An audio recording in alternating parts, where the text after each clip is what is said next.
Yeah, no worries. Anytime, bro. I'm glad I had enough viewers to be able to raid you. Yes, freeze work, Zoinko. It is my birthday, Smokey. Yes, it is, in fact, my actual birthday today.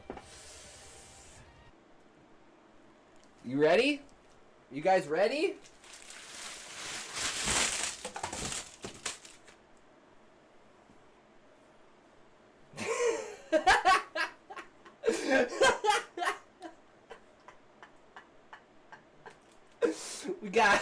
We got fucking chocolate bars for days, boys. So what are we gonna start with? Oh, clink clank. I'm Canadian. We don't have Reese's here. Yeah. Canada sucks. No, I'm just fucking with you. I'm just fucking with you. Of course we have fucking Reese's. That would be a fucking crime if we didn't have Reese's. Give me a Space Marine Titus any day. That's what Husai is. Husai's that fucking older kind of manly fucking built as fuck fucking gonna fuck you up with a two-handed sword motherfucker. Anyone in the Discord, we have the Writers Unleashed community group where everyone posts all of their wherever your writings are posted, essentially. I guess I never put Scribble Hub on there, so I can put Scribble Hub on there. I love how you added that he's building technology to trap his powers, but he really has no powers. Reason why he's working on the technology in the first place. He's pretending that it prevent him from releasing his power, but it's actually the mechanism by which he will gain power. Hike around it. We got more people in the Discord now. It's gonna be popping off soon. But remember, hey, if you can't say fuck you to your friends, who can you say fuck you to? Fuck you. Strawberry amnesia. So we're hoping that we're not even gonna remember that we smoked this. And it wouldn't even be that book. It would be I'd play a video of me doing the dance, like a GIF, and it would be exclusive for that, and it would exist nowhere else. Oh, there it goes. That's the face only a mother. Okay, I definitely increased the price because you're really, this is a statue game. Yeah. So I significantly increased the price because that's kind of annoying, and that completely stalls the stream. You were in the news. You transcended. You are my new god now. Shit, I ain't waiting 40 days for anything but BTS. You pissed and shit yourself. Is that successful? Of course, yeah, this is back in the day. Like, if you look at the comparison between the old stories and the new stories, the old stories were like between like 500 and 1,000 words. The new stories are between 3,000 and 10,000. That's like the scale that I've improved with the comfortability of my writing. You in the past with Katarina. Shit, my mommy dommy's out of style. What about Leona, man? So she'd LeBlanc mid, and then I would bottom Tristana, and we would just fucking destroy. I don't do that. You don't make it publicly available to me, it's not part of my prerogative. And they've tried to get me in trouble with it before, and I'm like, hey man, if it's not printed out, it's not my prerogative. You can't... You didn't fucking tell me? That's not my fucking problem. Sorry, bro. I will send you my script. Let me translate it into English first. I hope the translator does his job correctly. That's okay, Shayra. That's exactly what Raymond Dow does, and it seems to work pretty fine. And we can pretty much infer sometimes between it, so it should be good. Last night I hit my daily 1K words as usual. I'm happy with this pace. Hell yeah, 13. We haven't been quite hitting 1K words. We haven't been writing as much, but we've been, you know, doing other things, and we're kind of building up to this point. So, I love you guys. You're fucking amazing. Remember, you are Atlas holding up the world, and the stream is the world. I am only here to facilitate the bringing together of a community of writers that have no holds barred. We are all about twisting fate to our means through storytelling, and we're not shy about it. And that is what I love about creativity, imagination, and ideas, and sharing shit with people. But hey, at the end of the day, remember, if you can't say fuck you to your friends, who can you say fuck you to? Fuck Fuck you! We've wasted some time, so I'm gonna take that second toke that we were supposed to do with wellness check there, and then we can get into it. That's not it. Aw, oh, damn, that's the wrong one? Shit. I can't even tell because I have my... I mean, I didn't actually join it, but anyways. I need to join some more Discord communities so I can do more promotion, right? Like, King, can I get... Because I'm guessing you're good at promoting, right? You got plus 1K followers. Oh, there it goes. That's the face only a mother can love. But if you do it on here, then it does it on screen. There you go, book. That's what it's all about. I'm like, what do you guys think about those? Ooh, is this another revision? Is this another revision book? Yeah, and by the way, King, if you have anything that you write, if you are a writer and you want to drop anything in the Discord, I love reading other people. Yo, yo, yo, how's it going? We back at her again. How is everyone today? So, oh, thank you for the follow, you 4 zeros. Because I've been working on this story for the last couple days. So I was like, hey, this will be the perfect opportunity. We'll get Sora 2, and we'll try and do a bunch of AI shit with the story. And then it's like, oh yeah, you can only get into Sora if you're invited. And I'm like, wait, what? I thought you just had to pay. I was like, I was willing to give you money, motherfuckers! But apparently it's like invite only, so I fucking... Yeah, I don't know. To the Shadow Realm you go, you... Lord, you to the Shadow Realm.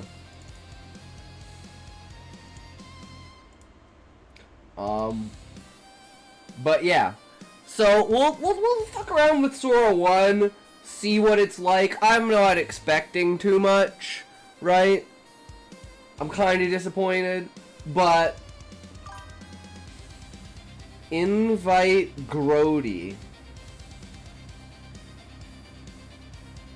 Not sure what you mean by that. Are you referring to like the fact that it's like in beta, so it's invite only? Even though it's like, I don't know. Basically, invites are gross. Oh, yeah. I mean, I thought I could just pay money, but fuck, I guess I can't. So we got like the free version. So yeah. That's what we're working with now. Like I said, I'm not expecting too much, so I'm probably just gonna revert back to what my original decision was, which was making this entire channel with all of these stories, like, purposefully have nothing that was AI generated. Like no AI generated thumbnails, no AI generated B-roll, just everything is like 90, because I wanted to do like, because all the computer B-roll I have is like, I got like the 80s and 90s style like computer stuff, so it was like super retro. Is it on here? I have no idea. Oh wait, no, it's in here.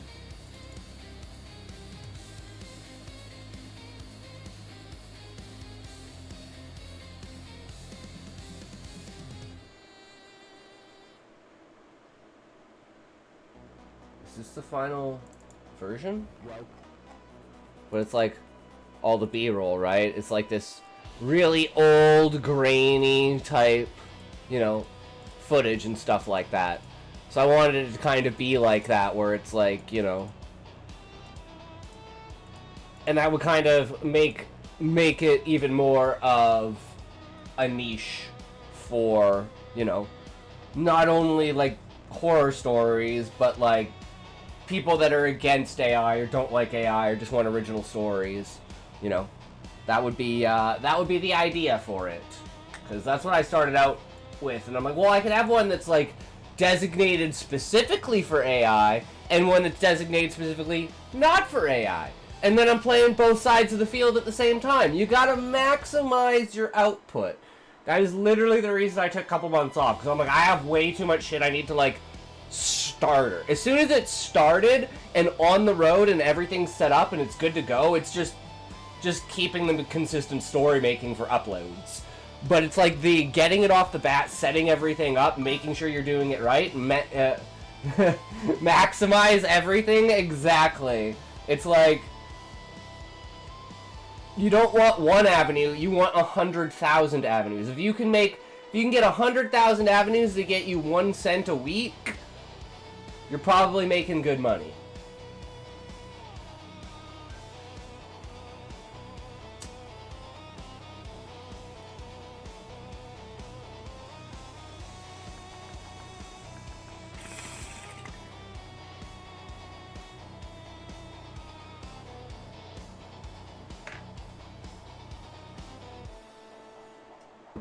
And then if anything makes more than a cent, that's just pure extra money.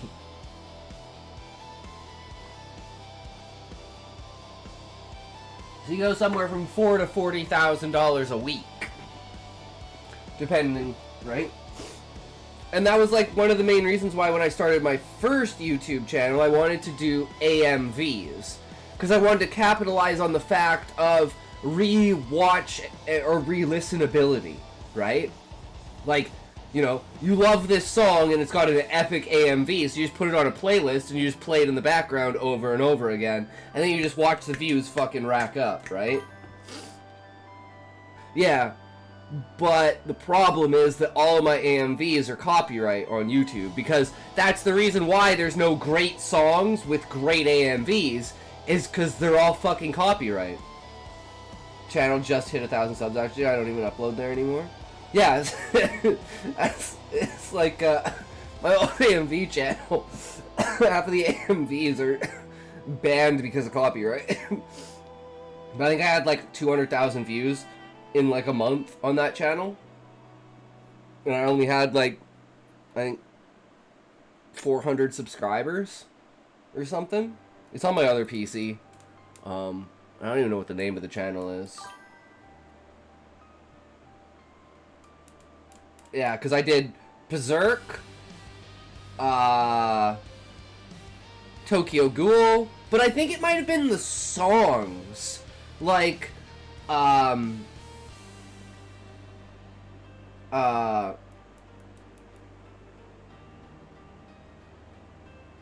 Where Eagles Dare by Iron Maiden, Jekyll and Hyde by Five Finger Death Punch, oh, what the hell is it called, by Rush, fuck,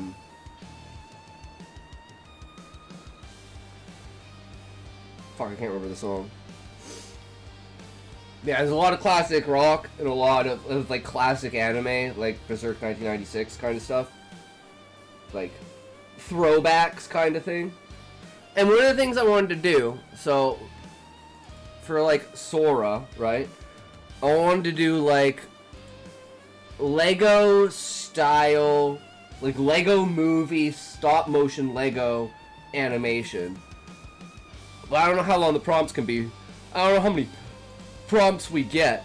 So, we're just gonna kind of take the entire story and see if we can drop it in here and see what the fuck it gives us and kind of narrow down as we go to see what the fuck we get. But we want to be on videos, right?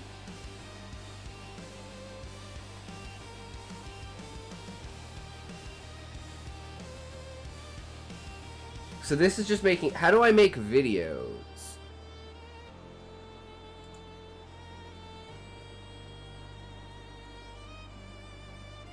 Because it says image here.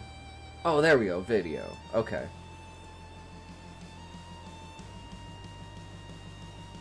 Okay, so we can just leave it on there. 20 seconds.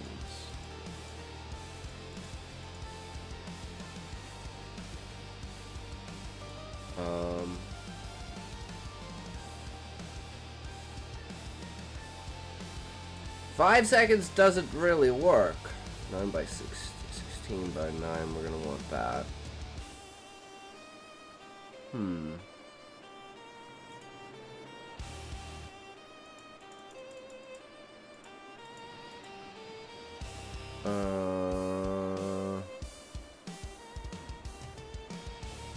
Yeah, I have no idea what I'm doing.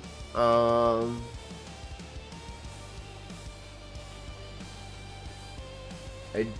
don't know why I can't change the duration.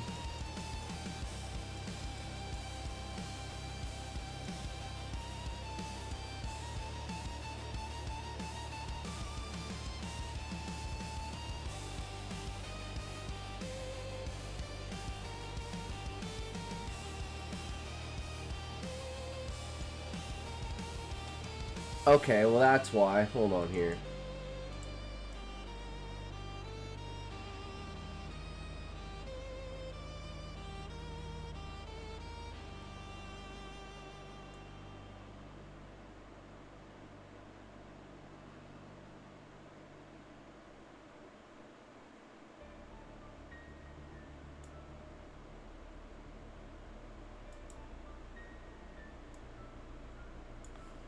I don't know why this started playing. Gotta love YouTube for that sometimes. Alright, well, I guess that's a bust. Because, like, I was willing to pay money for the Sora 2. I'm not willing to pay money for the Sora 1. So I guess this is now off the table.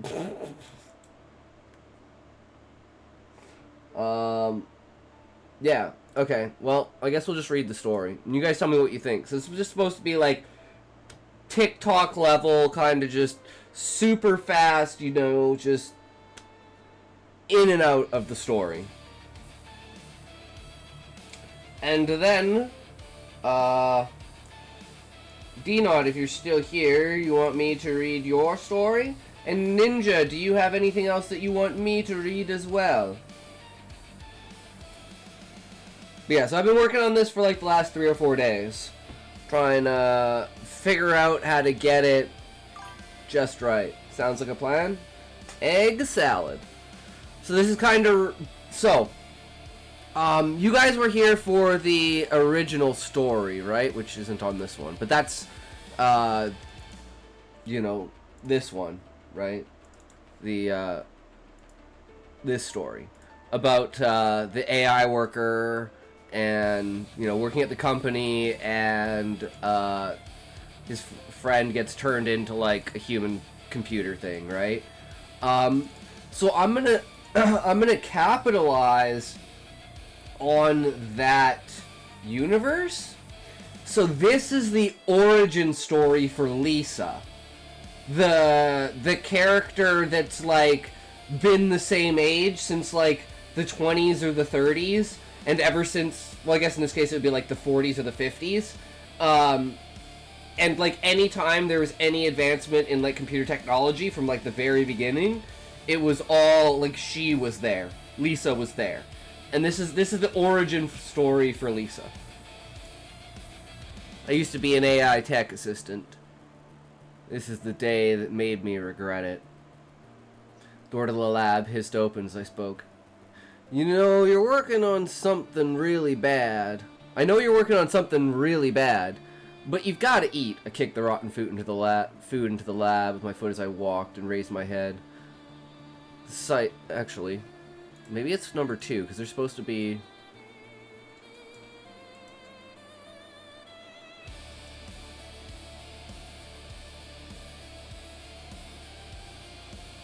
Nope. I don't know what happened there. There's supposed to be another line that's supposed to, like, emphasize... I don't know, it must have been... maybe I deleted it in editing. But I swear, there's supposed to be another line there that's, like...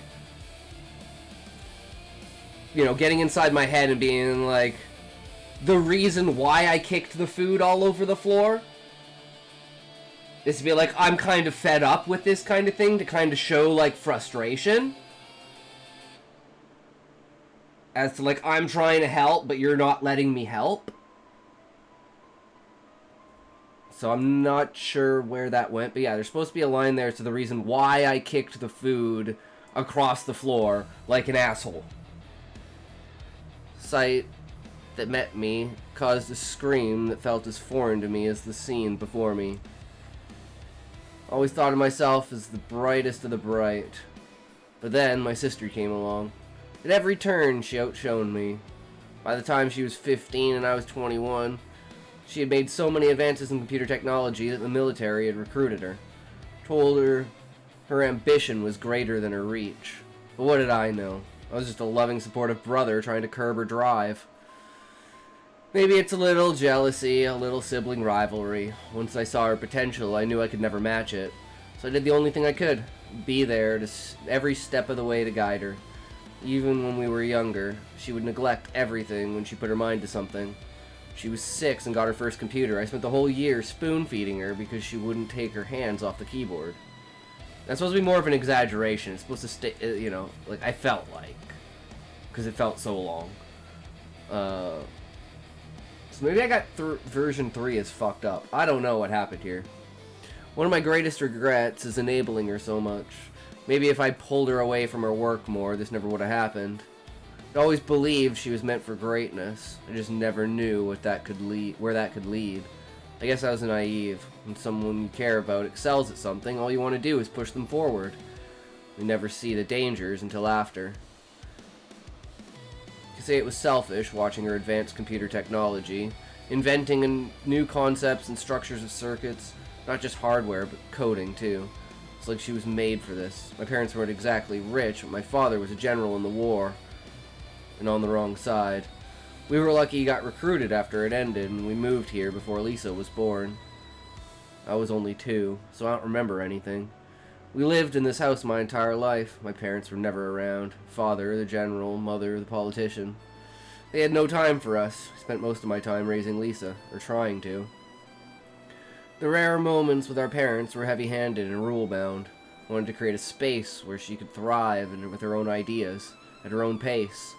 Now, in her government-funded home lab, I'm just a mere assistant. Hell, I'm not even that. I might as well be a waiter. I leave food on the floor, and eventually it disappears. I barely see her anymore. I know she's working on something important. She always puts her work first. I never go in there. I'm not allowed. But I can open the door. I just never do. Staring down at 4 days' worth of food on the floor, the smell of rotten fruit and molded oatmeal forcing me to cover my mouth. I thought, the 5th day is the last straw. Sure. In the past, there'd been 3 or 4 days stretches when she neglected everything. But worry got the best of me as I stood there, hand over the button. What could go wrong? I never expected that moment would change my life, and the course of human history. The door hissed open, and I kicked the food into the room. Lisa, you really need to get your shit together. This is making me nervous. As I looked up, I froze. An eerie sound rang in my ears until I realized it was my own scream. She lay motionless on an autopsy table. An abomination of mechanical contraptions, a wannabe makeshift human body, stood over her. Top of her head had been removed, her brain exposed. The machine probed wires inside it. Couldn't fall to my knees. I could only stare. That endless scream burning my lungs, my mind reeling. It was too much at once. The screen above the table, the phrase spammed, I am here, I am here, I am here. The moment I'll remember forever. Lisa's head turned toward me with dead eyes. The screen went blank, then one word appeared. Trevor? I should have ended it there. But all I could do was run. Okay, maybe I mixed up the ending for number 2, because it should be like... Went blank for a moment before one word popped up. Okay, yeah, so I mixed up somewhere between 2 and 3. Because I'm retarded. I should have killed her there. I should have ended the torment. But all I could do was run. They say they cremated her body. They say they dismantled the system. Do you trust the government?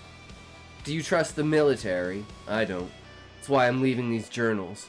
So that one day, someone can stop her. Okay. So maybe it was just, like, what I'm thinking in my head versus what I chose as the final edit. Because I always have, like, a disassociation between my edits. And maybe at the time I thought this was stronger.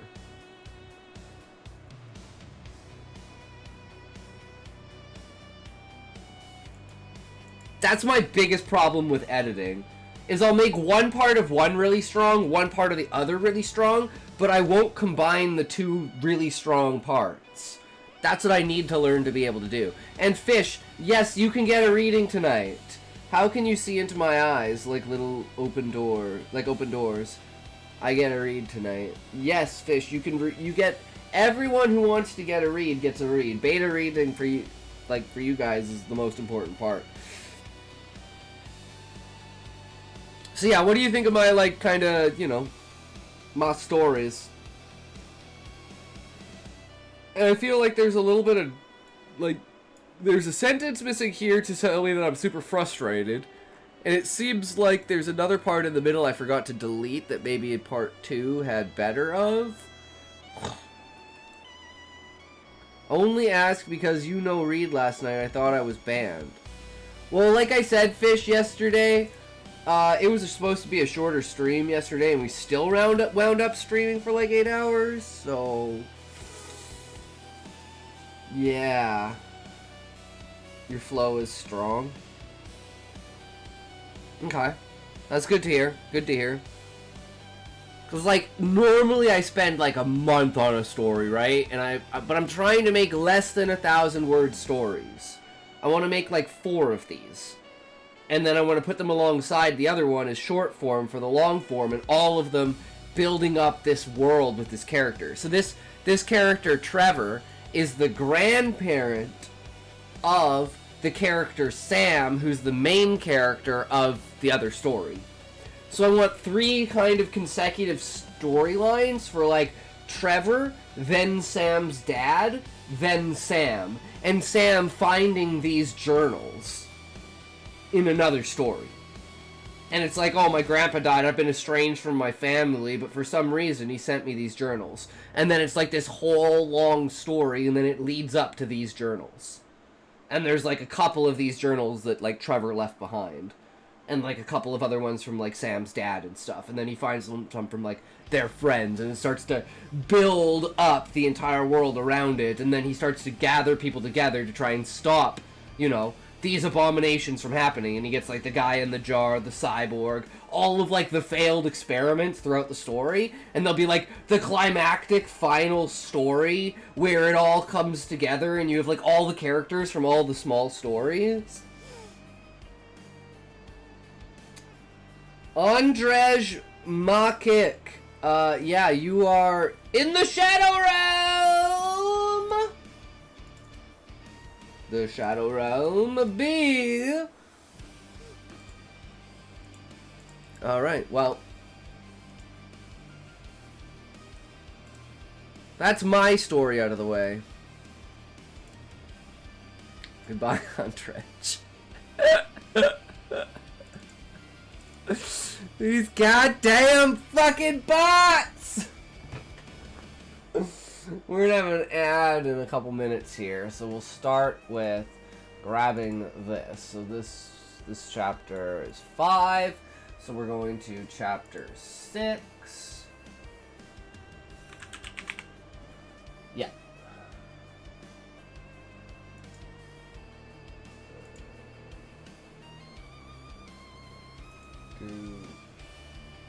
Wrong channel. Where am I?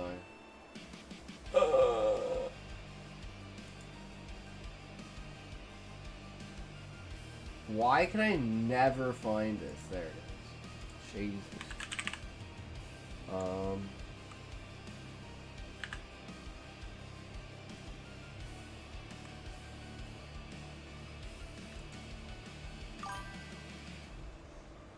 Me personally, I would never tolerate such disrespect. Wait, disrespect for what, Fish? I disrespect myself all the time.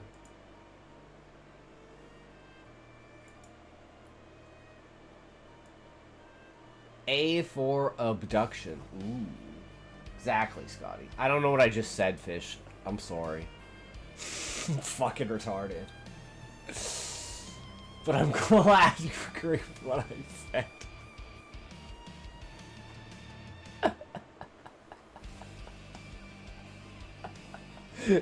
Exactly. Why does this keep shooting back up? Oh my god, okay. There we go. You keep shooting up. We don't need to shoot up, guys. We toke up, right, Queen? Get that toke on. Get that sync toke going. Fell asleep. I didn't know it was a short stream planned last night. I dipped shortly after not. Yeah, you guys said you were going to bed early, and then I was like, yeah, I really should, because I was supposed to set up stuff today and get Sora all associated, because my dad has, like, a ChatGPT plan, right? So I was like, oh, I could just use my dad's email, and I could just use his account, and I could just go do Sora. And then I could just pay for his upgraded account and just use Sora 2. And then I found out Sora 2 was only invite. So I was like, fuck it, I'll just do a free Sora account. And then I was like, oh, well, this free Sora account is shit. I thought they'd upgrade it since they have Sora 2.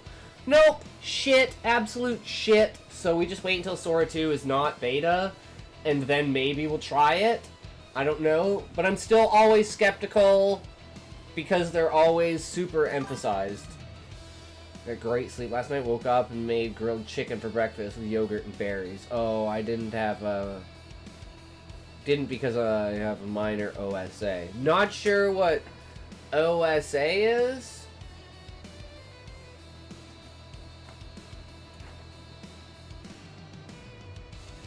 Still needed that sleep. 2 nights ago I stayed up for the entire stream, asked Scotty. It's true, Fish, you did.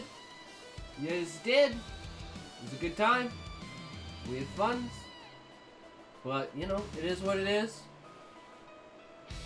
Some days are slow, some days are fast, right? Like, that's just the nature of streaming. Sometimes you have 4 viewers, sometimes you have 8. That's just the way it goes. And there's nothing wrong with that. Just keep producing, keep improving, keep expanding, and you never know what can happen, right? I mean, I never thought I'd even have 1 viewer. Let alone having, like, consecutive seasons of people spending months on end coming to every single stream. That's why I'm like, I really hope Smokey was kidding and Smokey comes back, because I really like Smokey.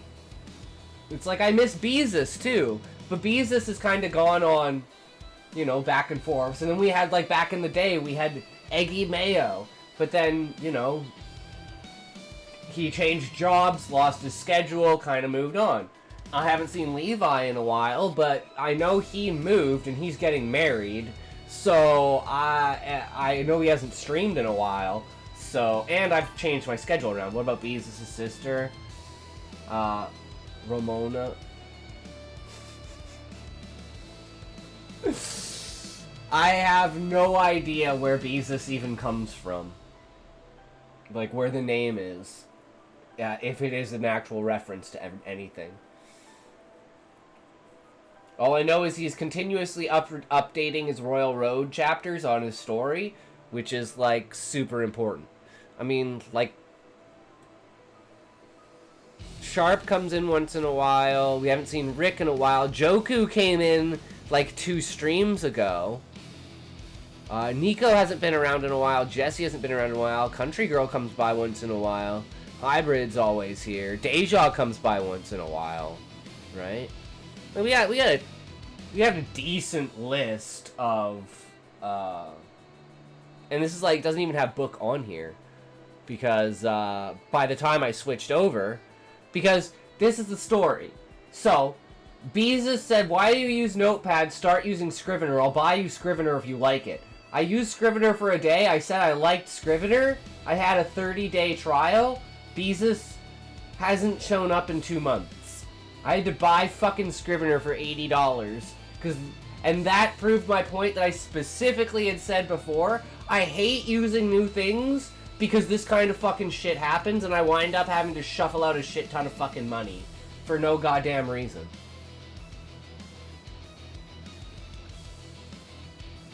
But then ever since then, even Brandon Sanderson was like, yeah, people love Scrivener. And I'm like, well, shit. But it just goes to prove my point that I now have video as evidence. I can make a compilation of literally Beezus being like, I will buy it for you. That's the stipulation that you use it, if you like it. And then he never comes to the stream again. Like, that is still pretty fucking amazing lore to have. So, you know, that's one thing, is, like, we love creating streamer lore. Like, we've got, at this point, we've got, like, we've got Valium Boy, the Crash Out, my hater. So you want to hear the best story, so this is Valium Boy. He was a mod, he was, like, one of my first, like, dedicated viewers. He's French. And he's recovering alcoholic, so he was like, and drug addict. So, you know, we'd always talk about things, and like, he smoked weed, but he didn't do anything else. So, you know, talk about our drinking days and stuff like that. You know, I don't drink anymore, but I used to, pretty heavily. And, he would just like ban people randomly. For no reason. Even after I'd say, Valiant Boy, yeah, I don't do anything. Don't worry about it. He'd be like, can I ban them? I'd be like, no. And then he'd ban them. I'd be like, and then Beezus, no, I think it was Eggy. Eggy took me aside and said, you're gonna eventually have to take his gun and badge. And I was like, I know. So like 3 months go by of this shit happening like every other fucking day. And I'm like, okay. So I pull Valiant Boy into Discord and I'm like, I translate everything into French. Because I'm like, clearly there's some sort of language barrier going on here. So I translate everything into French. And I'm like, yo, this makes sense? He's like, yeah. And I'm like, I'm gonna have to take your gun and your fucking badge if you do it again. So the next day, I'm having a banter with another person who shows up randomly. His name's Toe Connoisseur. And we're bantering, making fun of Valium Boy, pretending that Valium Boy is a new viewer that just came into the stream. And we're like, basically, you know, like force promoting onto him about, you know, what the stream's about. And he's like, guys, I know what the stream's about. Like, what are you talking about? And we're like, how would you know what the stream's about? You've never been here before. You know, just like hardcore gaslighting him. So he bans Toe Connoisseur. And I'm like, Valium Boy, you can't do that. I have to take your gun and your badge. So I unmodded him. I didn't ban him. I just unmodded him. And then he spent like the next 2 weeks going around to different streams talking shit about me. And then he never came back. He came back and swore me out, cussed me out and shit, left the Discord, and hasn't been back on the stream in like a year. I haven't seen it. It was like October last year when he freaked out. I was like, okay, bro. Okay. It's fucking hilarious, though. Sound like you were reasonable about it. Most people are rude when they enact consequences, but keep telling the story.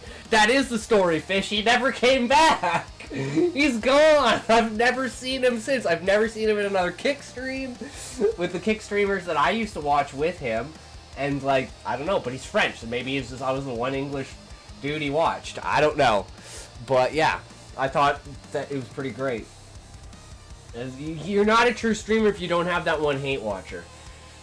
But, yeah, I was, like, I was as reasonable as possible. I'd warned him as many times as possible, and, like, I was like, bro, I just have to unmod you. I'm really sorry, but you can't be a mod anymore. But you're welcome. There's not, like, I have no problem with you. I think it's funny, but it's still like, you know, you go back and watch it literally happen at the streams, because that was all live on YouTube as well. Now that you're gone, the world is ours.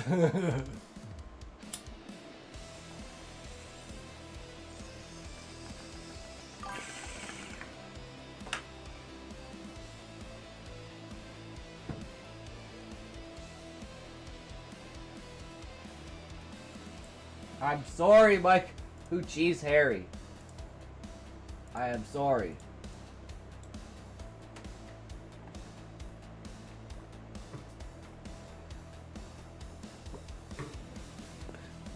Dare you translate the seal punished me in French?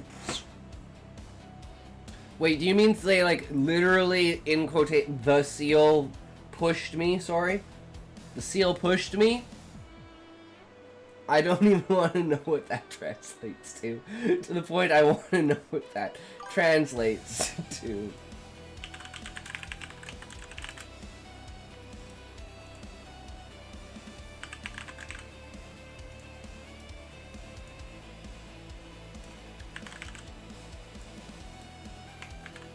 Oh, oops.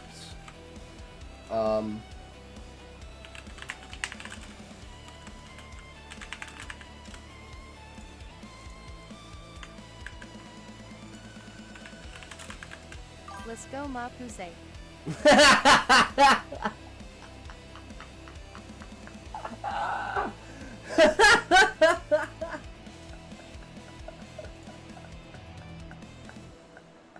Okay, that's good. That's good. He is allowed his Dark Lord to twist his mind, leading very thing he swore to destroy. Sup, noobs? Yo, Callie! How's it going, motherfucker? How are you today, Callie? Have you written anything? Do you have anything more to share for us, Callie? I'm excited. But we should start reading chapter 6 now. You speak the dark text. Okay, I'll give you my reference and let me know if you guys know it. Do not read from the book! Don't speak the words aloud! Do not read from the book! You mustn't read from the book! Callie, I don't believe you. I'm not a writer anymore. Yes, fish! Yes! Yes! Mummy reference! Yes! So if some of my new favorite streamer, unironically. Don't preach the text of me, which I was there when it was written. You mustn't read from the Book of the Dead! Oh. Mummy is probably one of my favorite franchises. I was so pissed when, I don't know names, but they replaced Evelyn for the third Mummy. I never watched it because of that, the curse of the Chinese one. Where is this from? It's on the tip of my tongue.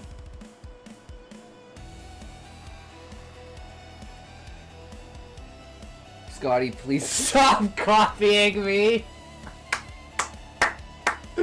Narnia! Oh, that makes... Oh, man. Narnia! Oh, my God. Narnia. Now, there's a story.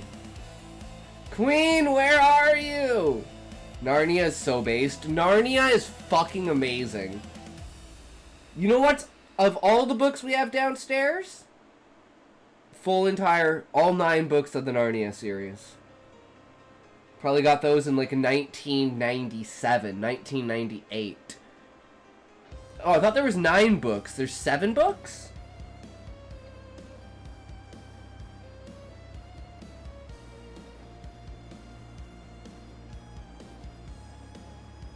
I'm gonna be uncultured forever. Read the Narnia books and read the Narnia books in school, still one of my favorite series. Books hold up incredibly well. Movies, however, yeah. It's really hard to do progressive timelines, I think, like in movie format as opposed to book format. I think the time skip works a lot better. That being said, I think part 2, It, was fucking amazing, and I'm excited for part 3. To see how they do that. But I think they did part 2 of It fucking phenomenally.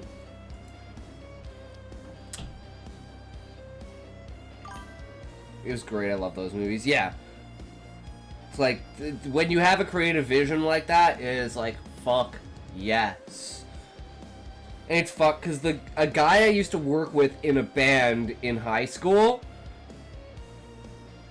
Oh my god, I don't know the actor's name, so again, I can't remember names. It's just something about me, I don't know names. The actor who plays Pennywise, like his voice, his entire like vibe and essence was literally my buddy's. It's like, I'm pretty sure it's still on here, right?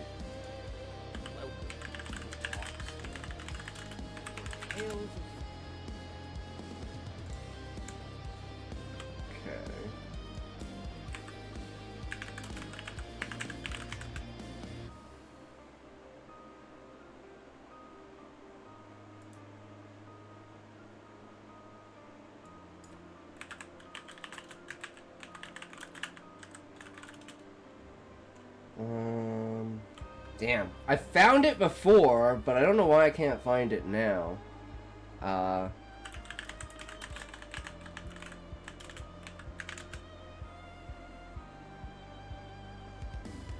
Yeah, okay, here we go. This is literally the band that I worked with. Check. Yeah. That's what I'm talking about. I was literally there when they recorded this song.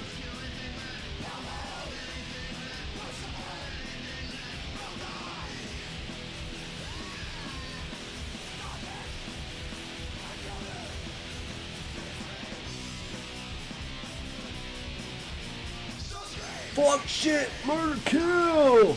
That's probably the best song.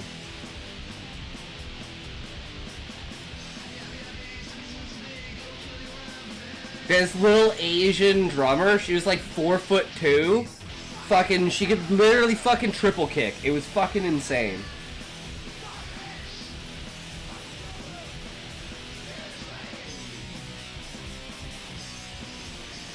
I got a throwback book series for you guys. City of Ember.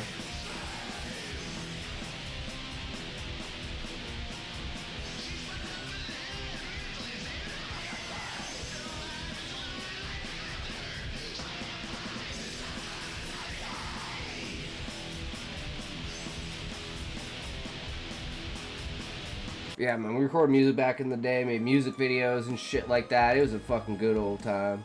Okay, what is this? City of Ember?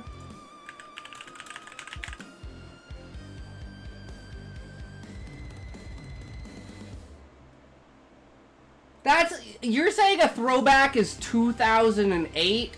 Dude, I graduated in 2009. 4'2" and Asian, you have her number? Dude, that was 18 years ago. That was 18 years ago.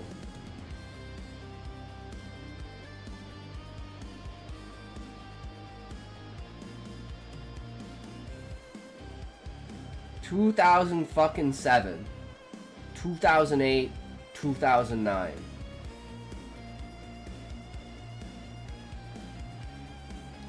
Woo! Crazy times. Crazy times. Fucking still a kid, man. But hey, okay. Let's get into Not Story, guys. Chapter 6, A for abduction, which, that goes pretty hard. Let's do it. You graduate when my nuts do. Ain't nobody trying to hear that, Biff. Wait, what?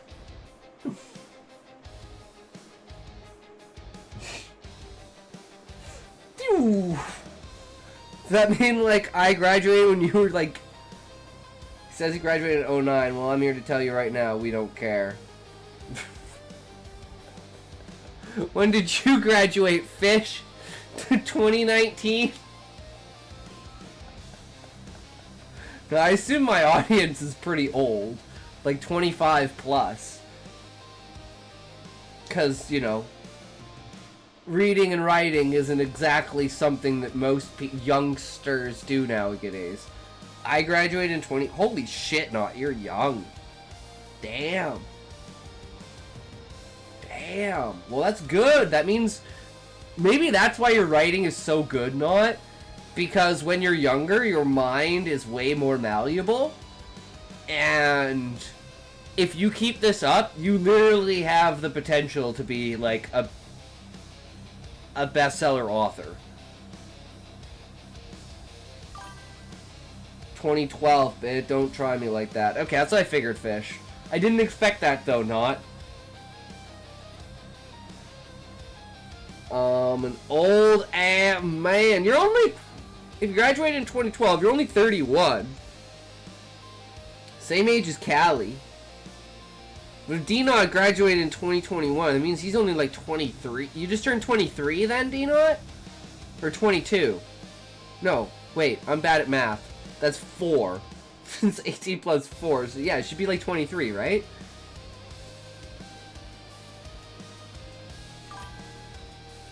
Yeah, nearly everyone I've met here is surprised when I tell them I'm 23. Just turned 23. Yeah, you definitely present an aura that you're older, which means you're just one of those people that matured early, found their passion, ran with it, and isn't one of those, like, you know, theater kids. You're a real person. You're not a fucking poser. Callie is 31, you sure? I'm pretty sure Callie just turned 31, right, Callie? Or was it someone else who turned 31? I swear you said you just turned 31, Callie. Which I was surprised by, too. But I know that I'm older than him, and I'm his younger brother.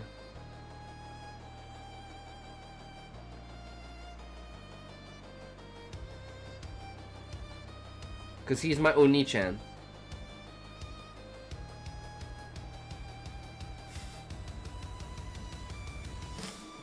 Figure that one out. You haven't been writing since middle school? Hell yeah, D-Not. That's what it's about. Don't stop like I did. I stopped, and I regret it. I never stopped creating. I just stopped actually writing and reading, and tried to get into other mediums. Because I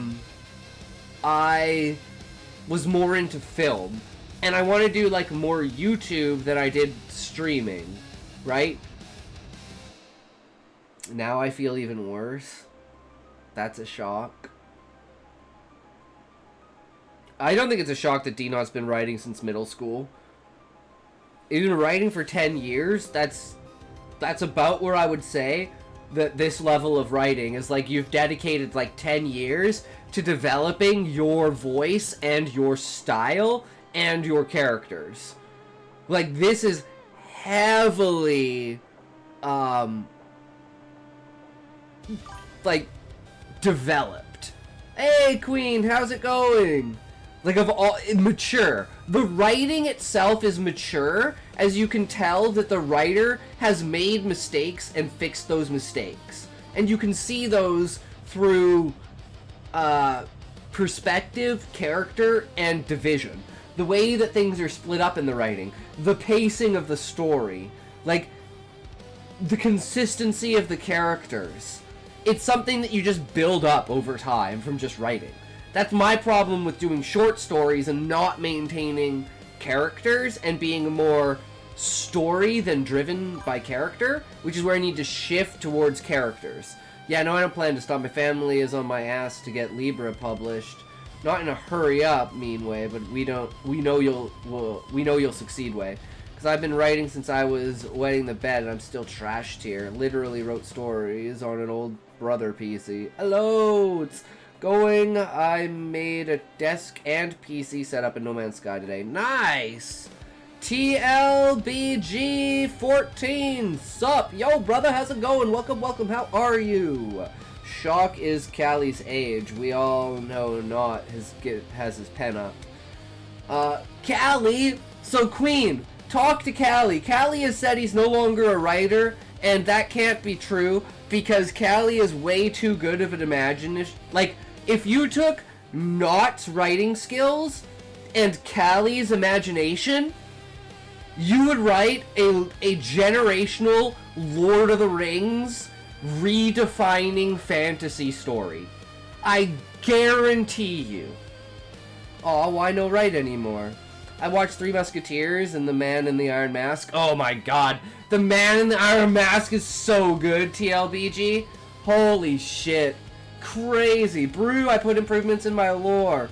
Made it more interconnected, and I got the work in progress art of my gods. Want to give it a read? Sure! We're just about to start reading Not Story after almost an hour into the stream. But yeah. I started writing my own story. Hell yeah, TLBG. If you want to join the Discord, feel free to hop in there and pop it on the public stories if you want me to read it, and self-promotion if you want to promote anything that you have, you know. It's called The Sands of Time. Ooh. Hitox will now dance for you. The Sands of Time. That sounds interesting. I love it. So we're going to go D-Knot, then we'll go Fish, then we'll go Ninja. And if anyone else wants their story read... Okay, I sent it in Brainstorm. Sounds good. But yeah, we should probably start D-Knot's story. Right, guys? We love tangents and we love fucking around, but hey, maybe we should start it. You never know, right? It's about a Gen Z adult who gets killed, who gets a second chance at the hands of Father Time. Ooh, cool. Yeah, man, get a submission in and Scotty will help you get your pen up. Tasks them to fix humanity's past. Woo! So it's like a kind of time traveler kind of thing. When maybe it's one of those, you know, you have to do so little that no one knows that you did anything at all? Or is it like he's gonna like go around like, and you find out it's like he's actually the reason for like all the political assassinations throughout history, and it's like the whole him trying to fix the past creates the now, and have that paradox of being unable to kind of fix time?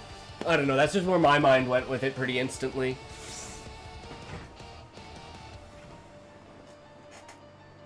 Okay. Yeah, sounds fascinating. I love things that play with time, especially in that way. It's like, what consequences come out of you trying to fix things from the past?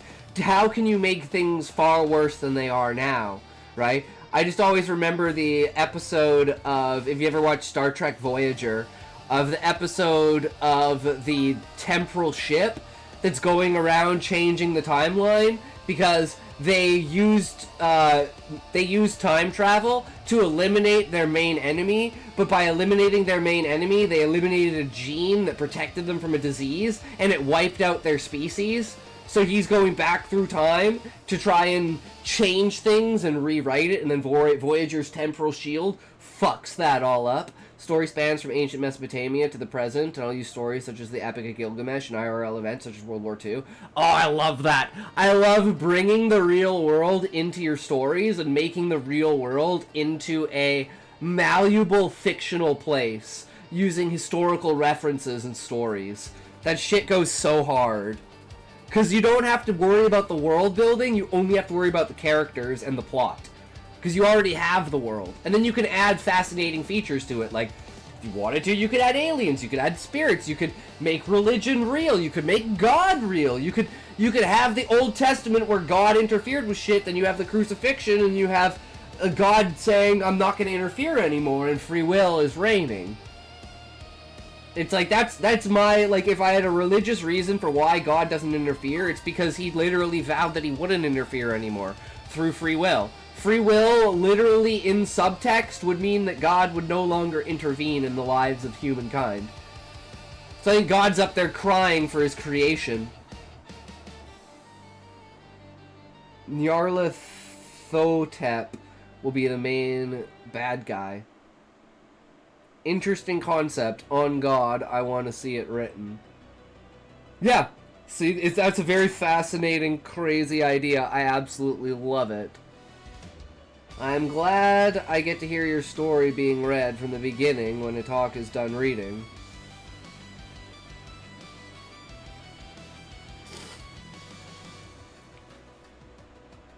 I have a complete timeline? Hell yeah. That's the hardest part, right? Is like figuring out the timeline, what you want to include, what are the important things, how is that going to change? So one thing, do you have a cascading effect, TLBG? Like, first of all, I guess the first question is, does he actually fix the timeline? Does the things that he do fix and change the timeline, or do they wind up presenting the same thing? Because there's two directions you can go with the story, which is you can make it so no matter what he does, it never truly fixes anything, and you continuously to have the major events. Or you could make every time he changes an event, it changes the events along the road, until by the end of the story you get into like the 2000s and at the present, and it's like, oh, there was no genocide of the Native Americans, for instance. And it's like, coming over here, white population is actually a supremely small population, and like 90 to 80% of North America is actually like still indigenous.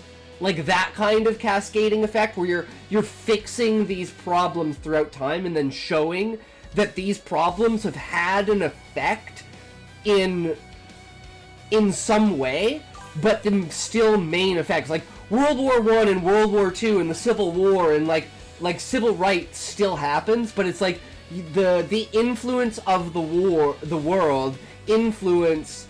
Timeline is in public stories chat. All right, I'll have to check it out, because like you're just making so many branches in my brain of where the story could go with this, and I'm like jittering, like, ooh, what direction did you choose? Because it's like, none of them, that's the best thing about stories, is it's not that there's a wrong direction. Every direction is the right direction. Some directions might be slightly better than other directions. Sarcastic storytelling meets moral questions meets heroes. That's a great way of saying it, D-Not. That's a great way of saying it. Dance, we got ads up in the house. Guys, get your ads ready. Get them cocked and loaded. Shoot your best friend with all the ads you got. Make sure they're going out tonight and grabbing their fair share of inclusion in the economy. You gotta make sure that the ads produce enough money that they're worth it. You are a part of the chain. By watching the ads, you are socially agreeing to joining the cascading effect of producing and exchanging knowledge. If only ads told the truth, I would trust them. But I don't trust them like I don't trust the fucking government, man. I don't trust no shit about dick. There's no way these guys got our back, so fuck that. You think I'd have your back if I had power? Probably because I know you, but that random dude, no. Fuck no, bro. So yeah, don't trust fucking ads.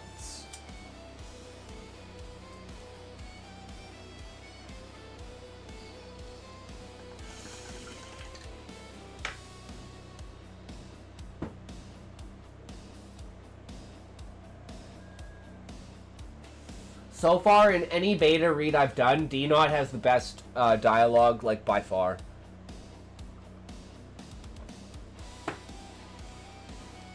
It's crazy. I'm like, and I love this, and I'm biased. I'm extremely biased, because my favorite writer is Quentin Tarantino, and I love the way that Quentin Tarantino uses dialogue. And the sarcasm is, like, absolutely Quentin Tarantino-esque. I fucking love it. It's just not... It's like, remove the heavy swearing, right? But you've still got, like, the same thing. It's still got swearing, it's just not, like, you know... We're not Samuel L. Jackson levels of swearing. It's not even close.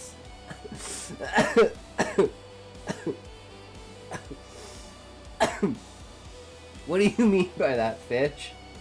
Like, Tarantino's dialogue isn't even close to anyone else's. It's, like, unbelievable. Knott's pen is up. That's not even glaze. It's just what it is right now. Nyarlathotep Persona 2 version is the shadow of humanity and grants them the tools to destroy themselves. Ah. Okay, that's cool. So it's like opening Pandora's box for them. It's like, here's the knowledge. We know what you're gonna do with it. I love that.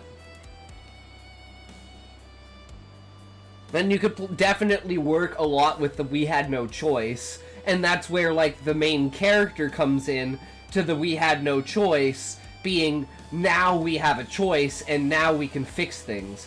I'll be using the version from Persona 2 because he can also shapeshift.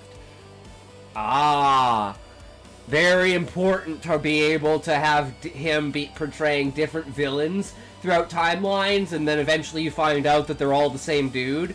Kind of like, I think of like the way they did it in Wonder Woman with like Ares, how it's like Ares is always there throughout history, like goading leaders on, but he's never essentially like in the forefront. He's always kind of hiding in the background, and it really reminds me of Final Fantasy XIV of like the Emperor coming out from behind the fucking, I can't remember his name, of the fucking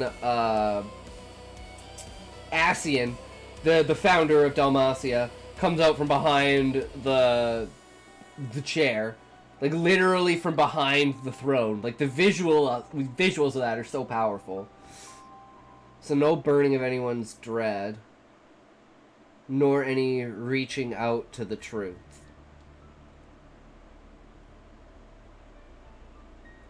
Not sure about that one, Fish. I've never played Persona. I've only I know like a little bit about the lore and stuff, but yeah. Alright. Let's do it. I was having a great dream. Something about being wrapped in my blanket burrito style, with Kira serenaded me with a ukulele, and Harvey passed out snacks, and Elias was cooling me down by waving a giant leaf. We're on a floating island made entirely of throw pillows. It's beautiful. Peaceful. Peaceful, even. Is that supposed to have a period there? Realize the last battalion myth, and is the reason why soldiers from World War II appeared in Persona 2 as enemies. Didn't think you were talking to me and I missed this. Don't get your hopes up. I'm sewage when it comes to this. Persona references, Scotty. Yeah. Also spawned the Lance of Longinus. Oop, of course, yeah. And then a flame-wreathed hand slammed down on my mattress like a thunderclap from hell. Rise and shine, wind boy! I sat bolt upright with a screech, heart doing gymnastics in my chest. What the actual? Standing in front of my bed, grinning like a maniac, was Solaris. Jesus Christ! You've got 10 seconds to sit up before I drag you outside in your pajamas, Solaris said, arms crossed over her chest like an avenging goddess. And yes, I will do it, for the bit. Can I at least brush my teeth first? I groaned. Solaris smirked. Only if you do it while suiting up. Pluto and Elias are on patrol. Congrats, rookie. You're stuck with me in East Village today. Despite having everything that lit a spark in my sleep-deprived brain. I get a bathroom break though, right? 5 minutes. Clock's ticking. 10 minutes later. Don't ask how I made it happen. We were walking down a street in the heart of the city. She strode ahead, flames flickering off her copper braid like her hair had opinions.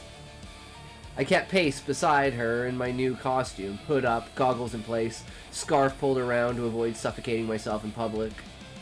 Pulled down. Good example for what Nyarlathotep will do is the story is frame Paris so he can start the Trojan War.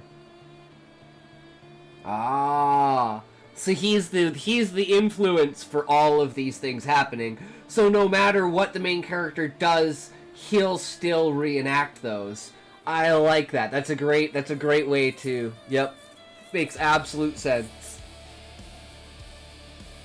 Just like I said, the one way I would say to try and make it extremely unique is from the very beginning of the timeline to the end of the timeline, have the physical consequences of the world shift, as in, like, populations.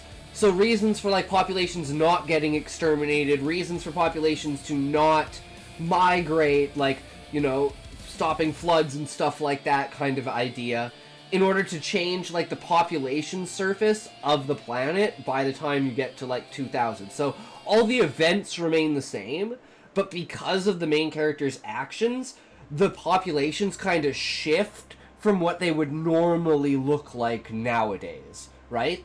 And then you can have that play an influence in who has power and who's persecuting who throughout history. So you can have, like, the same events but kind of swap things around, and that gives you a lot of creative leniency with how fucked up you can get the story the more it goes down the line. I don't know, that's just my 2 cents. I love that kind of stuff, so, you know, think of me as extremely biased, so, you know, completely scrap anything I say. Feel free. Regardless, we'll all have to start somewhere. Exactly. And the practice makes perfect. You just have to keep doing it. And as long as you keep doing it, that's what matters. I will say this, the MC does get gifts from the heroes he helps. Oh, that's cool. Helping Samson get the power of Samson, he just keeps growing his hair out. You know, he gets, like, the knowledge of David, gets, like, the wisdom, it's like the,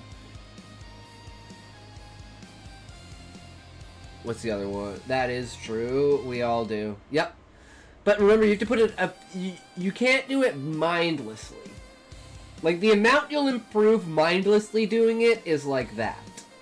The amount you'll improve putting your mind to it is infinite. It's only a matter of time. I.e. Odysseus' bow, Achilles' spear, scepter of Horus from Nitocris. Oh, so he gets like weapons. Okay. I was thinking gifts as in like powers, not gifts as in weapons. So then by the end, he's like fully decked out in like all of the greatest weapons all the greatest heroes and all the myths had. That's so cool. I love that. And it's like to show his connection to each of those timelines. The more I hear about it, the more intrigued I am to read the story. People stared at Solaris. Some pointed. A few gasped. One dude straight up dropped his phone trying to take a pic. Me? I got polite confusion. One kid whispered, "It's a green guy." His mom replied, "Probably a sidekick." "So," I said, keeping my voice low, "not to sound ungrateful for your company or anything, but why are you, a literal celebrity, working with Pluto? Isn't he like the opposite of famous?" Solaris didn't miss a step. "'Cause I was where you are once. Kid with a temper, no direction. Too many muscles, not enough sense." Okay, that makes 100% sense. That's, yeah. Yeah. Okay. Yeah, I'm sensing that part hasn't changed. She jabbed her elbow lightly into my ribs. Ow. Anyway, she went on, Pluto and his wife took me in when I was 15. Helped me sharpen my gift, learn restraint, work with the fire instead of just throwing it everywhere. And when she died... She paused. I blinked. Wait, Pluto had a wife? Reading books from established authors is great and all, but there is something special. No, that's why I love reading amateur work from fans and just like amateur work. And it's like I said, like, you have to look at both worlds, the amateur and the professional, for like scope. But Scotty, you've seen my work. I have retard tier ideas. No, you don't, Fish. Wait, I'm confused. Fish, you're writing... Wait, hold on. I'm gonna make sure that I'm not getting things confused here. Fish, you're the one who's writing the Sapphire universe, right?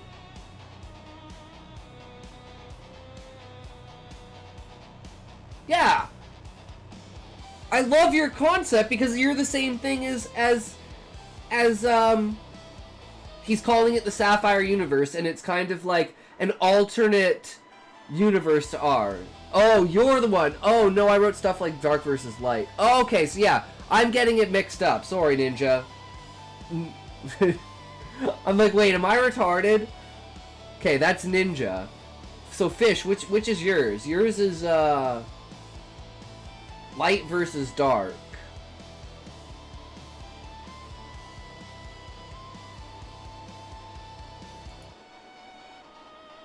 Damn, Scotty, tried to put the Panda Ninjas above. There's so many people's stuff hold, and I told you I'm terrible at names. I don't remember who wrote what, I just remember that it was written. So, sorry. That's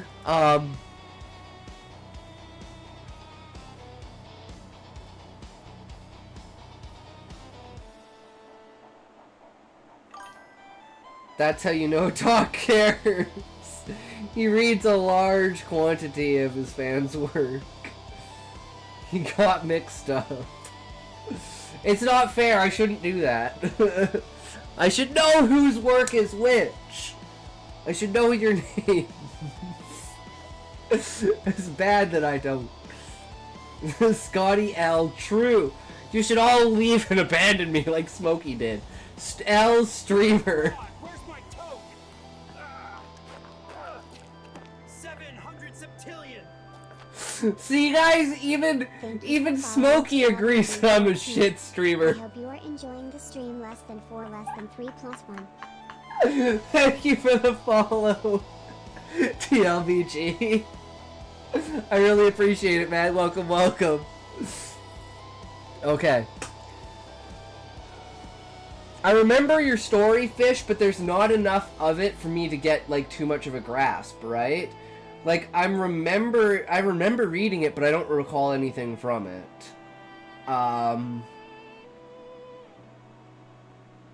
It was the character 038, though, right? Or, not 038, 098. And they were, like, an experiment. Am I getting this right? Okay, yeah. Yeah. And, yeah. Like I said, I remember the ideas, I don't remember the words. I remember the world. Okay. She paused. I blinked. No, you guys can keep talking. I've said this multiple times. Like, I love the tangents. Don't feel bad, and interrupting me prevents me from getting snowblindness in the story. Because sometimes I'll just drone on with reading, and then I'll forget to give feedback in my head. Because I'm so ingrained in reading the story. So don't feel bad about interrupting. Now, if someone redeems something for me to read their work, that might be a little bit of a different story. Because you're, like, redeeming to get your story read. But Callie's the only one who does that, and he doesn't even write anymore, apparently. Even though he really should. Callie should get a ghostwriter. If Callie doesn't want to write, Callie should get a ghostwriter, pay a ghostwriter to write his ideas. Yeah. Redeem! You must redeem. Read me now. Read me now. I blinked. Wait, Pluto had a wife? Not redeem, not good sir, you must not. That is not how it works. Don't worry, buddy guy. I know what I'm talking about. You do not, okay? So to make sure that you take the steps that I tell you, and I need your social insurance number and the 3 numbers on the back of your credit card. Thank you, good sir. All this will do is take the transaction fee off of it so we can transfer you the money. Yes, very simple. Not have to worry about it. Okay, thank you, good sir. Alright, the money will be transferred within 5 to 7 business days. Okay, good day. Thank you. Yeah, Slora said softer note. She was the best of us. Patient and downright brilliant. Could talk circles around any Hero Council meathead and still find time to teach me how to actually listen. After the accident, things changed. He changed. My brain sputtered a little, trying to picture a softer version of Trenchcoat Man. Then again, Elias was surprisingly not a psychopath, so someone decent had to raise him. Solaris cleared her throat. Point is, Pluto may be a cryptic, dramatic trench coat wearing pain in the ass, but he trained me. So now I'm giving back. Here, I thought you just liked scaring teenagers. Can it be both? I let out a dry laugh. So, what's the mission today? You. Come again. She turned toward me with a grin that screamed, I live for chaos. Today's goal is simple. Get your hero name sorted. You're on patrol now. And you don't get to be that one wind guy in green forever. I don't know. Has a mysterious charm. Solaris looked back at the street, her voice suddenly more serious. Names matter, Leo. You've got powers. You've got gear. You've even got that scrawny underdog charm. What you don't have is a symbol. A name people can cheer or curse. That's what we're finding today. I sighed, dragged my gloved hand through my hair. No pressure or anything. I love the idea of your name being a symbol and you having a symbol to try and like defend, and it's like that is a huge part of like the idea of like being a hero, is being a symbol for other people to act up. And especially the way that like the entire story started with the character being that acting up character and being like, I'm inspired by heroes, so despite the fact I don't necessarily want to be one, I know that I want to protect people. Which put him in the position that he's in, which has led to the story. So it's a great throwback to that. And especially with the character that he's talking about, where it's like, obviously she's gone through the same thing. So it's like, this is a great example of how to throw a huge amount of world building and character development all in the same chunk while feeding into the emotionality of the characters. And it feels like you're a part of the story, and it's not pulling you out of the moment. In fact, it's actually all of that information drags you even further into the moment. And just the, like I said, what was the word I used for it? Like the distribution of where things are in the paragraph structure is massively important. And it's like a lot of people, I'll say, you know, you missed an opportunity here by not capitalizing on this. I don't know if I've actually had a moment like that in your story, D-Not. Because I feel like every time I feel like that, the next paragraph capitalizes on exactly what I was going to say. And this is a great example of that. Is like, you kind of foreshadow like the conversation about a symbol by talking about his wife in a way that's like, she was a symbol for him, and when he lost that symbol, he lost everything. And made him the way he is now. So it's like she knows what happens when someone doesn't have a symbol to fall behind. So she knows through this how important that is, and that leads directly into the conversation about giving him a symbol. And it's like, I don't know if that was 100% intentional, but like, that is what capitalizing on a previous moment feels like. I love you, Scotty. Good shit. You read into this and see everything. It's because it's like, that's what happens when you read amateur work, is you see those moments where you could improve on it. Whereas looking at professional work, you're just always awestruck and you don't know why.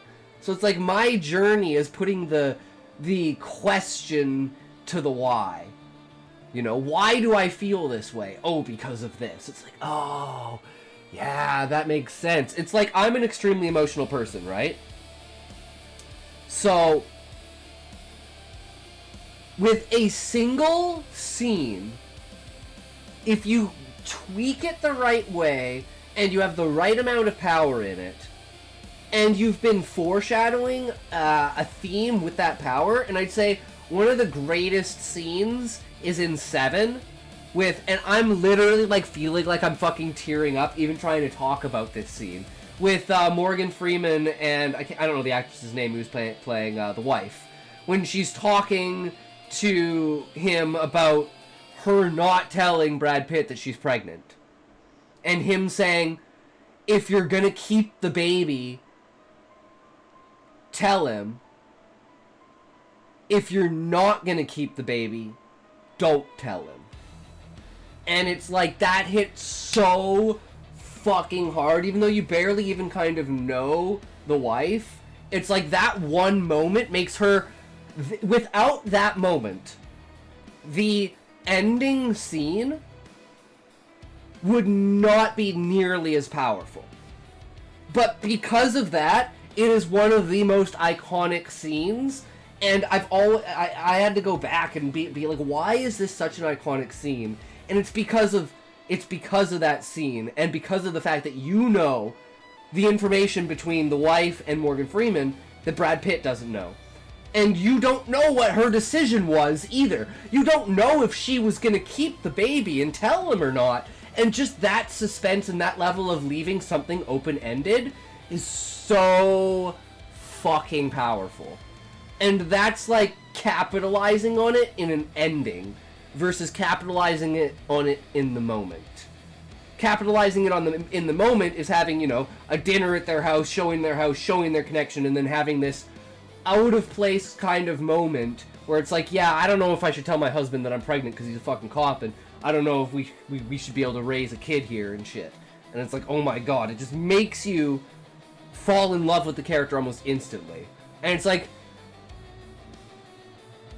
it lives forever with you because of those moments. And they're so small, but they're so powerful. Anyways. A name people can cheer or curse. That's what we're finding today. I sighed, dragging my gloved hand through my hair. No pressure or anything. Oh, none at all. Except your entire heroic brand identity. And my self-worth, apparently, I muttered as we walked. We hadn't even been on patrol for 15 minutes when we found a girl by her lonesome.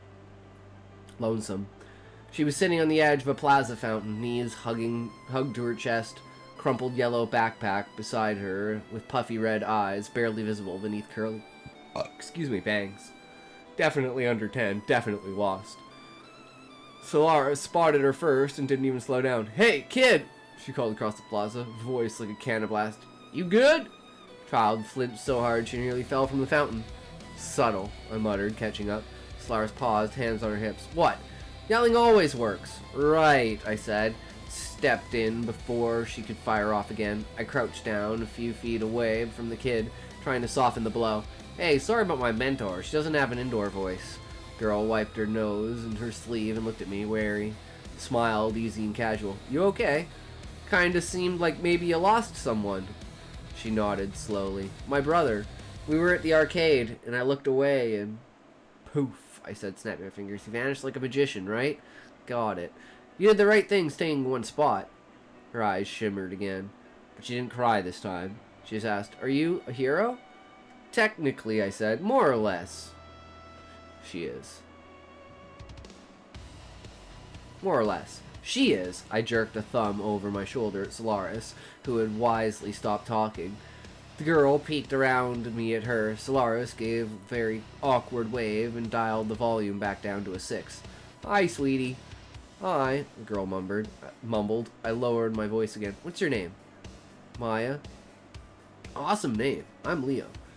And we're gonna help you find your brother, okay?" Maya nodded. "Good," I said, standing up. "Now, my very professional teacher here is going to call it in and get things rolling." Solaris was already doing just that, tapping on her earpiece. "Got a name and description for the brother?" she asked. Maya gave it, her voice stronger now, like she felt safer knowing the cavalry had arrived, even if one half of it shouted like a wrestler turned actor.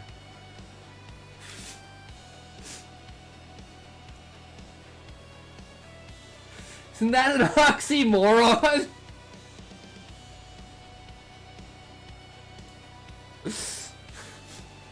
WWE quip there. Well, Solaris made the call. I crouched again. "Want to hear something dumb?" Maya nodded her head. "I don't even have a hero name yet." She blinked. "Why not?" "'Cause all the good ones are taken. Want to help me out?" She considered, tapping her chin. Captain Blondie." I grinned. "Wow, good pick. My parents say I'm super smart." "And they're absolutely right," she giggled. It was a jab at The Rock, but still, yeah. I'm thinking, yeah, like The Rock, John Cena, like, you know, like. they're Texas, but I mean, The Rock is pretty huge compared to like John Cena, right? I mean, in the acting world, obviously, right? But hey, you know.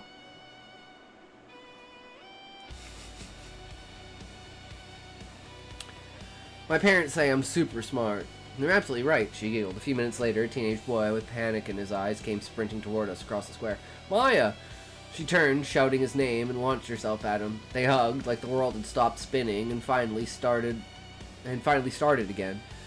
Thanked us so many times I lost count. Solaris took it like she was used to it. I just waved awkwardly.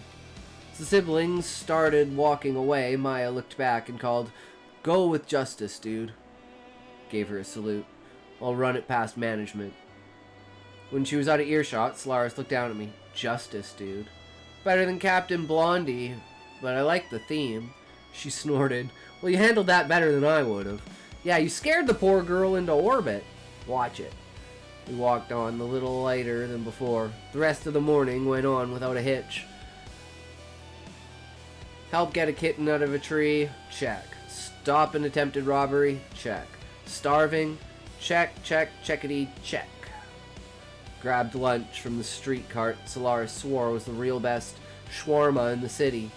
She ordered for both of us like she'd done it 1,000 times before and practically inhaled her wrap like while walking.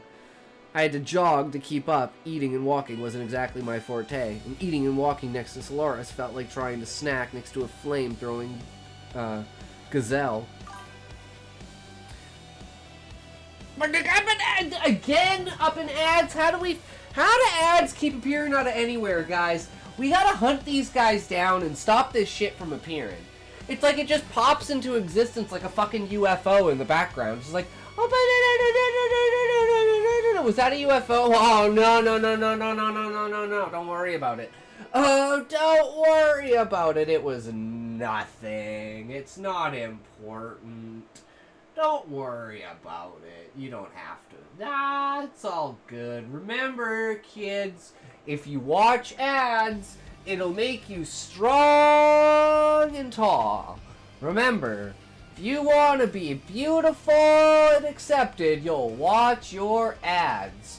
You know what they used to say? Eat your vegetables. We don't have vegetables anymore. We only eat junk food. So, remember, watch your ads. That's the only way to stay healthy.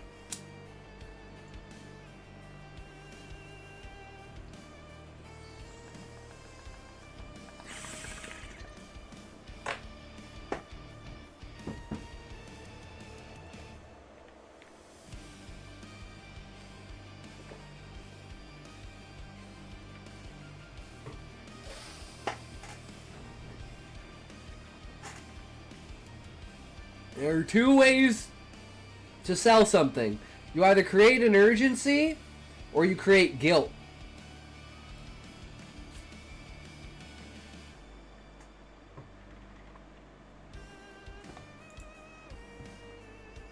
I don't think either of them are moral or ethical in any way, though.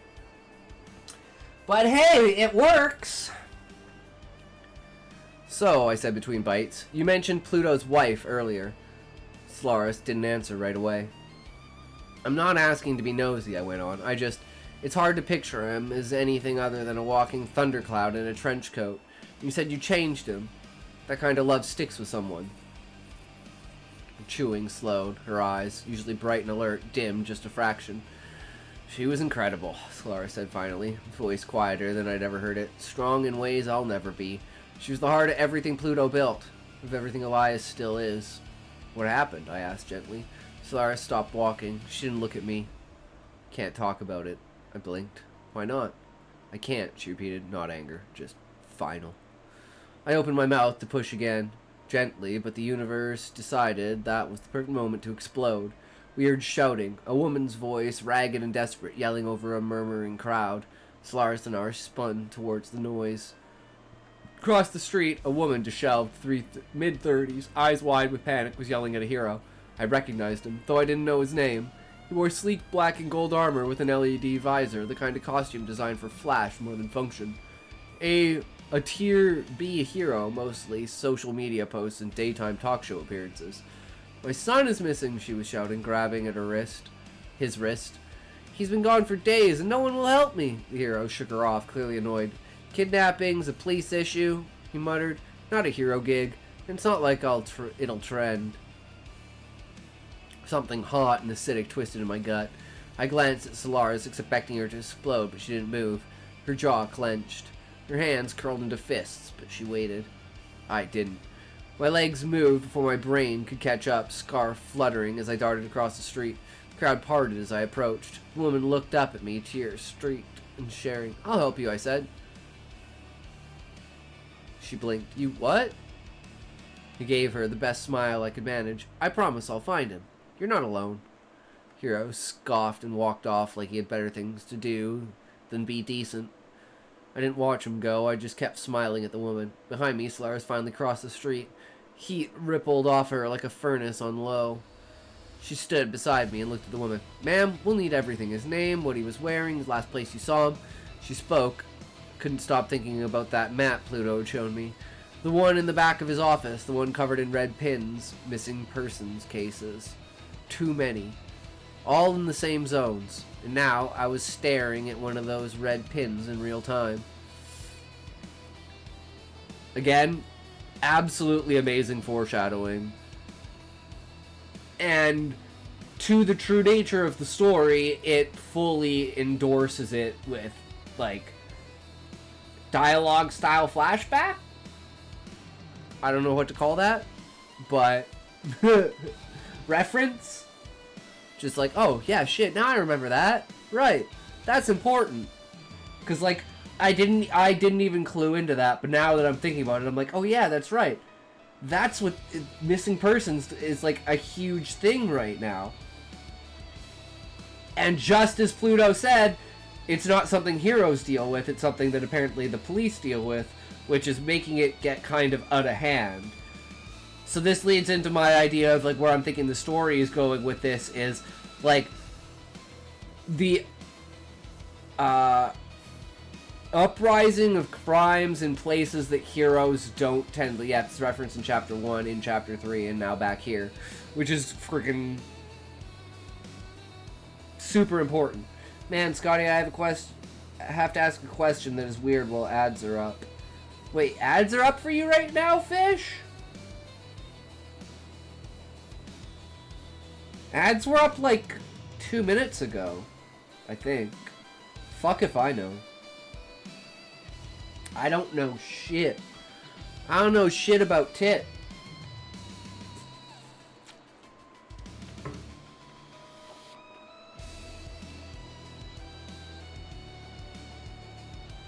The woman, her name was Marla, led us a few blocks from the plaza, winding through crumbling streets and cracked sidewalks, and hadn't seen maintenance since before I was born.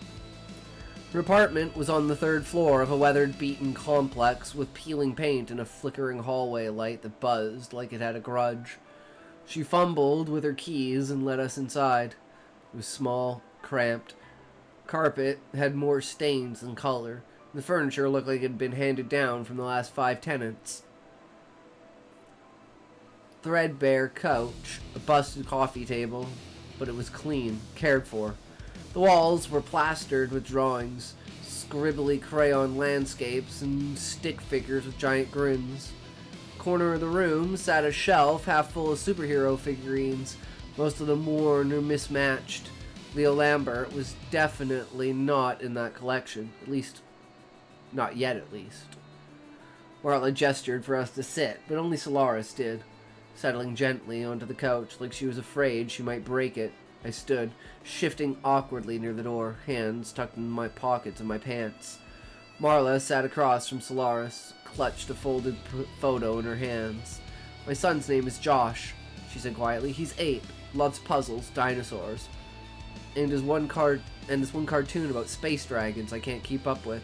He knows all the characters." She unfolded the photo and passed it over.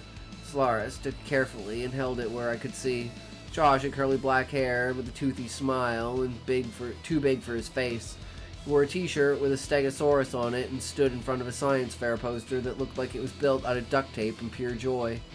He's smart, Marla continued. Too smart sometimes. He gets bored easy, which means trouble. But he's sweet. Never goes anywhere without saying goodbye. Saw her hands tremble. Solaris softened her voice. Does he have a gift? Marla hesitated. Then, almost reluctantly, she said, yeah, his gift is complicated. Solaris waited. Marla looked down at her hands. He was born without a right arm. Just nothing there. We weren't sure he'd ever be able to do things on his own, and then one day, when he was about 4, he was reaching for something, and it just appeared.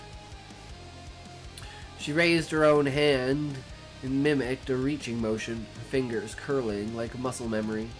His gift creates a phantom limb. It's invisible, mostly. Kinda glimmers if the light hits it right, but solid.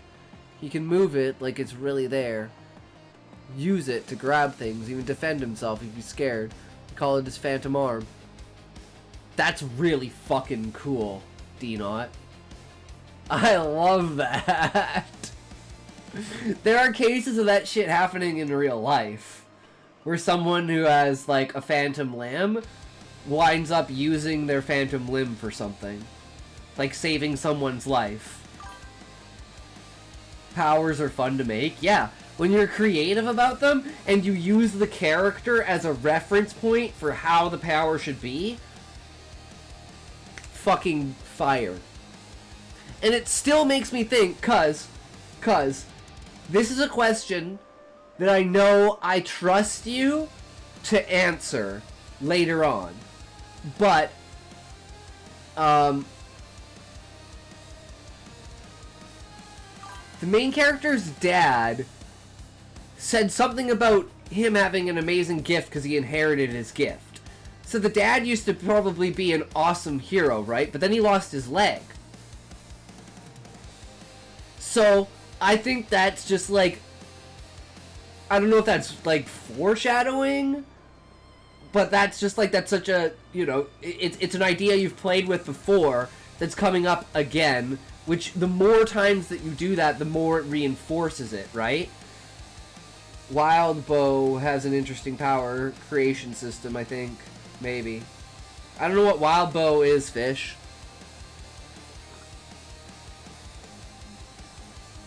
Solaris leaned forward slightly, and he's been able to control it. I've been teaching him, she said, her voice getting quieter. Insert does he know meme. His father had the same gift. He passed away a few years ago. Tried my best, but I'm not a hero. Can't afford lessons. Sometimes when Josh gets upset, the arm acts on its own, knocks things over, throws things. He doesn't mean to, I swear. We're not judging, Solaris said gently, and for once her voice carried no heat. I stepped forward. Do you know if he's been spending time with anyone new? Kids at school, someone he talks about a lot? Marla blinked, thinking, not really. He keeps to himself. Doesn't always get along with the other kids, but his teacher's been watching him after school while I work. Mr. Randall. He said it was no trouble. Josh likes him. Solaris frowned. Do you trust him? She bit her lip. I mean, he's nice, young. Second year out of college, I think. He's calm. He has a gift too, but I don't know what it is. Josh says he listens and talks to him like he's not just a kid. Does he know about the phantom arm, I asked. I told him a little, Marla said. Not everything. I didn't want to scare him off. But he's seen it a few times, I think. Solaris stood. We'll talk to him. Marla's eyes welled up again. Please, just bring my boy home. We will. I stepped back from the afternoon sun. Back and out into the Jesus Christ. We stepped back out into the afternoon sun. The city buzzing around us like it didn't even realize a kid was missing. Stuffed my hands into my pockets, heart still thudding from the kid's photo. Do you think the teacher has something to do with it?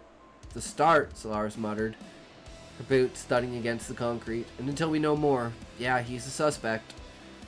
Could just be a guy trying to help. Could also be a guy trying to isolate a vulnerable kid with a dangerous gift. I like the kind of naivety there with him, where it's like, if you know anything about like policing and stuff like that, they're like everyone is pretty much a suspect, right? You have to think in the mentality that everyone's a suspect, so you don't overlook a clue because of your like the bias of how you think about it.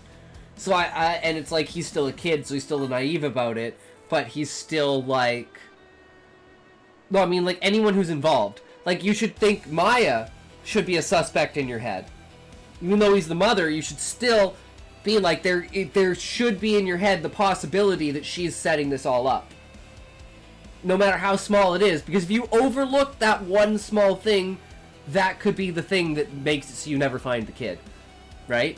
So it's like you have to have the mentality of understanding that just because you think that everyone's a suspect until you rule them out is a bad thing. It's actually a good thing, and it's a naive idea to think that it's not, because you treat everyone as if they're not a suspect, right? But you look and like analyze it in a direction that they are. Does that make sense? And that way you don't skip over anything because you're leaning towards a bias of thinking that the person is innocent. I think that's like the scientific method that should be solid for everything, right? Everyone involved should be, even I would say, the hero that declined helping her should also be a suspect. And he should be questioned as well, right? It's like, how many other people have you come across that you've ignored their requests like this kind of thing, right? It's like the police hero, like in detective mentality. And it's like someone like number 19 hero in the world is going to have that kind of mentality, right? That's why they're so good at their job. So I like his skepticism towards that, right? Where he's trying to think on the positive, even though she's like, I never said that he wasn't a guy. And this is a great example of I said, you heard. All she said was he's a suspect. Never said anything about going to arrest him. If you don't know you, or if I don't know you or dislike you, you aren't getting help from me.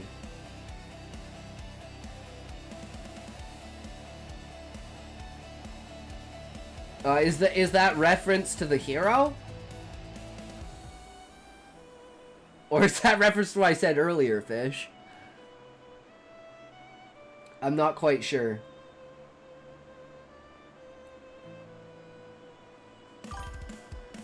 Oh, it's a reference to you. If I don't know you just like you aren't getting help from me. And that's a totally valid way, because it's like the law of selfishness. You're the only one who knows what's best for you, and you're the only one who can push you for your goals, so you should always put yourself first.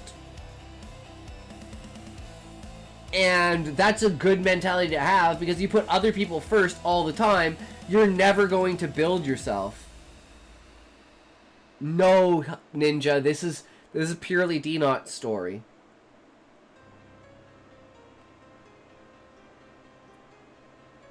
Welcome, welcome, Sean! How's it going? How are you today, good sir? Did you finish another chapter? You're on what, 34 now? Hell no, I would never destroy his story like that. 34, end of arc 1. Ooh, it's all not. Hey man, Fish, you're allowed. I'm sure you can have some input that would give a good idea to Not that it would be a bit able to incorporate into the story, right? Even though what you've already written and edited up to 15 or 16 chapters, right? Right, Not? 100%. When you said no, it's a reference to me. He was just talking about himself in the way of that's his mentality. Like I said earlier, if I don't know you, why the fuck would I help you? I want to help people I know if I'm in a position to help anyone, right?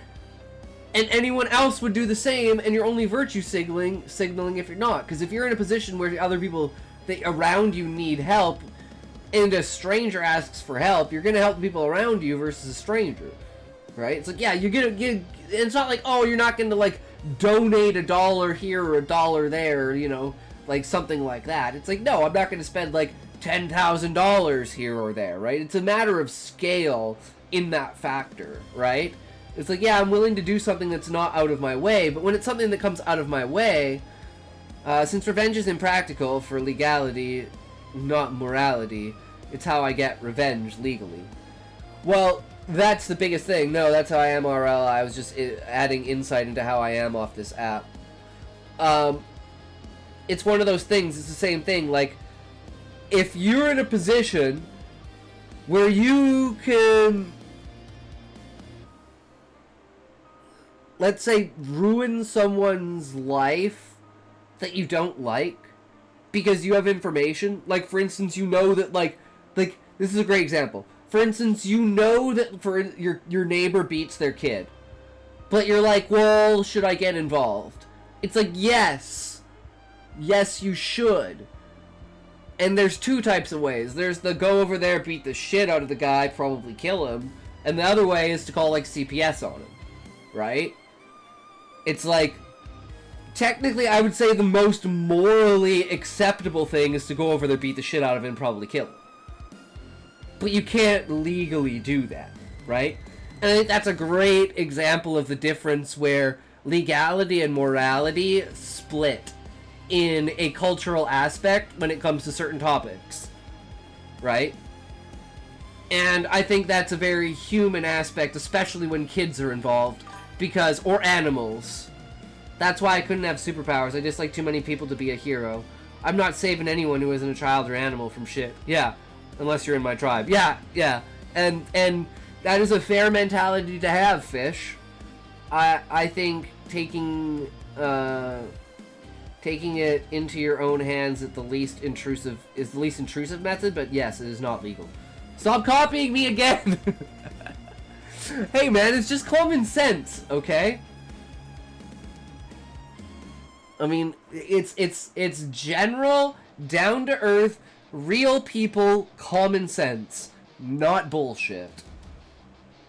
And it's not a call to violence, it's a understanding of when morality needs to be put on hold. And it's actually kind of an example of legality leading morality, where most of the time morality is leading legality, right? The reason something is illegal is mainly because it's usually unethical or immoral.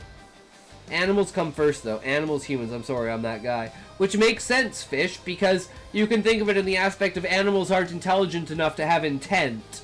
Humans are intelligent enough to have intent, which means we have the ability to stop ourselves. Animals are just animals. It's prey-predator fucking world, right?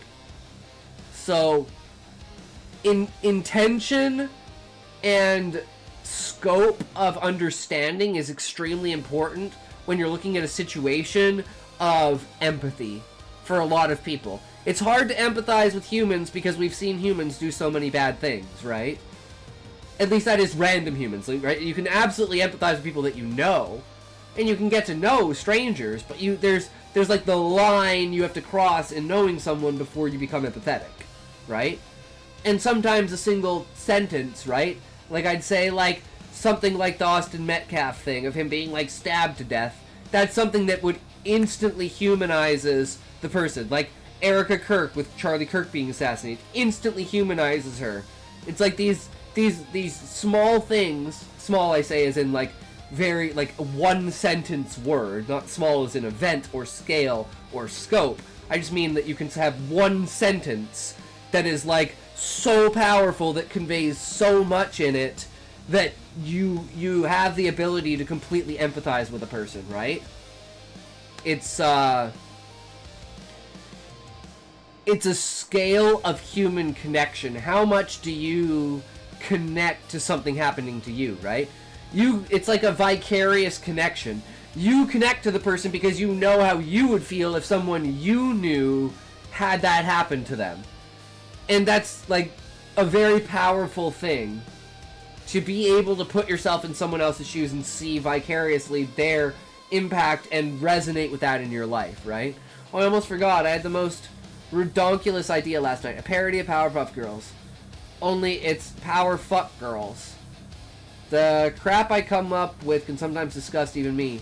That means you won't get helped if you're dying, though. Understand what I mean. If you get your ab eaten and you're bleeding out, ain't nobody calling the pigs for you, bitch ass.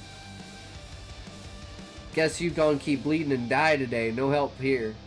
Well, remember, Fish, the one thing people take out of the Good Samaritan is the helping hand.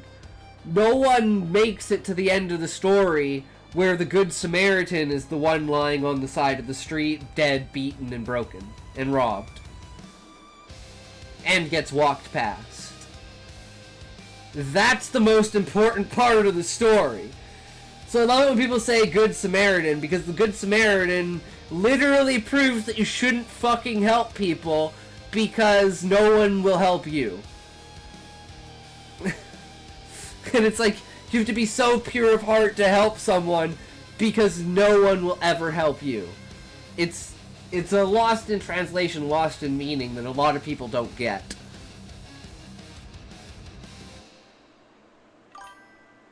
I like helping people just to be kind. Yeah, and there are people like that. I like helping people to be kind too. But if you're not in a position to help yourself, you can't help someone else, right? And it's the people who can't help themselves that continue to help other people and deteriorate themselves that I say, no, you're in the wrong for helping people because the person you need to help is yourself. And if everyone helped yourself, you wouldn't have to help other people as much. Seems like Fish would be my supervillain. But I did say I'm not a good person. Never give me no goddamn superpowers. Ain't they in kindergarten? Hell no. Hell no, man. No, Lermfish, I think he just means the idea of, so, scientist creates beings that are of age, and they gain their powers from the professor fucking them. So he's got to fuck them every night to have them keep their powers. And then eventually they learn that they don't have to fuck him, they can fuck other people, and they're like, you're fucked up, man. Why would you make us fuck you of everyone? That's disgusting.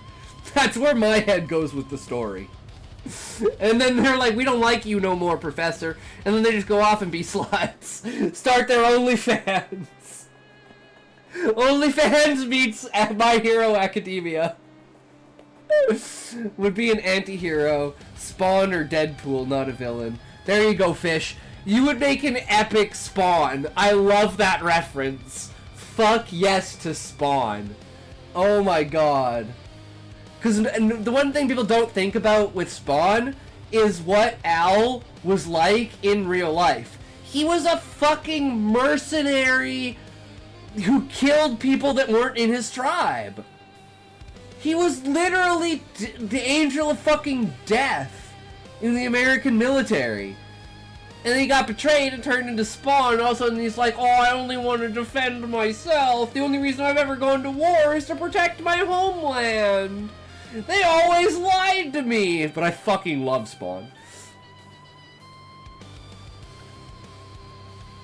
I love the angle of the story. I love Todd McFarlane. He's so great. See, nothing wrong with mercenary work. I'd do that if I had the background. I'm just saying, Fish, that's the thing. Is that, like, despite the fact that in his life he's this mercenary that goes out and kills people that are not part of his tribe, he's an extremely sympathetic character. And that's the perspective, right? Of the, my people come first. And that's a very powerful mentality, because that's how everyone feels. My people come first. Right? So, that's what makes Spawn, to me, such a great character. Is that he's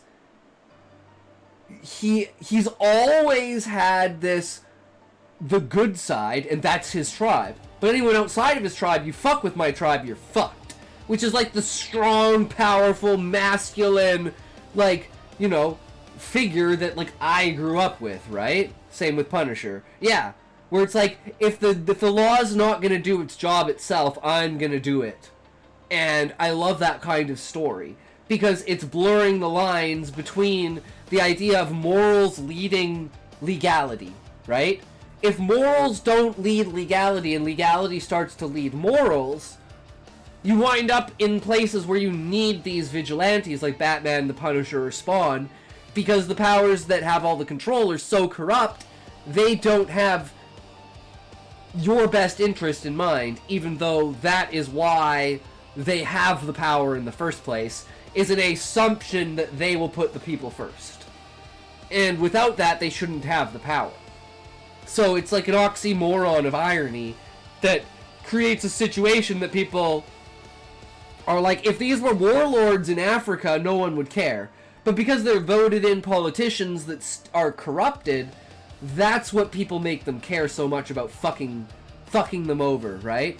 And then that creates the system that causes the need for instance, like I was watching on Asmon's stream earlier, a guy getting arrested for a meme in the UK that he posted on Facebook like a month ago.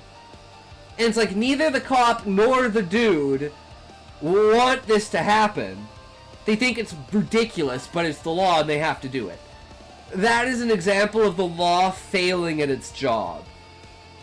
Which is why I say, don't give me any. I'll gain super strength and use it to build myself a house.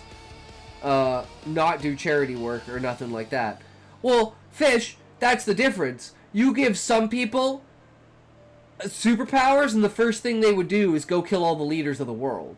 And all the governments of the world. You're like, you give me superpowers and I'll use them selfishly for myself. But not in a way that will harm other people. And that's the difference between the anti-hero and the villain, right?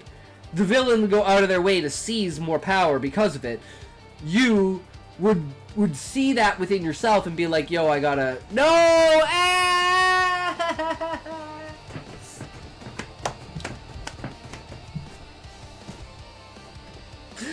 Fuck ads! Fuck ads!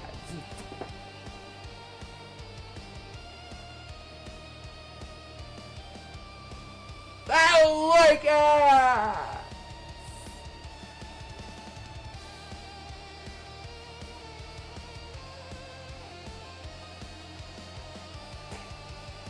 Guys, why are there ads?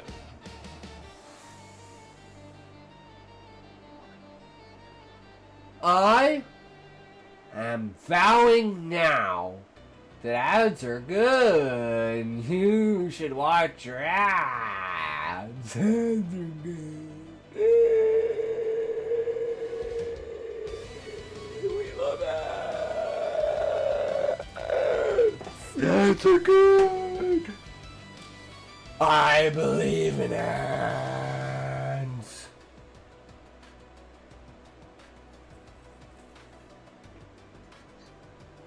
Oh. Guys, they're infiltrating my brain.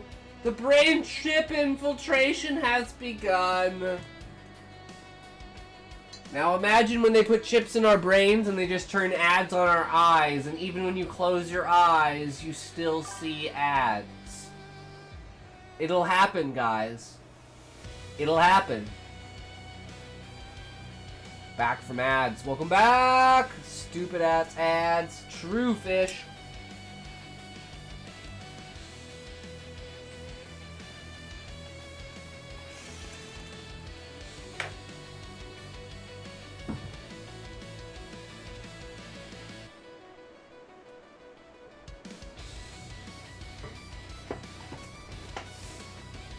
Okay.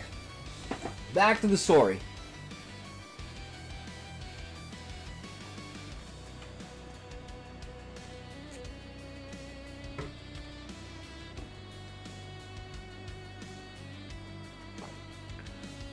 I found.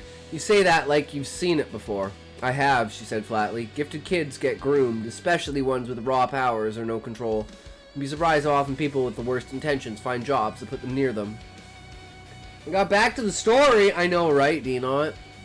2 hours later. That shut me up. We crossed the street in silence, a siren wailing a few blocks away. I glanced back at the rundown apartment building. Looked like it was holding itself together out of pure spite. She's doing her best, I said. The mom. She shouldn't have to do it alone, Solara said, but that's how the system works.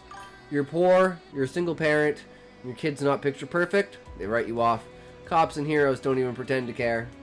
Wee woo, wee woo. Sirens. True. She was angry. That righteous, fiery kind. The kind that lit up every word like a match. I watched her for a second. Kind of badass when you're pissed, I said. Solaris didn't look at me, but I caught the corner of her mouth twitch. Don't flirt with your mentor, rookie. Hey, I said kinda. Very specific phrasing. She snorted. Focus, Justice dude. We've got a teacher to interrogate. School was tucked between a couple of office buildings. One of those sleek charter types with banners about nurturing gifted potential plastered out front. To polished glass doors, manicured hedges, and not a single speck of graffiti. Solaris strode ahead like she owned the place, which, judging by the way the receptionist nearly choked on her own breath when she spotted her, wasn't too far off. Here to speak with Josh Varela. Varela's teacher, Solaris said, voice cool but firm. Receptionist blinks. Yes, of course, Mr. Randall's class. I'll page him. No need. Solaris was already walking. We'll find him. I scrambled to keep up, adjusting my scarf as we turned a corner and stepped into a hallway lined with lockers and motivational posters. Gifts don't define you, character does. Read one above, a mural of smiling cartoon kids with glowing hands and rainbow-colored hair. Subtle, I muttered. DEI! DEI! Woke agenda! Woke agenda! We didn't have to search long. Standing just outside an open classroom door was a man who could have walked off a brochure. Yeah, because when they say diversity, equity, and inclusion, they mean privileged white women with multicolored hair and nose rings. That's the diversity between the white women, is the color of their hair. Everything else is the same.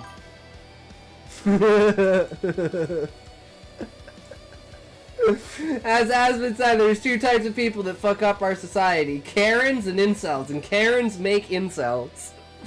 Incels make more Karens.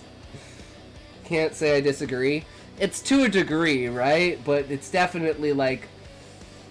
It's kind of ridiculous. It's literally the meme, a women's group, and it's like 20, 21, 22, 19, 23, 24, 22, and the only difference between them is a bunch of white women with different colored hair. Then it's like men's group, and it's like 27, 46, 82, 23, 54, 16, 45, 6. This guy's kid. And it's like there's 3 Hispanics, 5 black people, 4 white people, and 3 Asians. It's like...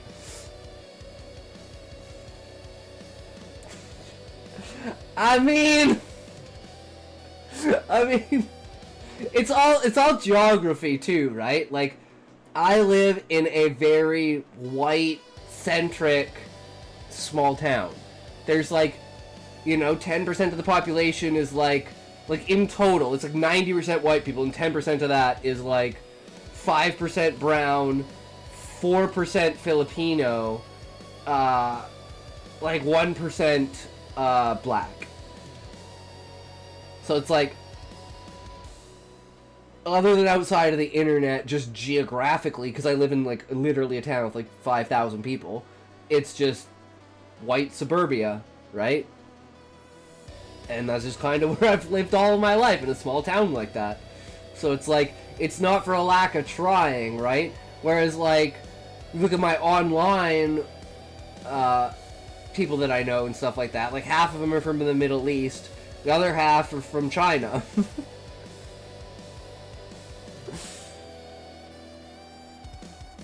Subtle, I muttered. Didn't have to search long. Moved to Toronto. I like being in a small town though. It's like I'm a loner. I don't have many friends to begin with. Right? So I would rather not live in a big town. I mean, it would be nice, Fish, for convenience, because I have epilepsy, so I can't drive. So it's like being in a small town, like, I literally can't do fucking anything. So it is, in a way, isolating. But, I mean, if I had infinite money, I'd probably move back to Vancouver. Like, if I could afford to live in Vancouver, I'd probably move back to Vancouver. Because I fucking love Vancouver. But it's fucking expensive.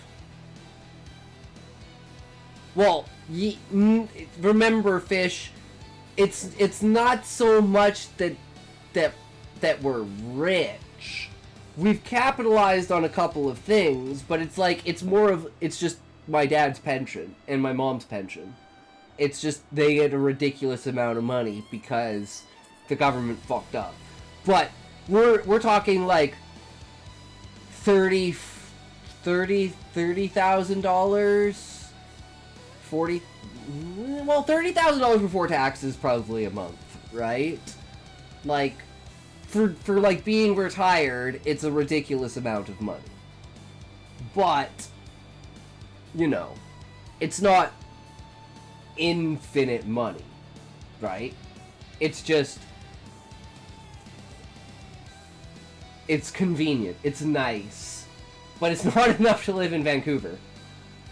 Like, we sold our house for $1.2 million, and we bought a new house that was twice the size for $400,000 thanks to location. And, you know, with, like, investments and stuff like that, but it's, yeah. Like, if you want to move to Vancouver and you want to buy a house in Vancouver, it's like $4 million.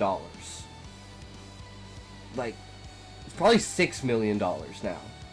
Like, it's fucking retarded. But if I had infinite money, I would 100% move to Vancouver. If money was not an issue. But, yeah, if fucking Vancouver's goddamn expensive. So, right? It's a difference between being like a multi-millionaire and making like $350,000. Yes, I have epilepsy, Queen. But I haven't, due to lifestyle changes and perhaps moving up to a less humidity area because of night sweats were my onset, I haven't had a seizure in 2.5 years. And that and, like, medication and stuff like that. But, yes, I have, like, sleep-induced grand mal dissociative seizures that cause me to, play Rivals. Oh, no, it's a sleep induction.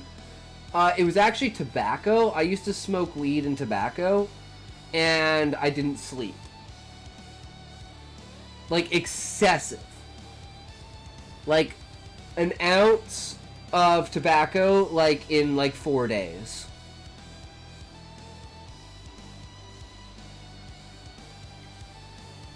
Like, insane amount. And then I get night sweats, because I sweat really bad. And then I'd, like, curl up in a ball, put on more blankets. I'd be overheating, but I was freezing. And then I'd go have a shower. And then I'd have a hot shower while I'm overheating, while I feel like I'm freezing. And then I'd have a seizure. And I'd basically go into, like, a dissociative state where I became extremely aggressive. So you basically had to, like, hold me down. And I didn't have, like, muscle limiters in my arms, so like I'd like kick people across the room and like throw people around, and I'm a really small guy, so like paramedics and cops, like my parents would have to warn them, yo, be extremely careful with him, he doesn't look like it, it's like fucking fighting Superman. And yeah, so I just like, and I don't remember anything ever. either wake up on the ground with the paramedics over me, wake up in the ambulance, or wake up in the hospital. Be like, well, shit, I guess I had another seizure. That's why my fucking head hurts, isn't it? And why my arms and my legs and my abs are so fucking sore, like I did a full body goddamn workout. But yeah. The only reason it's classified as epilepsy is because it's just seizures with unknown causes. So I can literally go to raves and have strobe lights in my eyes and watch that episode of Pokemon that caused like a third of 8-year-olds in Japan to have seizures, and I'm fine.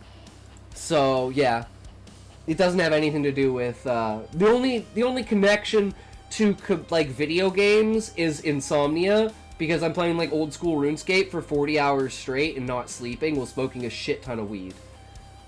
Everyone has different triggers. Yeah. To me, it's just like pushing my body to the absolute limit and ignoring my body by being able to like distract myself with like playing video games. And yeah, welcome to 8 years of my fucking life. But now we're here and we're doing good and we're back on our feet, and that's what matters.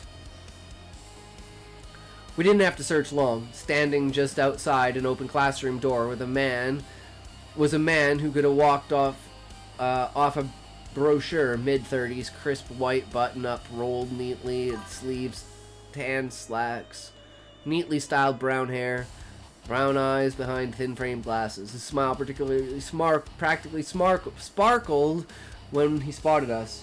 So I meant to change mid-30s to mid-20s.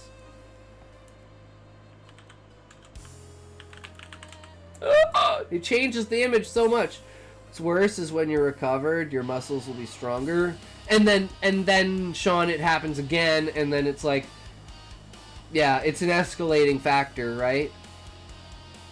And especially if like I've thrown someone around or done something like, you know, I've never punched a hole in the wall, but I've like, you know, it's like an animalistic, territorial, don't come near me. If you come near me, I will attack you. But if you don't come near me, you're good.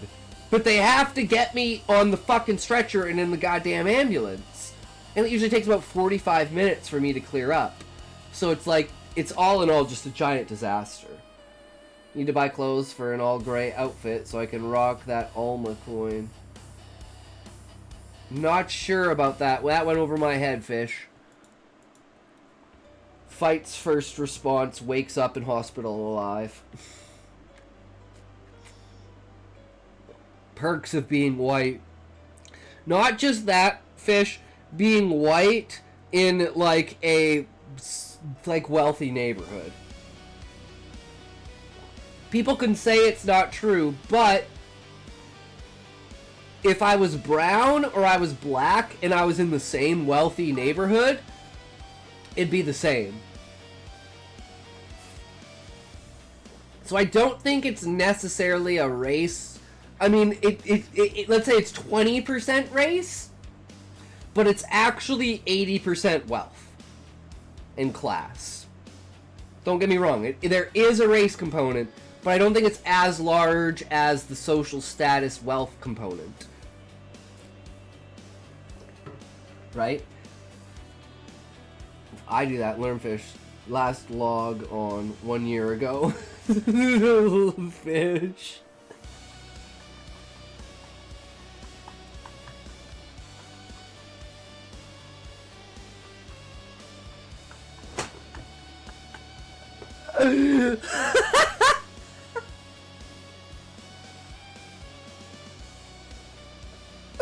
That's so good, Fish. I fucking love it. I'm sorry that it is that way. I understand. Oh man, but it was that way in Vancouver with like white people because they were all drug addicts. But if you were in the wealthy area, all the brown people, because all the brown people in Vancouver are wealthy, right? All the white people are drug addicts. The brown people are fucking wealthy. So it's like you almost get the kind of reverse effect in Vancouver. Sup, y'all? Hey, Raymond, how's it going? You asking sup? The only thing I know is sup is gas prices. Huh? we were talking about white privilege and class privilege, Raymond, and I was talking about how during my seizures I assault paramedics in my not like disassociative state, and then Fish was like the privileges of being white, and he was like, if I did that, it would be, if I do that, Lermfish last log on 1 year ago. As in he's either dead or he's in fucking jail. And there is an element of truth to that. Wait until Indians become cops. Ain't nobody named Patel going to jail. Ever.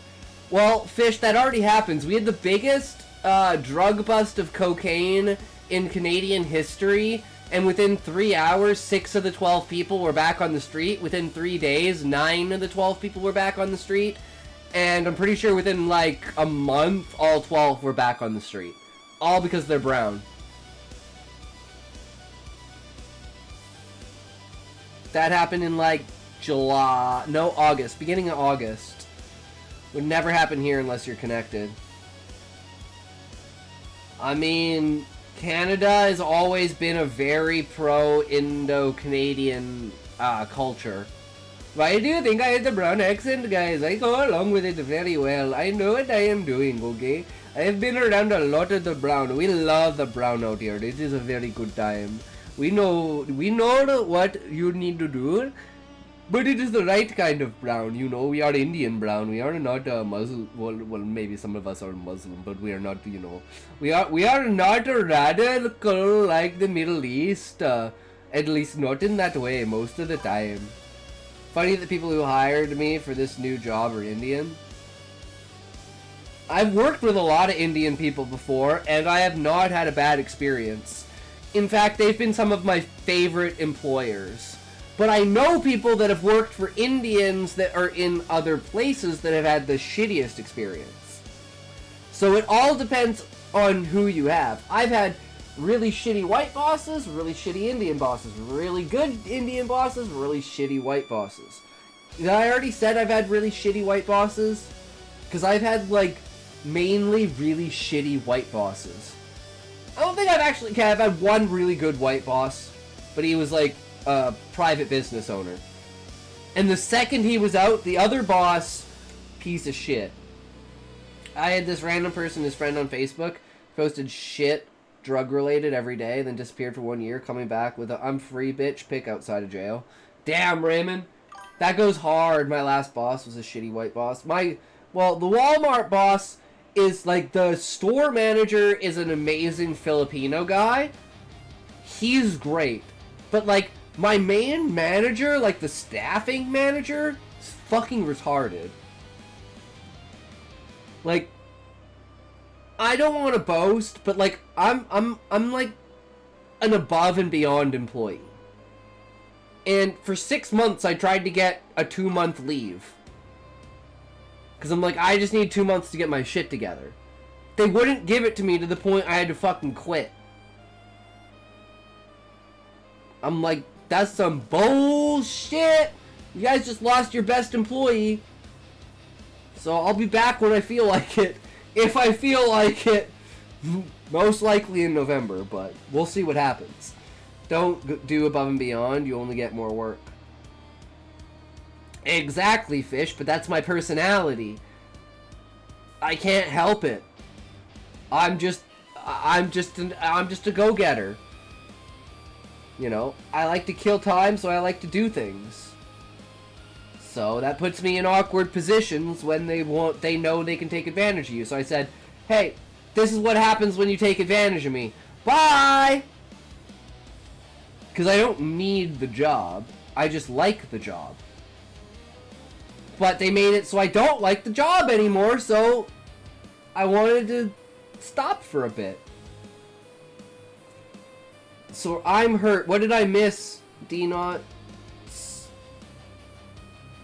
What did I miss? What happened, D-Not? I want to get Arctic training from you guys. Now I'm done talking.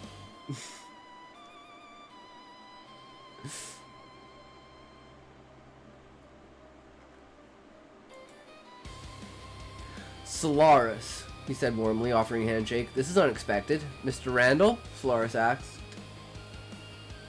That's me, but please, just Randall's fine. His handshake was firm. PR quality. Can I help you two? Slars didn't return his smile. We need to ask you some questions about one of your students, Josh Varela. Randall's brow creased just slightly, like it had been trained not to. Of course. Is he alright? Mother says he's missing. I jumped in, studying his reaction. She said you were watching him after school recently. Yes, a couple days ago. Monday, I think. Marla asked me to keep an eye on him while she worked double shifts. I was happy to help. Leaned against the door frame. Just casual enough. Josh is a bright kid, very sweet, but a bit of a temper sometimes, but who doesn't at that age? Solaris crossed her arms. Did he leave with anyone Monday? Randall shook his head. No, he stayed after class to work on an art project. Said he wanted to surprise his mom. Packed up my things, told him to lock the classroom when he was done. He knows the code. When I came back 15 minutes later, he was gone. Did you report it? Solaris asked. Smile dimmed a hair. I assumed he'd just gone home. Sometimes he slips out without saying goodbye.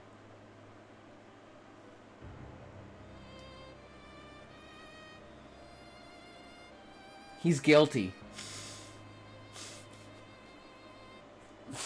He's fucking guilty.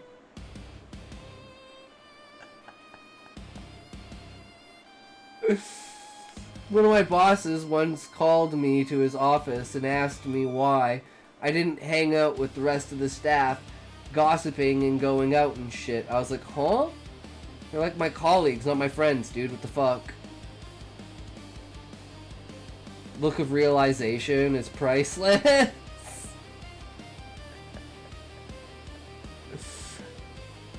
I didn't think anything of it until now. Narrowed my eyes. Something his mom said clicked in my head. Never goes anywhere without saying goodbye. Yup. Click. He's so guilty. What's it like being smart? Serious question. I'm not smart, fish. There's a word for it. It's your ability to connect different things together. And like your ability to extrapolate.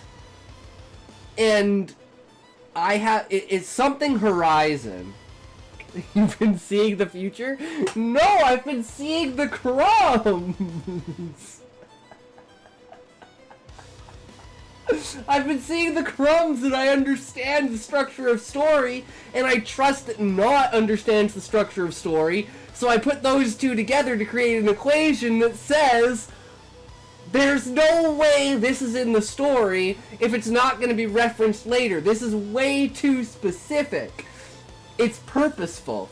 And as a writer, I know that and I see that, so I'm like, I know exactly what's going on. You always see it coming like a vagina with spectacles.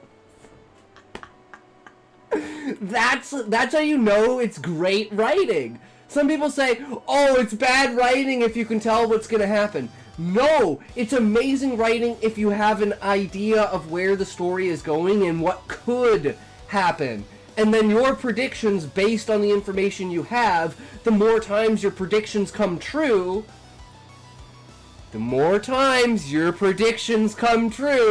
that one time that they don't hits so fucking hard, you don't know how to explain it.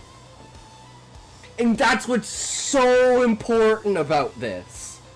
And Not, I know it's gonna happen.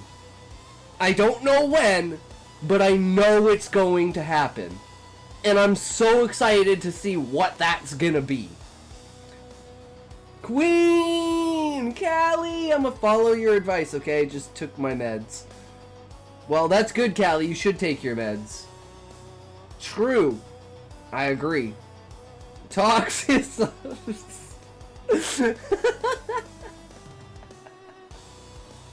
Hey, man. You're going back on your sleep schedule? Yeah, Callie, whatever happened to your sleep schedule? I'm sorry the stream has derailed your sleep schedule. Yeah, no more rivals. No! Well, we had so much fun, Callie.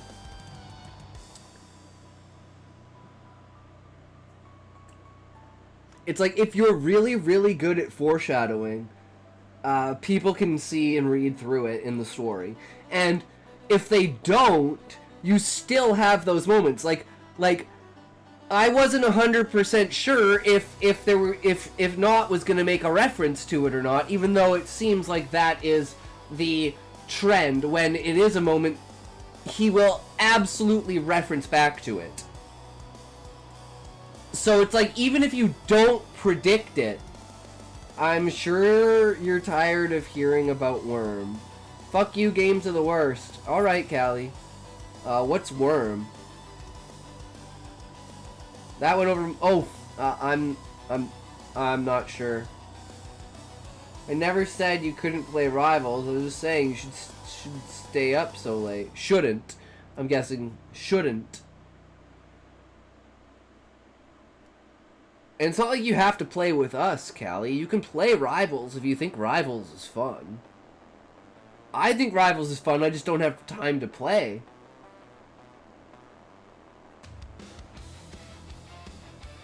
It's like, I just like to wind down with a video game after the stream. Just to have some fun. No, I can only play with you guys. I mean, that's a self-imposing rule, Callie, because it's not how reality is, so I can't sympathize with you with that. Games are bad anyways. And I mean, if you feel that way and you don't want to play the game, that is 100% valid, right?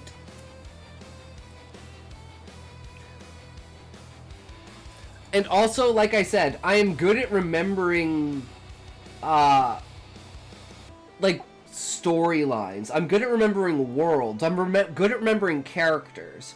I'm not good at names, and I'm not good at specific words. Unless they're as obvious as someone saying, especially when they're saying to someone who's trying to find someone, a specific mannerism of a character. That is a huge clue in being a detective, right? I don't only play late at night, lol, and I agree, you can play without us. I play by myself all the time.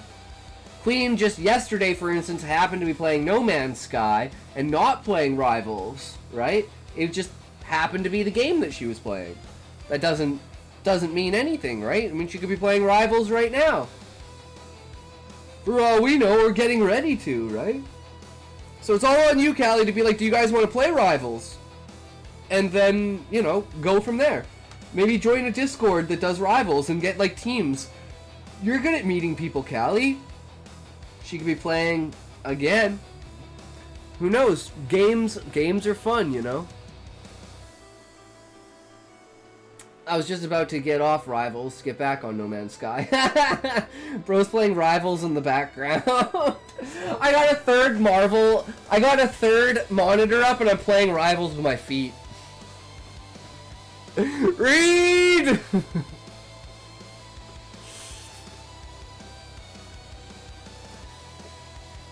I narrowed my eyes. Something his mom said clicked in my head. Never goes anywhere without saying goodbye. Did Josh ever talk to you about his gift? I asked. Randall blinked. His phantom arm? Yes, it's unique. Born without his right arm, as I understand. His gift compensates. Very fascinating from a developmental standpoint. Pictures of Atox playing Rivals with his feet on Wiki Feet. Okay, you take the controller, right? Hold on. It's the getting it off. Nope. Failed. It's more like you put it on the counter and then you put your feet on it, right? And then you go from there.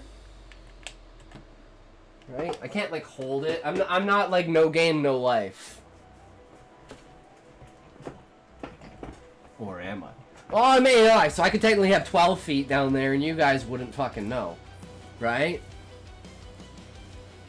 Like, you ever seen, there's like a VTuber, and it was like, Meowdy, how's it going, Muffin? So their legs were like up like this, right?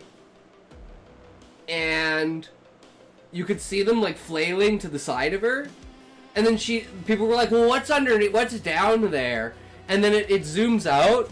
And it's literally the model and it's like the model is standing up, and it's got these extra legs coming out of the thighs, just like sticking up. So it looks like you're like sitting down and crouching, but it's just an extra pair of legs just sticking out. They're like, what does your model actually look like? It's like, oh my fucking god.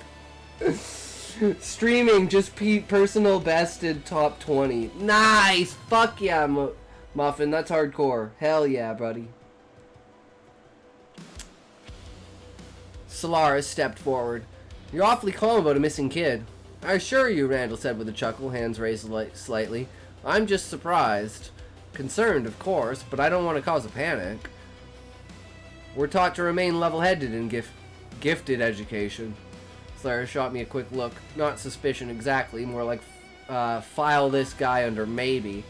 Just say PB'd. It wouldn't make sense when you say personal bested.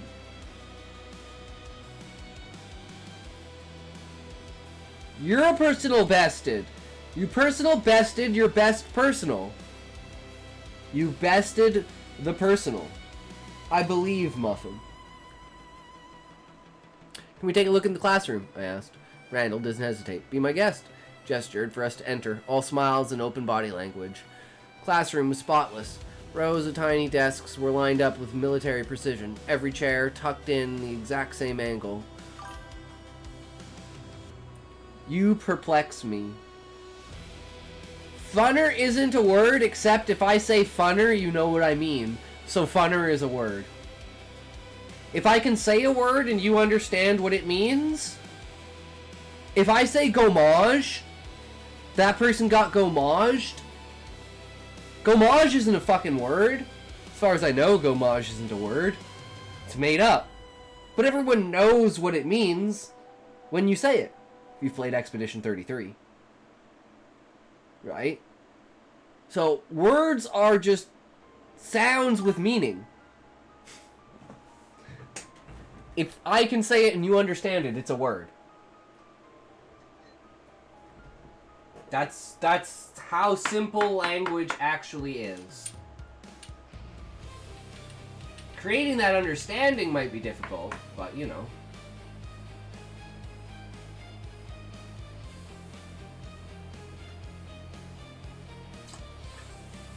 Guys, I don't know about these ads.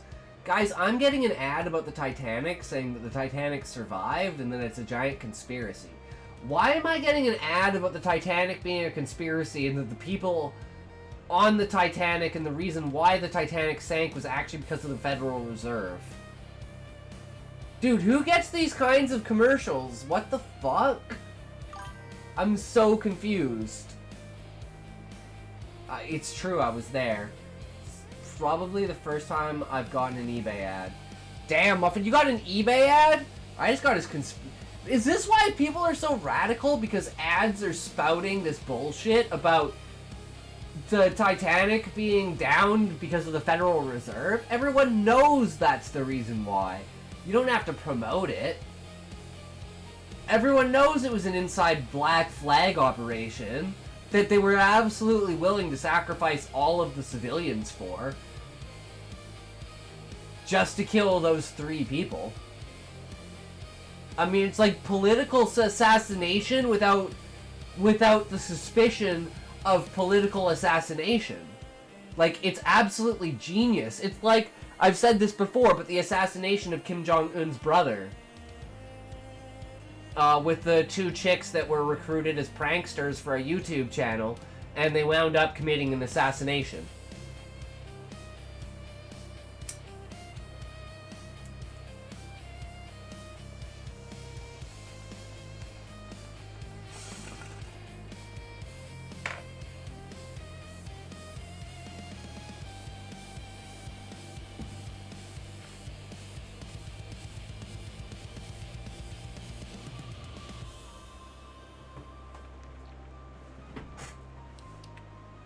Government cheese. Agreed, Raymond. When the government has the ability to patch things, it's over. They can self-patch. Imagine a self-patching game. that only it's a self-patching game where you fight against the AI, but the AI self-patches to improve itself every time you fight it.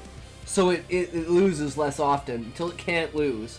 Italy, the mob killed like one judge by blowing up a whole section of the highway, like full-on movie explosion. Oh, I believe it, Raymond. I'm sure there are tons of cases of that kind of shit where it's tried to be hidden in like a natural disaster or something like that. Like an exploding gas pipeline that takes out 4 city blocks. It just happened to be the person that died in it. Like with the Epstein shit with whatever that chick's name was. Like, she's under like all this protection, then she gets hit by a bus. Well, wasn't there like something first that they prevented? Then she got hit by a bus, and then she just like they denied her medical care, and she just like, or they like unplugged her life support or something like that in the hospital. And they're like, oh, it's just a bunch of coincidences that the one witness to the Epstein file. Like, what the fuck? Just happened to blow up a part of town where it's very important. This very important dude lives, yeah. On like the day that he's like supposed to give a speech, or you know, it's like, could you be more obvious? Based. Oh man. A bright alphabet banner stretched across the whiteboard above laminated posters about emotional regulation and safe gift usage. On one wall, colorful crayon drawings were pinned neatly in a grid, perfect corners, no crooked lines. I walked past them slowly, eyes scanning until I found the desk with a neat little nameplate, Josh V. Top of the desk was cleaned, nothing but a single pencil, centered like it was part of a museum exhibit. Something's wrong. Something wrong? Randall asked casually as I crouched beside it. Just tidy, I said, pretending to study the floor. No one likes chaos, Randall replied, with a smile that didn't quite reach his eyes. I straightened and turned toward him, watching the way he adjusted his glasses and smoothed his sleeves, even though they didn't need smoothing. Then, right on cue, "You're a bit younger than most," Randall said, tilting his head at me. "Sidekick in training?" "Something like that," I muttered. "You wouldn't happen to be Jupiter's kid, would you?" Oh shit, I froze. The air in my lungs turned to concrete. You've meant, like, I swear you've said that name before, but it was only in passing.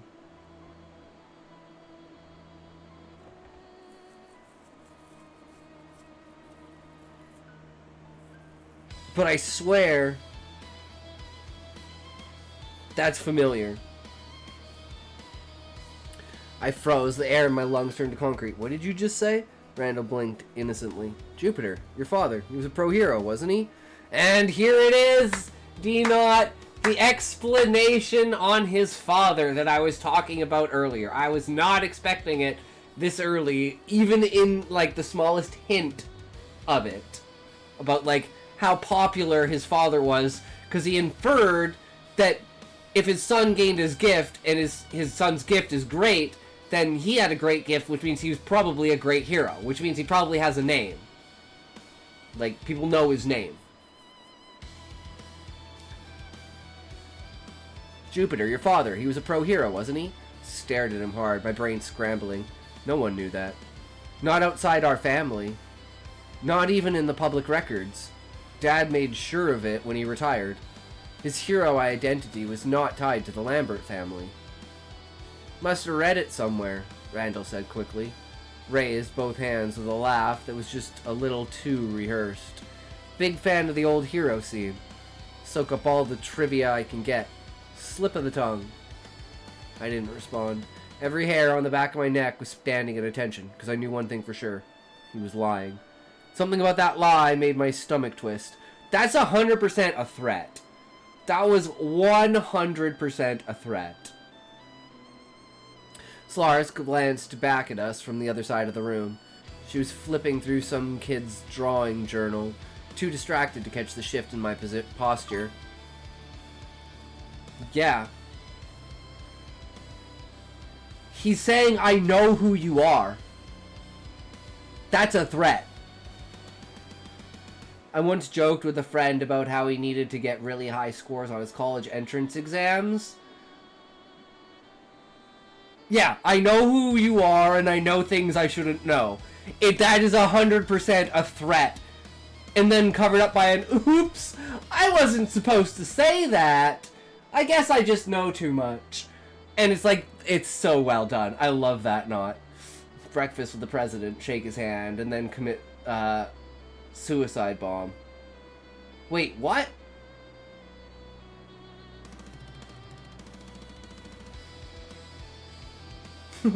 Where the fuck did that last part come from? That president actually ended up dying in a helicopter crash. Crazy shit. Wow. Powers related to clairvoyance or information gathering. Clairvoyance is information gathering. It's understanding and taking information and being able to apply it to the real world. Or in this case, taking the information from the story and applying it to the story world. It's a simple matter of knowing what you're looking for and understanding how powerful subtext really can be. And understanding, like, intimidating situations. I would just have Hulk powers. I mean, that in and of itself can make a very interesting story, right? Are you conscious while you're the Hulk? Or, like, are you phase 1 Banner Hulk? Are you phase 2 Hulk? Which is like Thor Armageddon? Or are you like phase 3 Hulk, which is like Endgame? Where it's like, he's just always Hulk form.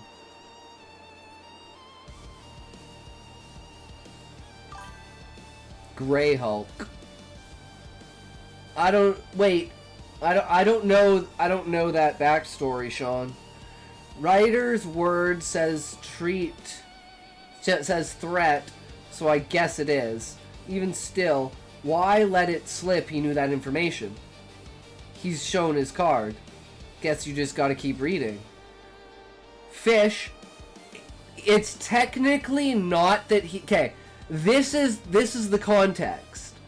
I'll go through this so you understand it, Fish.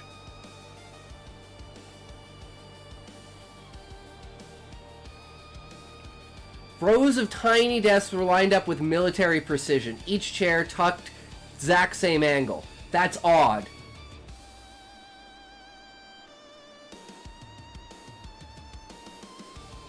The pencil in the center of the table.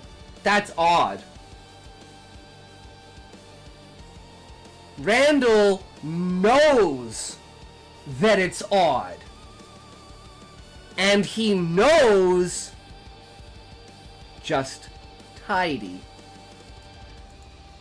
that the main character knows. So Randall's not giving away his hand. He knows he's been made. So his first reaction is a threat. He knows he's been made, so now he has to make it so they don't say anything. Now we've entered the tension stage, where are we going to leave this classroom? And as soon as he starts talking about his dad, or even when he's here talking about how young he is, and he's a sidekick in training, like, this is amping up that tension and that pressure of knowing, oh shit, what is this gonna end with? It's either gonna be a fight or an arrest. That's the only direction. I've been made, so F it. Let me tell this kid why he shouldn't get stupid on me. Exactly, Fish. Exactly. All that is all that stranger. Thank you. Is that all stranger? So yeah. That's how I think, right? As I'm reading it. I am building this in the back of my head of what are the inferences behind the words that are being said? How can this build the story? And then I have like multiple paths, and then those paths get snipped. It's like building a bonsai tree, and you're just snipping the ones that are not the correct one until you have this epic one-dimensional huge fucking tree. Instead of building like a canopy, I'm trying to build straight up, right? And then they talk about all this, and then it becomes like, clearly something's going on. And this entire conversation is a rising of tension. I do get subtext. It usually has to be a bit more out there than this is for me to pick up on. Is show or explain examples, but it's not time. Go on. It's all good. We got tons of time. I like to be as thorough as possible.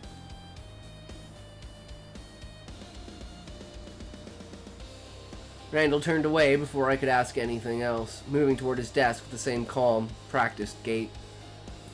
I stepped closer to him, arms crossed, and my voice dropped a notch. You didn't answer my question. Randall looked up where he was reorganizing a stack of nothing. Scotty is very thorough.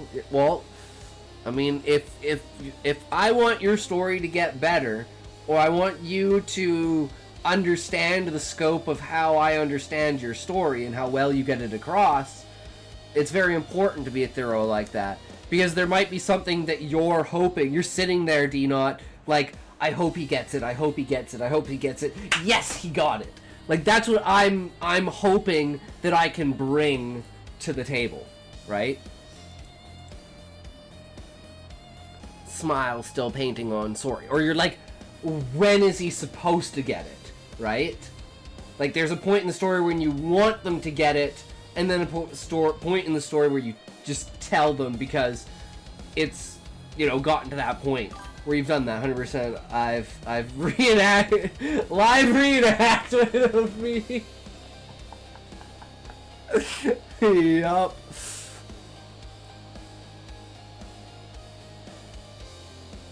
Sorry? How'd you know that name? Jupiter.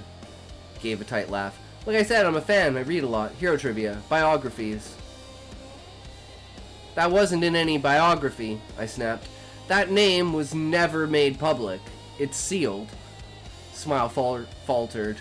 Must have been a leak somewhere. You know the internet has information spreads like, you found it. How exactly? I pressed. From a forum post, a blog. You want to show me where? Mr. Sidekick, he said, voice sharpening. I don't appreciate being interrogated in my own classroom. Maybe don't act like you're hiding something. Solaris finally stepped in. Okay, she said, clapping her hands once. Loud and final. That's enough. We're done here. But now, Leo. Randall gave a thin-lipped smile and motioned to the door. I think that's best. I hope you find the boy. Truly. I didn't move. Solaris grabbed my arm. Not hard, but firm. Outside. Now. Reluctantly, I turned and let her drag me away from the creepy classroom. You know what's really good about this? Is this shows situational awareness to a point on scale. So if you look back at the beginning of the chapter and the interaction with the little girl and how Solaris wasn't exactly sure how to take the situation on, but because the main character is super personable, he knew exactly what to do. But now, in this situation, confronted with something that's on a higher scale with more stakes, as in actually part of the hero world, he's actually kind of blowing his own cover by trying to interrogate this much. And he's pressing things that are going to lead to an escalated confrontation. And Solaris knows how to handle this kind of situation. So, I love the contrast of he knows how to handle a passive situation, she knows how to handle an aggressive situation. And that shows how each of them can teach each other how to, like, be better at handling certain situations. And it makes that scene earlier, like, 1,000 times more impactful. Because it's had a contrasted scene of saying, this is the part of the character that you're trying to show. And you've showed a negative on one, and a positive on one, and a positive on other, and a negative on the other. And that is fucking phenomenal. Reluctantly, I turned and let her drag me away from the creepy classroom and the man pretending he didn't just set off every mental alarm I had. We made it halfway down the side. And you also add in, like, Jupiter is important. Like, this guy was, like, important if his actual name was never released to the public.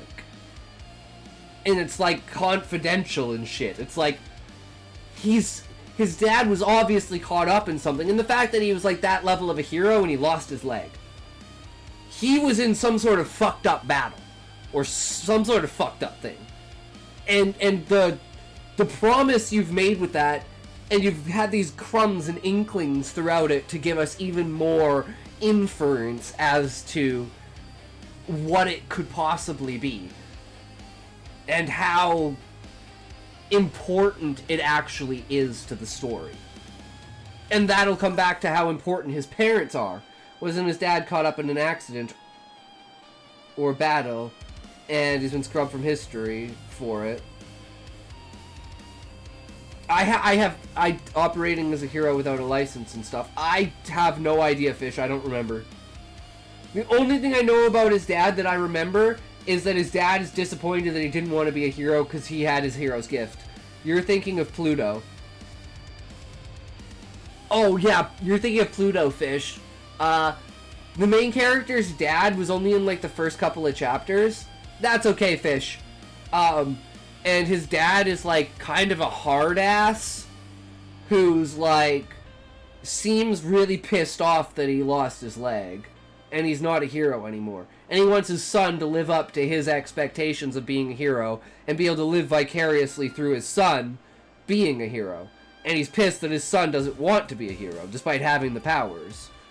And it's like he specifically even said he was trying to get a kid that had powers. So I even assume that he's his dad's thing hasn't been completely revealed yet, even as of chapter 15, but I'm getting there. A true conversation between Leo and his father. And it's going to be so powerful when it happens, not.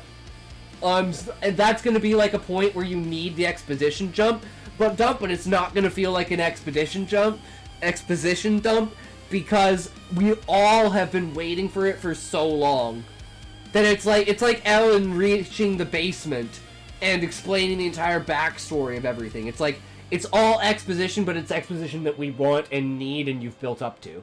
So sky high, but the dad is handicapped. Yeah. And I don't know how, I don't think it's been told how the dad got handicapped. Just that he is. And it took a huge detriment to his life. Also the fact that, did it happen during, because this is what I think, not from what you've presented, that he was crippled before he met his wife and before he had kids. And the reason he met his wife and the reason he had kids was to produce a hero that had his powers, but his sister doesn't. And then his dad finally gets the kid that has the powers, but the kid doesn't want to be a hero. And that's kind of the emphasis I'm getting on the background of the relationship between the dad and the son. But I'm not 100%. That's just my thoughts, and the way that you've presented it with small crumbs, and the way that he specifically said, like, your sister doesn't have powers, you do, why are you neglecting this, kind of thing, or something along those lines. That explains his parents being on his nards about being a hero. And they know he has the potential, and they know... Interesting thoughts, Scotty. That's where it's like, I like the idea that I can influence stories with a perspective that maybe was, like, in your subconscious that you hadn't fully built on yet, and that I can give you a spark that turns that into a wildfire that, for instance, like in my book, the way that I wanted to kill Zayd just to have a death. And then just through the story itself, it naturally came to the conclusion that Zayd had to die, and his death is the most important, pivotal moment in the entire book. It subverts all the expectations of the reader and sets the entire story in a completely new direction. They were going to kick him out, if I recall correctly. I don't know, that's just what I remember. And then I make up my own story in my head, right? So it's like, from what I read and what the final thing is like completely different usually in my head, because of all the branches that I've taken and the ideas that I've added to in my head to be like, well, this would be a cool idea to add that in there like that. And then I'm like, wait, was that part of the story or did I imagine that in there? And I don't think there's a way for me to imagine anything into your story, because it's all there. At least so far from what I've seen. I'm sure there's points where it's not, that it's like, you know, I haven't really picked up on because I'm not fucking Stephen King or something like that. But this is definitely, like, woo! Amazing. Reluctantly, I turned and let her drag me away from the creepy classroom and the man pretending he didn't just set off every mental alarm I had. We made it halfway down the sidewalk before I finally muttered, "He knows something."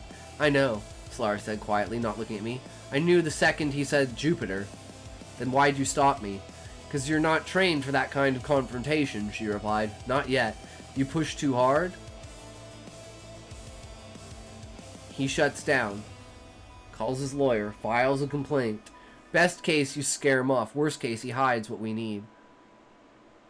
"So we're just gonna let him go." She stopped walking and turned eyes blazing. "No," she said. "We're going to follow him." I blinked. "Huh?" "You're gonna stay behind. Rooftops, trees, whatever you can manage without being seen. Tail him. Close, but not too close." "You're serious?" "He knows something," Solara said. "The fact that he knows something classified like your dad's identity, that's not just a red flag, kid. That's a siren with fireworks. We need to know what he's hiding." "But I thought I wasn't trained enough." "You're not trained enough for direct confrontation," she corrected, "but you're sneaky and stubborn, which makes you the perfect shadow. And he can technically fly. So he has an escape route. So it's like he is good for the job, right? He just fits. If he knows that much, he may know you're following him." I think so, Fish. This is my thought. Solaris is using him as bait.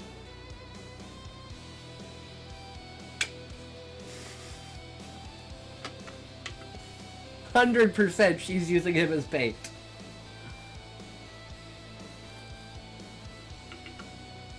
She's probably already called in backup.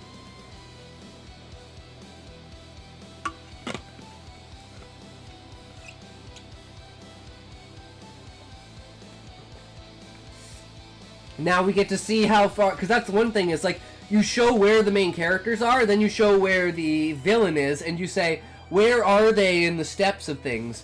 Is the hero ahead of the villain and the villain needs to catch up? Or is the villain so far ahead he's pretending to catch up, like setting a trap? Why am I getting... Because it's an amazing story, Fish. That's why you're getting invested. That's what happens when you read a fantastic story, and it has all these tiny things, tiny breadcrumbs leading you in a direction. You can't put the book down because you need to know what the fuck happens next. That is how you write something that will sell, something will last generations.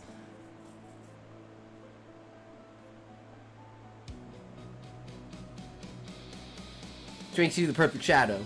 She paused, then smirked. Just don't fall and die. I don't feel like explaining to Pluto I lost his new sidekick. My heart was pounding, but this time in a good way. Got it, I said, tugging my hood up. Operation Tree Stalker is a go. Please don't call it that. No promises. I hope I can reach that level that Not did, because damn, this is deep. Yeah, right? Right, Ninja? Like, this is fucking crazy. This is so inspirational and amazing. Right? It's like, and the perspective from the character is why it's so fantastic. And this is a great example of you can do anything. Next chapter is pure action, pretty much. It's fun. I think I mentioned it before. But this chapter and the next were originally an 8K word chapter. Yeah, and then you said you split them into 2 parts. Yeah. It's like my first chapter is like 8K words, but I don't think it's going to be 8K words when I'm done. Because that's too much for a first chapter. because it just kind of feels like it drags on. But the whole book kind of structure is going to be probably most likely changed by the time I actually start writing it. But the investment in the character... Oh, Sean dropped a link. What is this? I missed this.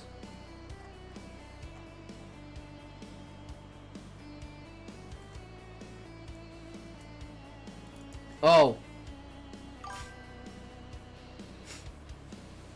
Admiral, we have enemy ships in Sector 47. It's a trap.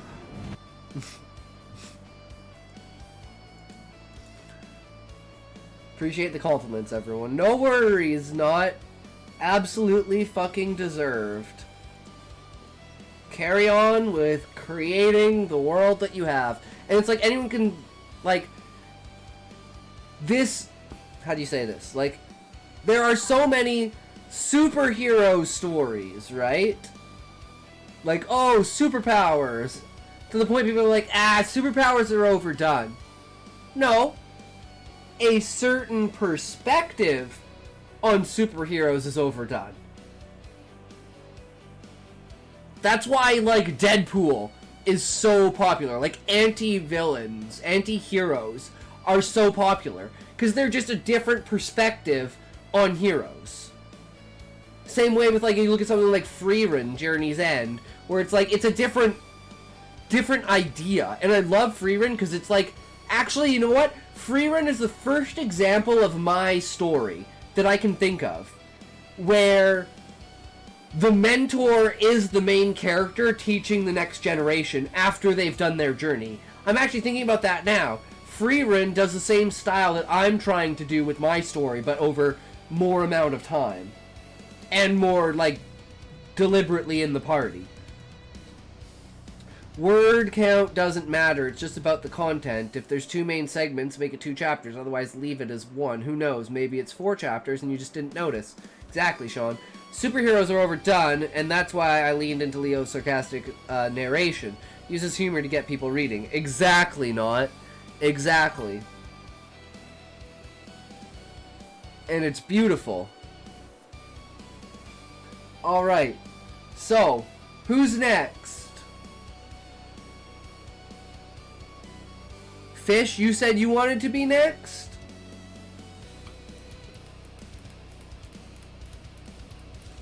I think it's Fish's turn. Alright, and then it was just this was the brainstorm, right?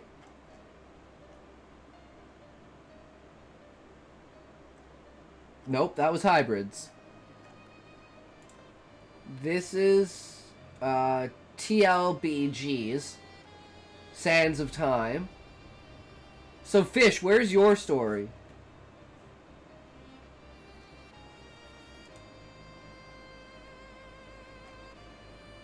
Very excited as well. Hell yeah.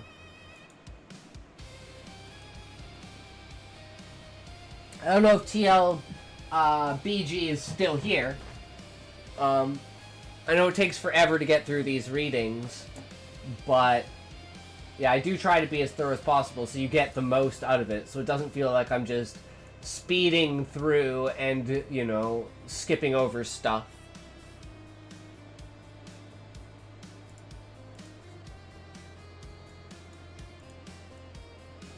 So this is another short story? Or is this part of a continuous universe? And it says Master and Pupil End, and then it says Darkbound. Is Darkbound... Don't bust the popcorn out. The best act has passed already. It was in the Discord, too.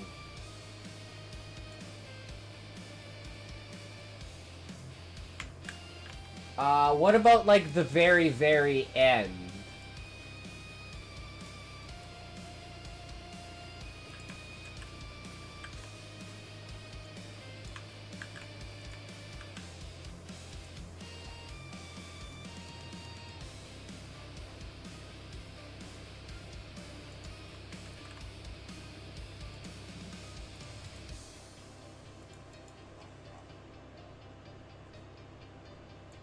The best act?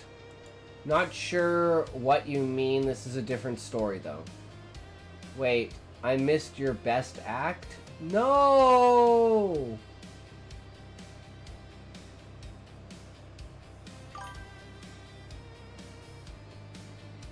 Best act, ninja. So this is a completed story.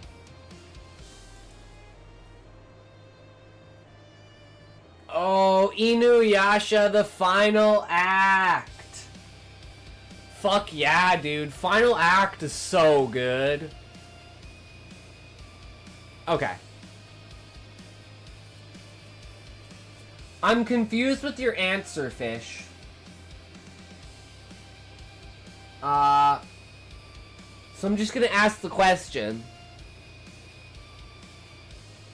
With you answering short story or long form. Because I asked if it was a short story and you're like, no, in my mind. And they're like, it's a short one. As in, like, it's like its own... Yeah, I don't know. I'm confused. I was answering something else. It's a short story. Oh, okay. Okay. So it's just standalone. Nowhere near finished. Okay, so it's not completed yet. So it's a piece of a short story. That's what I was trying to say. Is like, is it completed or is this just a piece of it? Just so I know how to read it. Right? Like I know if it's the end is the end or if there's more afterwards. But I do have to go grab more drink. Before we begin, more drink. I will be right back.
Oh. What did I miss? Touched this in over a year. Been a few. Currently writing. I'm not. That's the problem. What happened? Indeed. You after me, Ninja. Huh? Yeah. Try to stay up to catch it, but if not, I'll watch the vid tomorrow. You're not willing to see it live. You're gonna like it. Certain I will. Same here, I do work tomorrow. I'm laying in bed currently listening in. If I fall asleep during a read, I do apologize. I watch the vlogs during work. So if I miss it, I'll hear it in the VOD. That's all good. It's understandable. I just straight up, like, wouldn't want to read someone's story when they had absolutely no idea. And then they're, like, scrambling, looking through the VODs, trying to find out if I even did read their story or not, right? I don't want to have to... You know, I don't want that to be a thing. So... If you tell me, like, oh, I'm not going to be here, but I want you to read my story, I know I'll go back and watch the VOD, you know, that's completely on you. Like, I don't mind reading your story if you're not here, if, like I did with Obiek, right? As long as you get the feedback, that's really what matters. Could try being active in your Discord once in a while. Well, the problem, Fish, is... I'm always doing something. I'm always busy.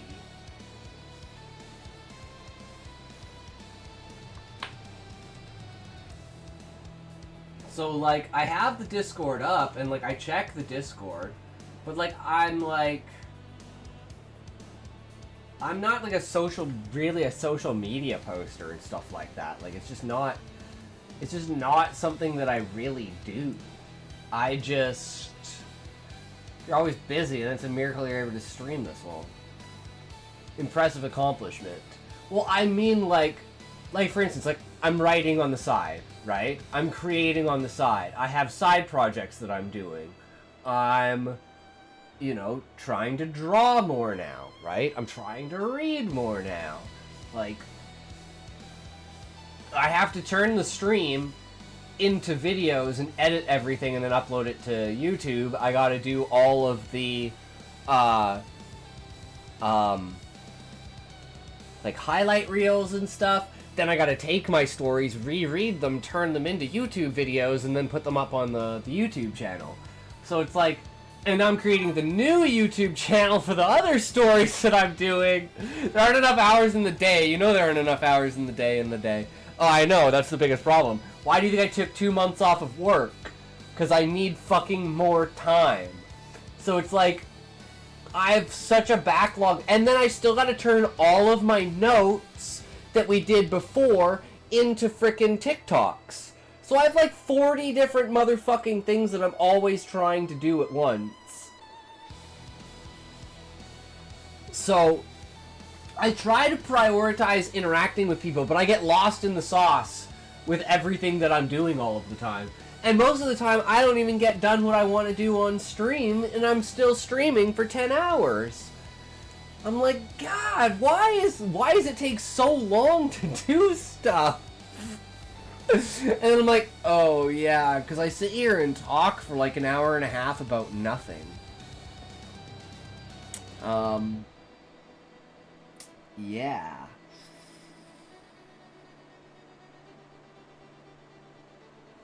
But, I mean, that's what the stream is about.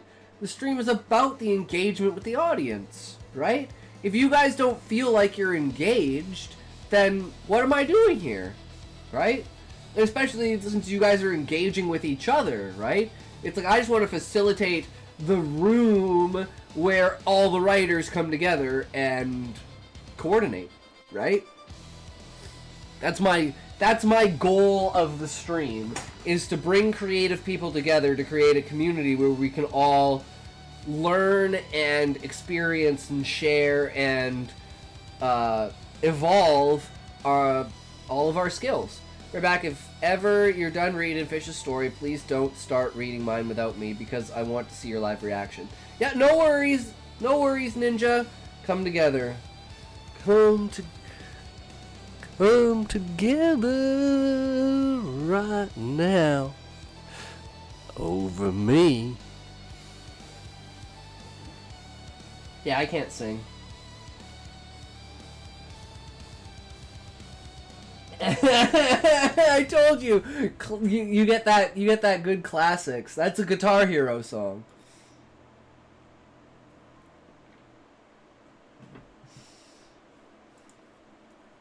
All right.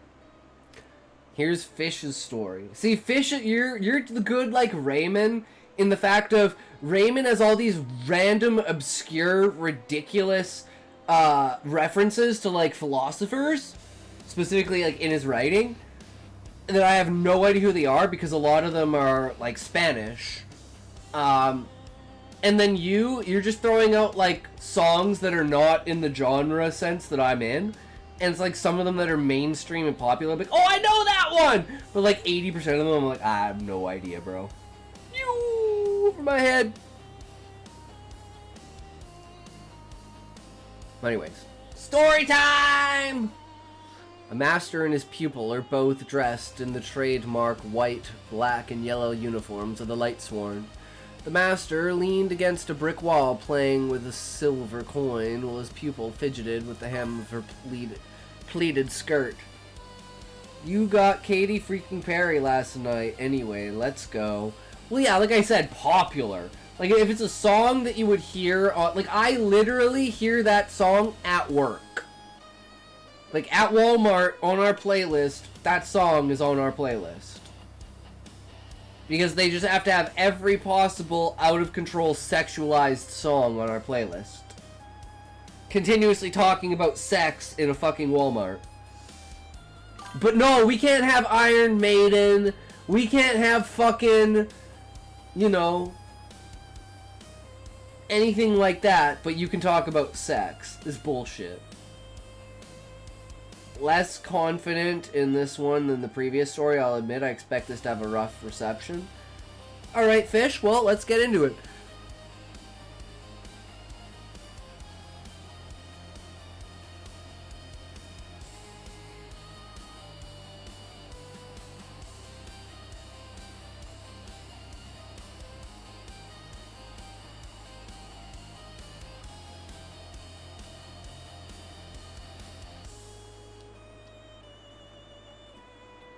Paige, will you stop that? I'm nervous, his pupil replied. Sorry, I can't get over that name. I saw the name, and I had literally a mental fucking flashback. Woof!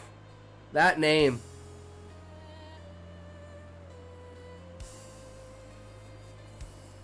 Why do we twin so much, Fish? Why did you choose that name? Why did it have to be that name? Fuck. You're gonna break me before the story even starts. You have to... No, you have to stop. This is bullshit. You're not allowed to use that name. That's not fair. Damn. Okay, I'm instantly... unfortunately, Fish, I'm like instantly biased to your story.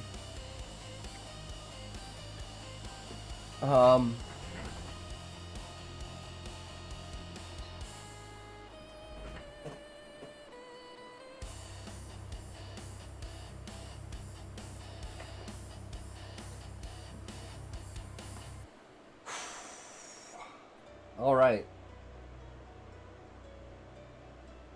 I love the name, though. I fucking love that name, which is the worst, because the person that I knew that had that name hated her fucking name.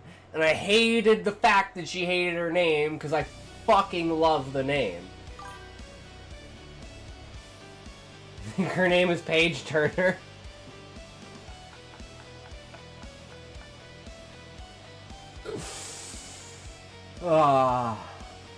Now is that an actual reference, Fish, or is that like organic? Right? I can't remember the name of the movie, but I'm an asshole. I've said this before. The movie about the wrestler, right? About her family, with I think it's Ricky Gervais. No, it's the other guy. I think. Fuck, I don't know names.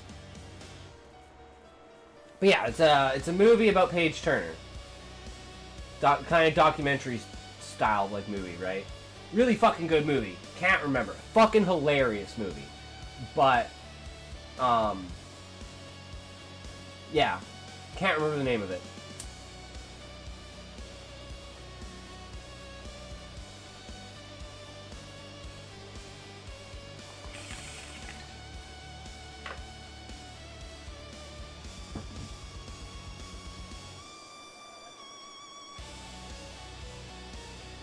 It's you trying to be cute. Okay. Because I'd say that would be the same thing for her, right? Like... I love...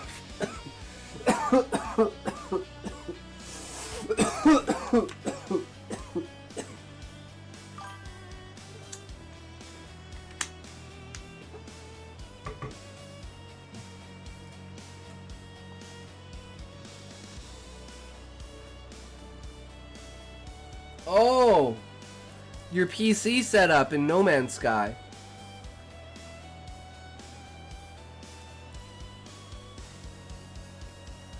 Damn. You living the life out there. I'd put mine in the middle of the jungle, though.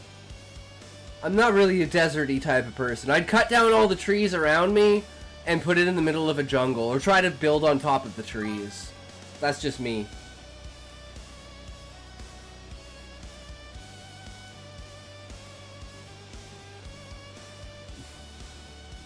Like, turn that into your streaming overlay.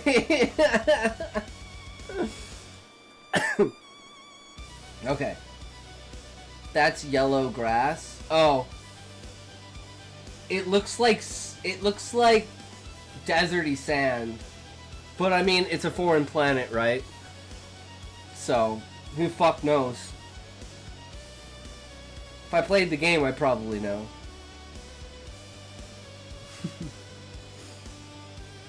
It's just the angle, though, right? Paige, will you stop that? I'm nervous, as people replied. What if they fail me for saying something stupid? What if I don't speak well enough? It took 3 months just to be able to sound like I belonged here. Master sighed, folding his arms, and shook his head. Told you many times before that you'll be fine. They aren't half as scary as you think. Most of what you hear is just stories meant to scare initiates. So immediately you're starting off with like an emotional connection, saying that this isn't just a master and a pupil, this is like a you know, a caring relationship, right? This isn't, you know, teachers, I guess the difference between like teacher, student, master, pupil, right? The words can have deeper meanings to it, because they're more connected, right?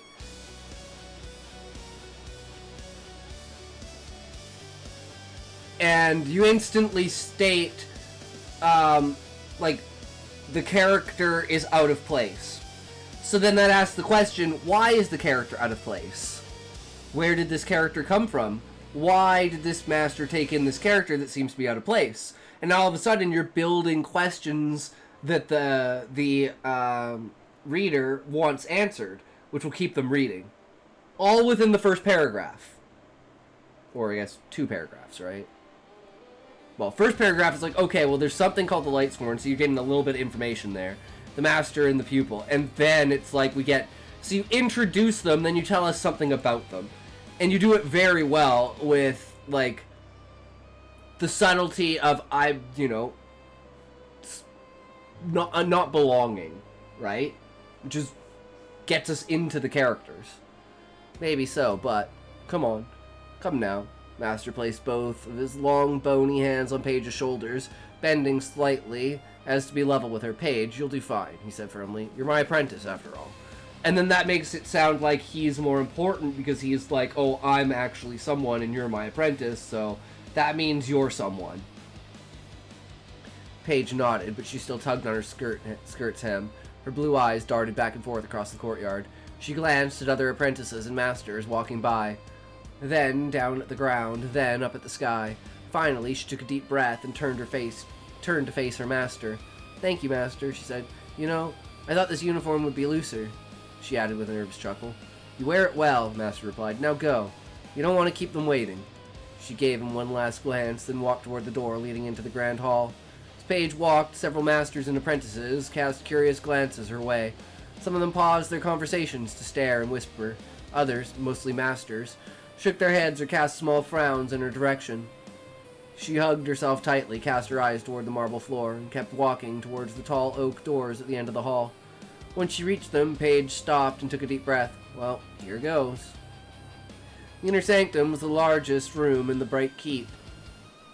It had been built to impress. It stretched out from the center of the building like a vast amphitheater, and its walls were lined with ornate pillars. From lofty heights, statues carved from ivory intricately detailed the faces and forms of robed men. Each sculpted a different pose and possessed an air of importance. The Archmagi, Paige thought. Her posture changed slightly. She stood straighter. I was gonna say, and then I held my tongue and I was like, I'll wait for it. And it's like, it's a great description of the area and stuff, but if you're gonna describe person, tell us who it is. And boom, you instantly told us who it is. So that is fucking on point, capitalizing on your detail, right? You're telling us a detail that the character is picking up on. Her thoughts should be italicized. Well, it's probably because it's just copied over, right? It doesn't copy over that way when I copy and paste into Scrivener. But it's like, the character notices something, and then you tell us why the character notices it. And that's extremely important, because that shows us you're looking through the character's perspective. Even if it's like third-person omniscient, right? You're showing what she would see because of her personality, because of her situation, right? She is like feeling like she's being overwhelmed and loomed down on, even without the presence. Just the idea of it is like imposing on her, right? And then you have this great description of this amazing room with this great sculpture, and then you immediately tell us, this is why this sculpture is important, this is why the character is paying attention to it. Fucking peak. The Archmagi, Paige thought. Her posture changed slightly. She stood straighter and set her shoulders back slightly as she realized she walked the same halls as these heroes did, once upon a time. Paige was snapped out of her thoughts by a bearded man in white and purple robes, sitting at a round table, who rather pointedly cleared his throat. Paige, I presume. Come now, child. Time to pay attention. You may gawk at the Archmagi all you wish later. And I think that's foreshadowing in a way too, Fish, right? I feel like it's very much foreshadowing. I'm back. Welcome back, Ninja! Well, I appreciate your appreciation for the gravity of this situation. Please, sir, is hardly fitting. I'm not one of those boorish military types. Hi, Magus is fine. Or if you insist on formality, your lordship will do. Paige nodded and sat in the wooden chair in front of the table, taking notice of the other magi who wore robes mostly white and other colors, just like wise men. They did nothing but stare. One of them had a smile painted onto his face, and Paige felt a shiver run down her spine. For a few moments, the other magus next to the wise man spoke up. Miss Turner, welcome to initiation. You'll be judged by the council to see if you'd make a good fit to join our ranks. If you fail, we will reassign you or set aside a program to monitor your independent study. You understand, I'm sure. You do understand, child. Paige nodded. From his tone, Wise Man was not going easy on her, and for good reason. Upon becoming an initiate, the training wheels were off. She'd have to fight alongside the other junior Lightsworn and even her master against the forces of darkness. She could not fail this test. I understand, High Magus. Splendid. I instantly now remember what your story was about, Fish. The girl in the in the cage They rescued her from the cage. Then there was the rebellion. I don't know why. The light and the darkness just instantly, all of a sudden, reminded me the entirety of your story. And I could not remember it before. That's what I mean. Like, I file it away somewhere, and then it's like I need a spark to be like, oh yeah, that's where that file was, and then it pops to the forefront, and I'm like alt-tabbing until it's like, it's up there somewhere. What tab is it on? Then it just pops to the front, and I'm like, oh, I'm retarded.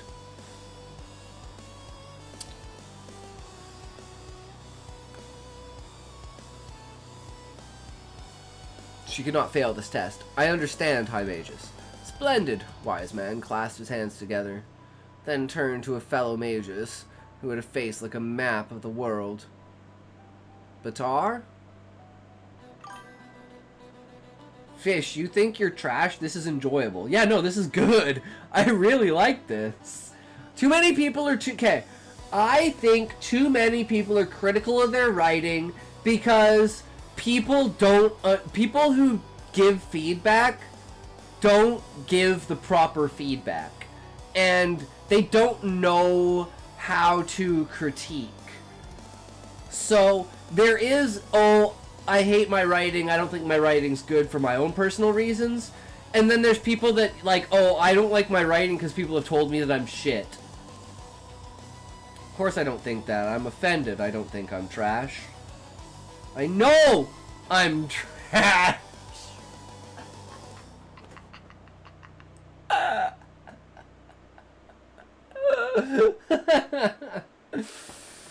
Well, it's like my inspiration for writing. People tell me, "Oh man, you're a good writer. You need to keep writing," and that keeps me writing. When you don't get that feedback, you stop writing because you fall off. Thank you to Not and Ninja both. No worries, Fish. I'm glad to have other people being in the same line with me of being like, why the fuck am I, as the streamer, the shittiest writer here?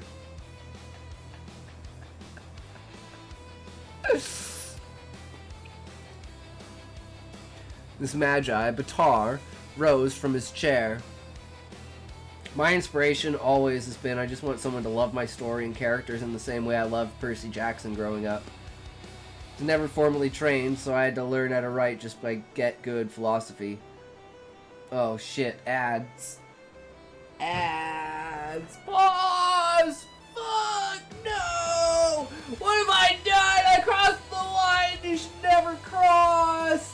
Using your content during ads to lure people into doing subscriptions so they don't have to watch ads.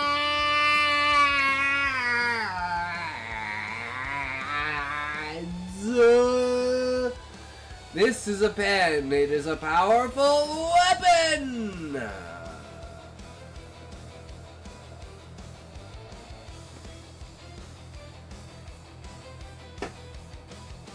True, not true.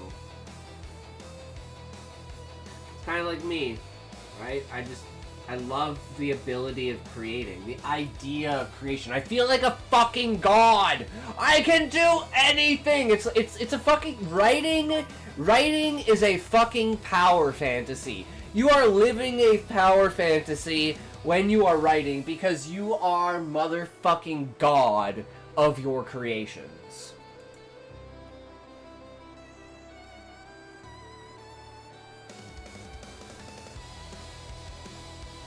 My inspiration always has been, I just want someone to love my story and characters in the same way I love Percy Jackson growing up. Mine is, I loved, like, The Sword of Truth and Dragonlance. So I want to write fantasy stories that people can love the same way I loved those stories. I was never formally trained writer, so I had to learn the get good philosophy. Yeah, like I'm an electrician, I'm not a writer. Like, I had C's in high school, right? That's why I went into the trades, because I'm fucking retarded. I'm still a writer. I'm still a creative mind. You're a fraud! Where's my toke? 700 septillion! Thank you for following J4Ga. I hope you are enjoying the stream. Less than 4, less than 3 plus 1. Jaka! Yo, welcome, welcome. Thank you for the follow, good sir. How are you? Welcome to the stream. I hope you are doing well today. How are you? Are you a writer? Are you a reader? Are you a purveyor of ideas? Do you enjoy stories, creativity, and imagination? Are you a purveyor of the world of words? Well, welcome. I'm Intoxication, and here we do beta reading, improvement for, your skills through reacts and watching and learning, as well as we are now in the art arc. Doing great. Found this randomly. Hell yeah, I'm super glad. More the merrier. Are you a writer, streamer? I need to follow. Indeed, Sean. That would be great to know. Oh my god, a smart deadbolt. Nobody can hack that, right? Did have a completed story before Libra, but it's night and day in quality. I took the feedback I got on that and just applied it to my new passion. Exactly not. Callie! Yo! Welcome, Callie. But yeah, if you are a reader and a writer and you want to, feel free to join the Discord. We have the public stories where if you want me to read your story, feel free to drop it in there. As well as the self-promotion. If there's anything that you want to promote, feel free to drop it in here. But yeah, we're gonna stream every day for a long time. We stream long time, all day, every day, because there's not much else to do. May submit it for reads once you're caught up on Libra, because why not?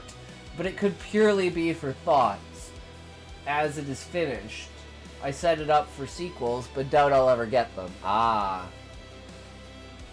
I mean, you can just shout him out. If he is a streamer, just shout him out.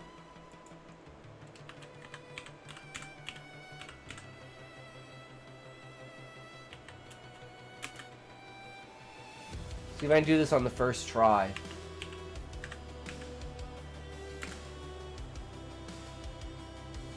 Oh, no, I don't stream, sorry, I just lurk. That's okay. That's what, this is for.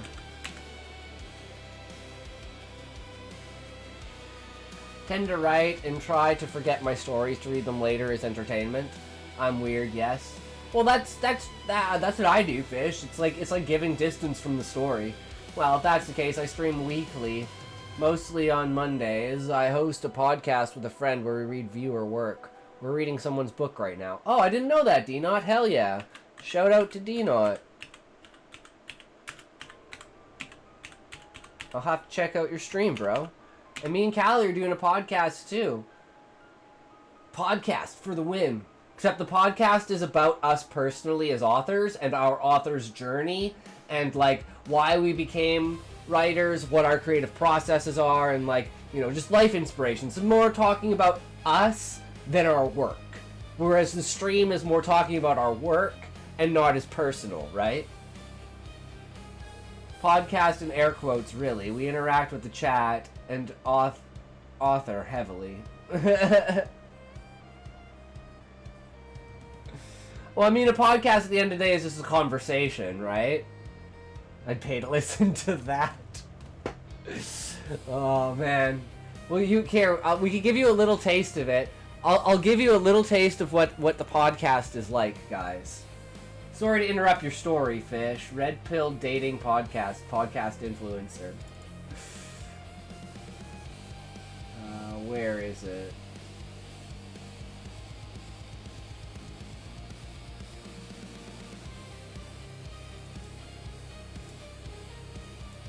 The hell is it?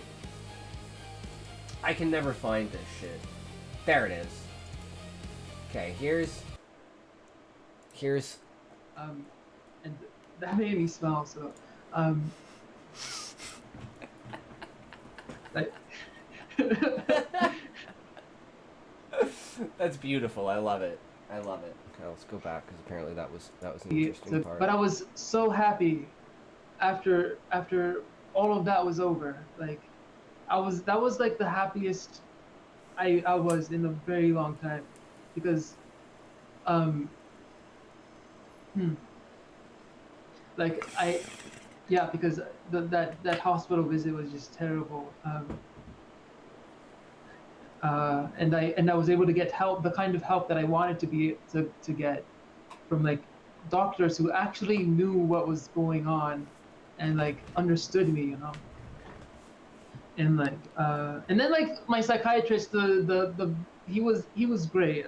He yelled at the doctor who took my pills away, um, and that made me smile. So um, So adorable, Callie. like But yeah, it's just like, little tidbit there of Callie talking about his life. We lost the footage of Callie's face. Because I was recording on Discord on 2 separate things. I love all card games, so I'm interested, Fish. Tell me if this makes sense. A setting where people use cards for spells, items, clothing. Think of it as playing Yu-Gi-Oh! Except Mirror Force would kill you in real life. Yeah, definitely an interesting take on on card games, like combining card game idea with like isekai like game system kind of idea. Oh, Scotty, did you see the final MHA opening? Wait, the new season is out?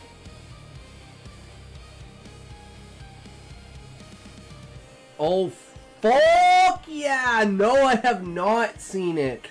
Oh my god. Hell yes. I have been waiting the final fight with All for One! Reminds me of my brother, the pharmacist. One of his customers came in with a script while I was there, and he picked up the phone and called their doctor and yelled at them, slammed the phone, and 2 seconds later a new script came out with the facts. That's more like it. Such a banger. Sang by the same band as OP1. Oh my god, the classic openers. The classic bands. Some openers I'm like, this don't hit me. But other ones are like, fucking goddamn bangers, man. Fucking goddamn bangers. And full of ideas. Some of that stuff may sound weird. Inside of a Mayberry looks like something came out of IKEA. Run N-word, run like diarrhea. Well, Fish, you should read Callie's books. Callie's are way off scale, off par, like in such a new realm of creativity. Like, his book, Butterflies with Vertigo, is about a meteor crashing into Earth that's like a sentient meteor that allows, like, the radiation of it changes your genes to the point of what you eat. It, like, makes flowers become, like, certain emotions, and, like, if you eat an animal, you, like, turn into that animal. And then it's, like, the characters have to cope with the fact that they've, like, transformed like this in a completely destroyed city with, like, anti-gravity bubbles everywhere. It's, like, fucking insanely crazy, but it's so imaginatively driven that you just get wrapped up in it. So everyone is Sun Eater from... yes. What does that remind me of? I don't know. Ask Callie what he got the inspiration from. Oh, it reminds me of na na na na na na na na na na na na na na na na Batman. Oh. The Promised Neverland. Oh, I never watched The Promised Neverland. I heard it was really fucking good, though.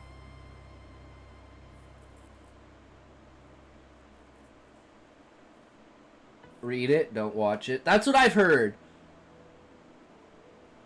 But, you know. God, it's been so long since I read the manga. Yeah. Okay. Season 2 is 12 episodes long. They packed 200 plus chapters into those episodes. Oh, damn, do you not? That's fucked.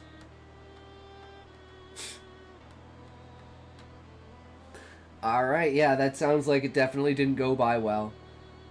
Left out the best arc. Oh man, they rip Goldie Pond. Well, I guess I'll have to read it, because yeah, I've heard good things about it, but I didn't know how well it would be done. So, there's a couple of ones I'm skeptical about like that. I guess we'll have to go back and read it. Maybe we'll have a manga day or a manga month where we just read manga. And we're going to have viewer submissions for manga. It's not a phenomenal story by any means, but it's very enjoyable, like most manga. Yeah, I'd be so down for manga month. Alright, maybe we can do that. I'll figure something out. I'll come up with a plan. Hell yeah, let's do it, guys. That's what it's all about. But hey, you know. Speaking of which, let's get back to the story. I got plenty of underground titles I love. Did you ever watch Alien 9? Read the manga, just listen to the OP instead. No. Never watched Alien 9, Sean. So listen to the opening on repeat while reading the manga. Fuck yeah. It's Magai. Batar rose from his chair. He was full head taller than Wise Man, with much wider arms and pectoral muscles that suggested physical competence as well as magical. As he stomped over to Paige, the young girl leaned back in her simple wooden chair.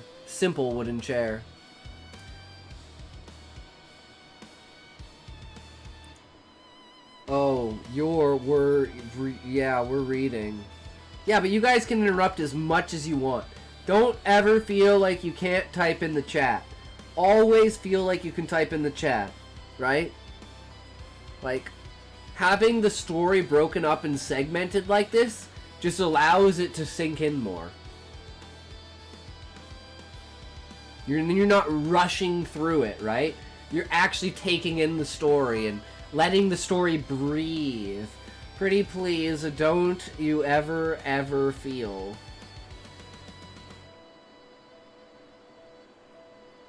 Don't know that one, fish. Like a plastic bag. Breathe! Got myself a beer? Hell yeah, Raymond! If that's a reference to a song, fish, I don't know what it is. Drifting through the wind. That's what I was thinking, not. He put one of his rough fingers on the palm of his hand and began to rub imaginary circles while chanting. Moments later, he finished, and a blue sigil appeared above his palm. Don't blink, he growled. Easier said than done. Paige thought that would be simple enough, but after a while her eyelids began to feel heavy, her head cloudy. Perhaps Magi weren't the best at conversation. What with their studies and their towers and their... It's about a girl who's voted into the position of alien fighter despite hating aliens. She has to be bonded to an alien and let it lick her skin for nourishment. Then, when you see her fight her alien fight club teacher, you realize that eventually the symbiote permanently merges with the host. Her classmates keep saying they're jealous, but they all voted for her because they didn't want the job. Sean, that sounds like the story we read yesterday. The short story, Bloodchild. That has a very similar, idea of premise to it, which is very interesting. I love it. When instead of being molded together, you're just... It's like Alien, and they put their offspring inside of you to feed off of you.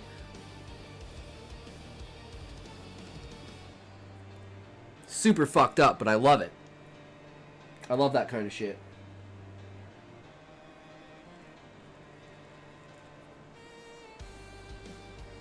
It's like I say, okay. It's like the bear sex scene in Baldur's Gate. When people were cheering for the bear sex scene in Baldur's Gate, they weren't cheering for the bear sex scene in Baldur's Gate.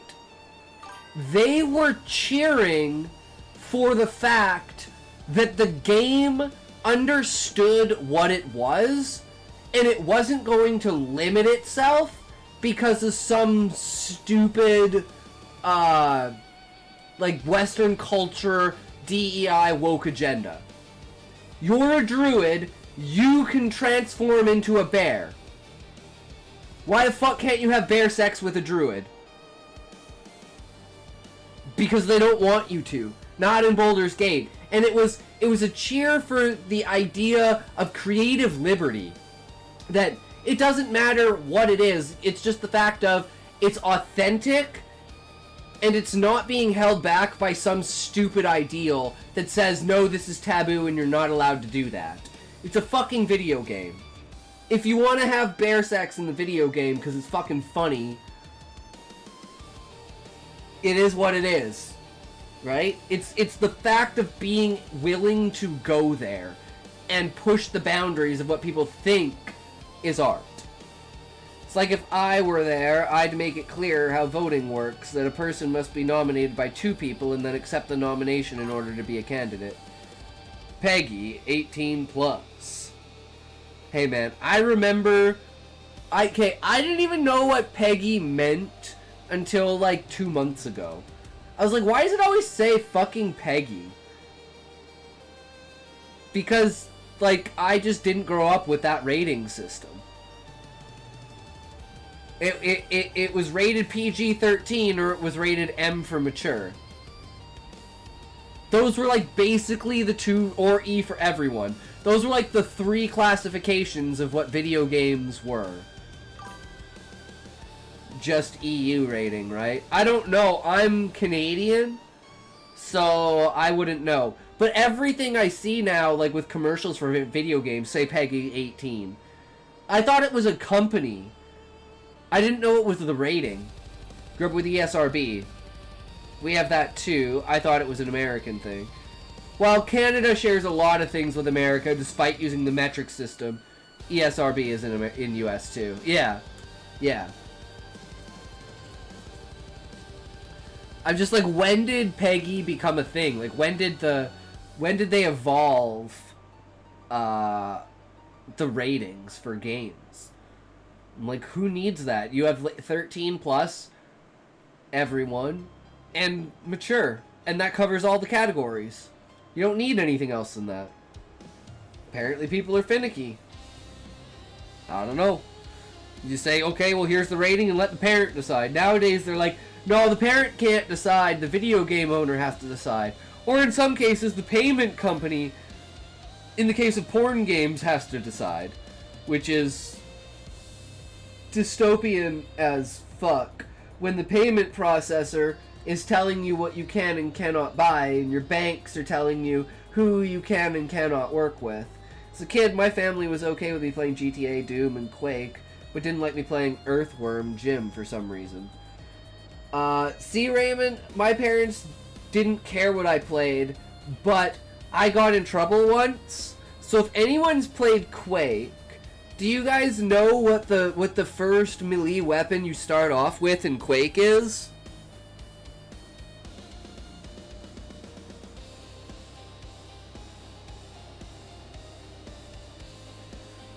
And what's on the axe, Raymond?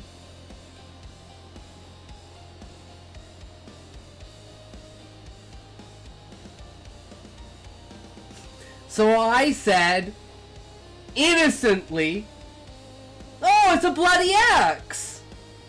My mom goes, don't use that language! And I'm like, I don't understand! I didn't know bloody was even a swear word.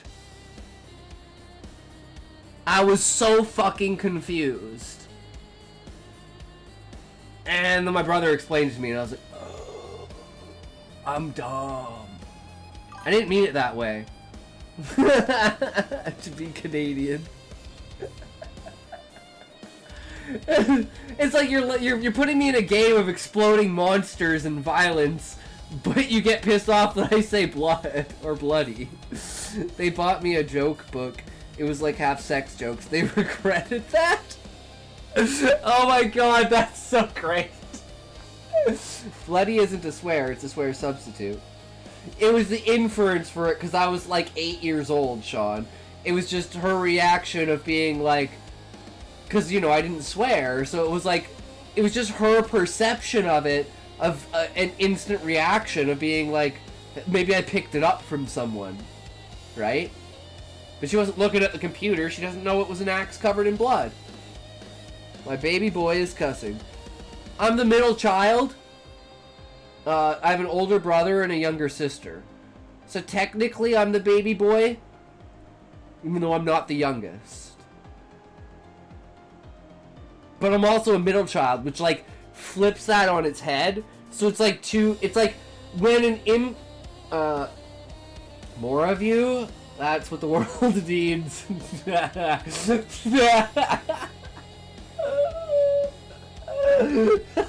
No, my brother's actually normal and my sister's actually normal.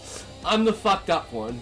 Because it's like when an immovable force meets an unstoppable, or when an unstoppable force meets an immovable object. That's literally my personality. One of them has to give. We break the physics. But anyways, okay. They pass through each other. As a physics nerd, you should know this. Okay, just spotted this title and had to share. I was reborn as a Pokemon in Game of Thrones.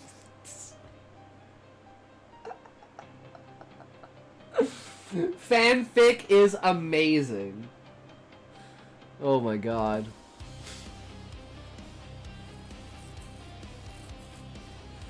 Are they a Charizard and they're actually one of Daenerys' dragons? Well, with their studies and their towers and their... My nephew insults his friends playing Roblox. I don't remember insulting that much as a kid, but I don't have online games either. Didn't have online games. Yeah, same, Raymond. That is the exact reaction I was expecting. If anything, it was tame. Yeah.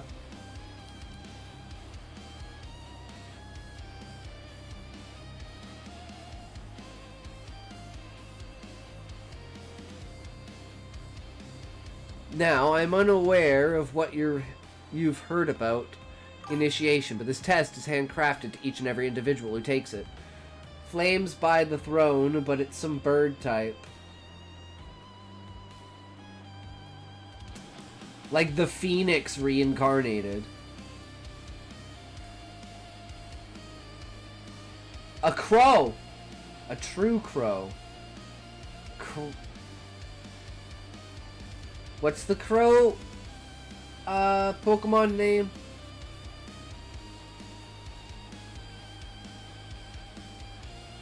The Raven?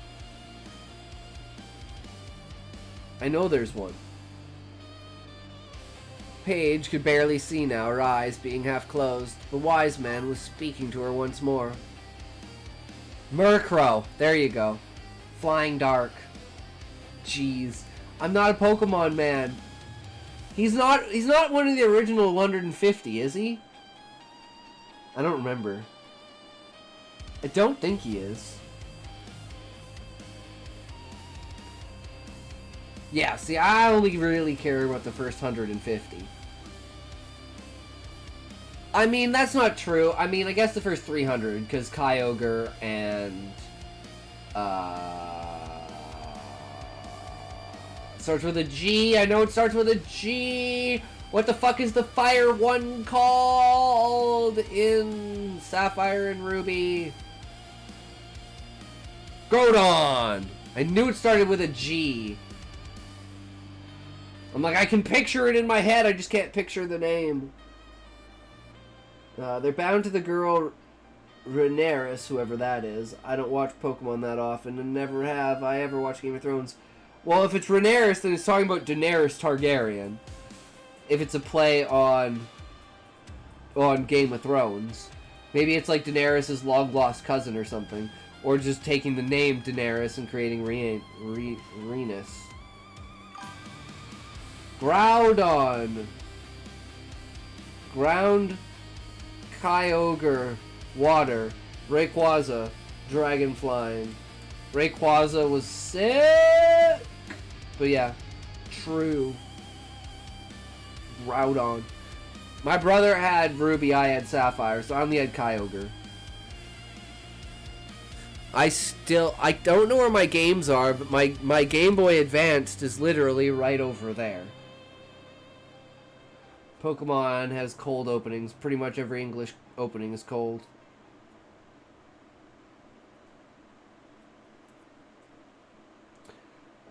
Bale is the only bird type that has a fire affinity according to search. That's not true. What about Moltres? Moltres is flying bird, fire?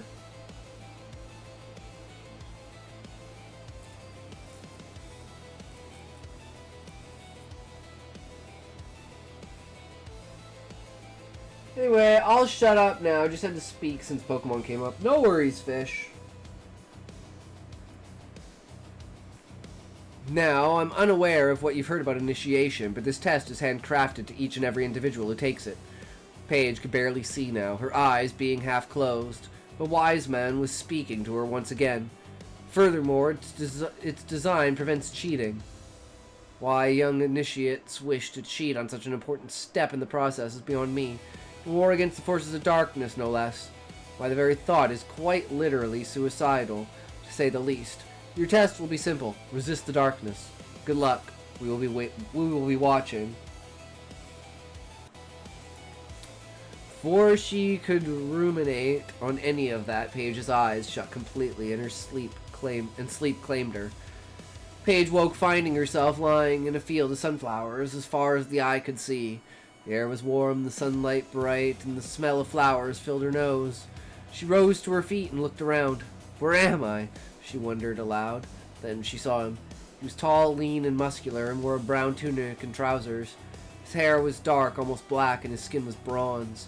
He had a sword strapped to his side and carried a bow in one hand. Paige could see that he was smiling. "Hello, Paige," he said. She nodded, then kneeled before him. "Master? How are you here right now? I'm in a dream. The Magi, they used a spell."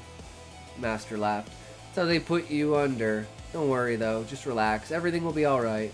Now, let us begin." Paige took a deep... Oh, shit!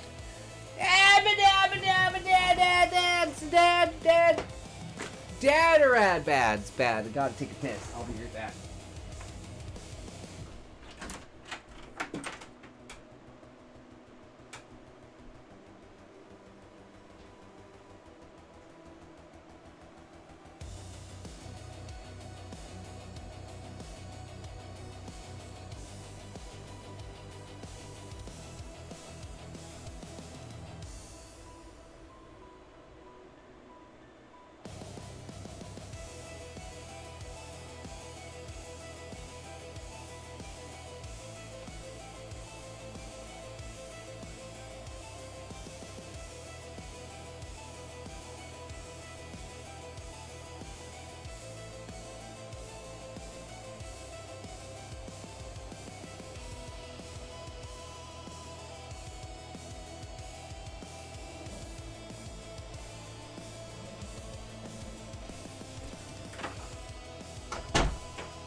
Oh, added ads we have.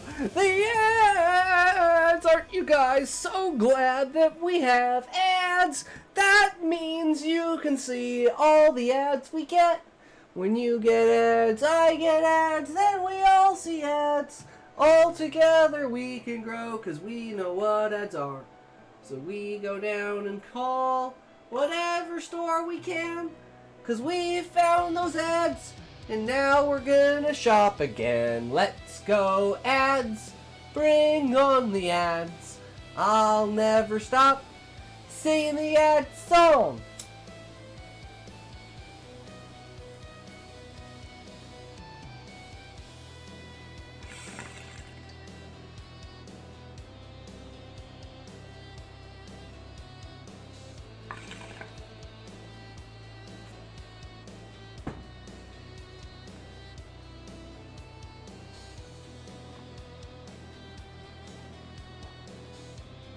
I remember one time I got mad at ads and the streamer ended early. Wow. Wow, Fish. You put it to that streamer. What a bitch. Were you the streamer, Fish? Zad's story's gonna end. It was actually you the entire time. Fuck your ads, bitch. No one wants fucking ads. No, it was some Tumblerina. I saw this thing that kind of made me like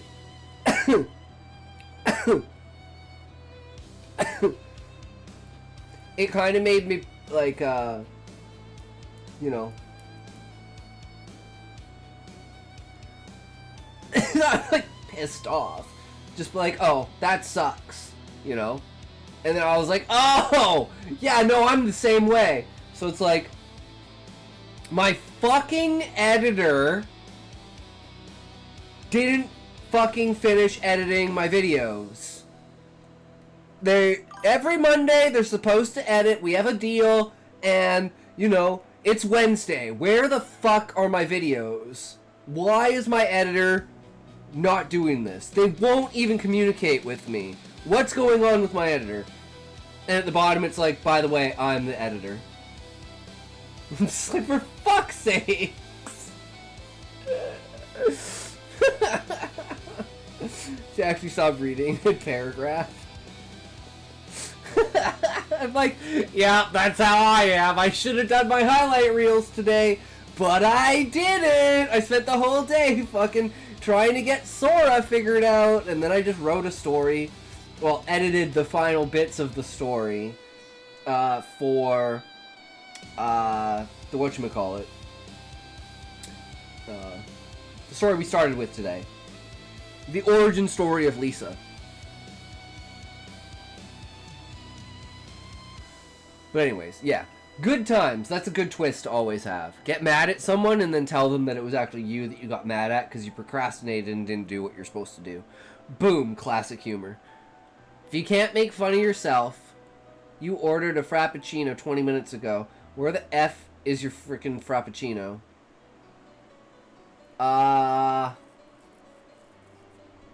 Is this a Frappuccino?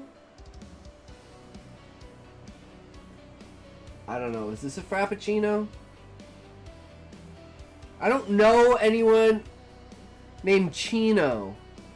Okay? I actually don't.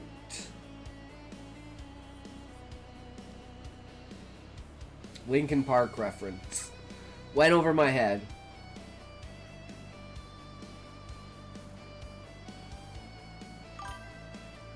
My custodian hasn't been doing their job and has a really bad attitude. When I bring their performance issues up to them, I think I'm gonna fire them. Guess I'm out of a job. My boss is gonna fire me from my custodial position. Now I'll shut up. I couldn't sleep. Callie, no! Why couldn't you sleep? Why, Callie? Paige took a deep breath and Master unsheathed a sword that she didn't notice before. Begin? My test? She was speaking to Master, but kept a curious eye on his readied sword. Yes, your task, Paige, is to kill me. Paige gasped. What? Yes, Paige, Master reassured her. Kill me, if you can. Paige took another breath, then exhaled slowly. She closed her eyes, trying to calm her mind, and replayed the scene she had just woken up from. The light-sworn grand hall, the tall columns holding up the statues of the Archmage, Wiseman, the other Magi staring at her. How? She asked. Any way you can. Paige shook her head. No, this can't be my test. I won't do it. Paige, no. This is a dream. I won't do it. Paige, the Master said again. This time his sword was on the grass, and the expression painted on his face was one of sadness. You have to. I'm changing. And that was when Paige noticed what he meant. His eyes, Master's eyes, were yellow. You know what's happening. She merely nodded slowly. Say it. You're becoming a darkling. Even though she was fully lucid, Paige never imagined she would hear her instructor like this, ever. But there has to be another way. There isn't. Master swiped at Paige with a long, bony claw. his bronze skin now gray and dull and cracking. Black blood spilled from these cracks like the streams of a river.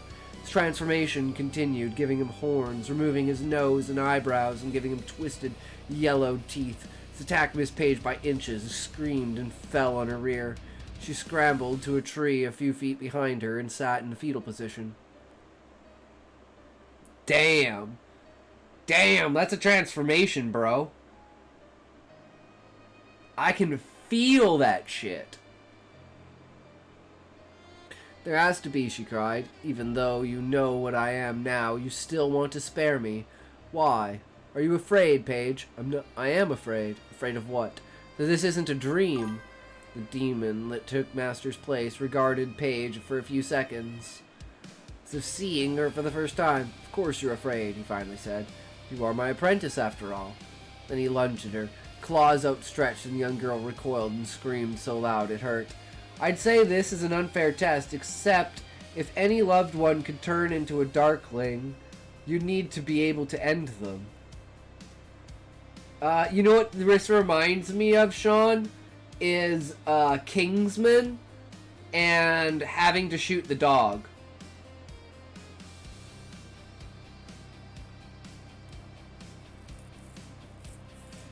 Because, yeah, if your best friend and partner betrays you, you have to kill them. And you have to be willing to kill them. No, the scene is, Fish, it's the willingness to pull the trigger. It's, the gun isn't loaded.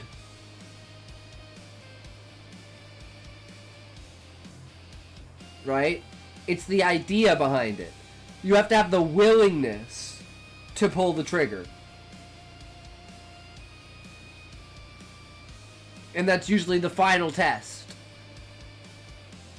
So, Fish, this is like...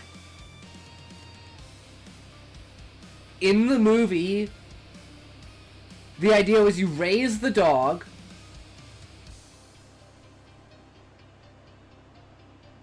Well, me and Sean are talking about two separate things. Sean's talking about Old Yeller. I'm talking about a scene from Kingsman.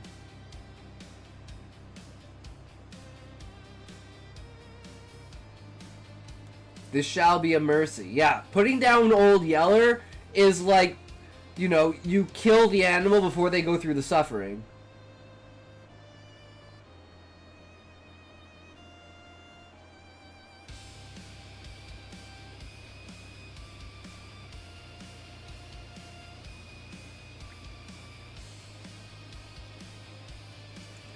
But in this case, it's a dream, it's not reality. Yeah, rabies is one of the worst diseases. Any kind of nervous system disease like that diminishes your brain down to primal instinct, rage and hatred, basically, is pretty fucked.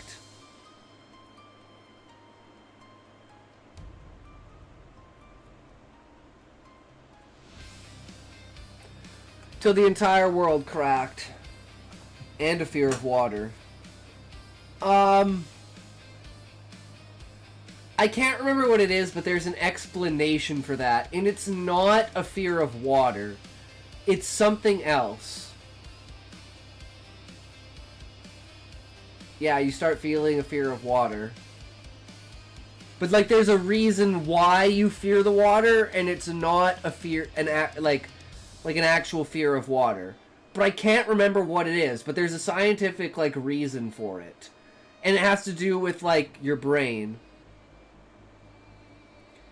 It's not a fear of water, it's being unable to swallow it because your throat hurts. That's what it is, Sean. Yeah. It's not the water itself, it's what the water does. Right? It's the pain that is associated with the water.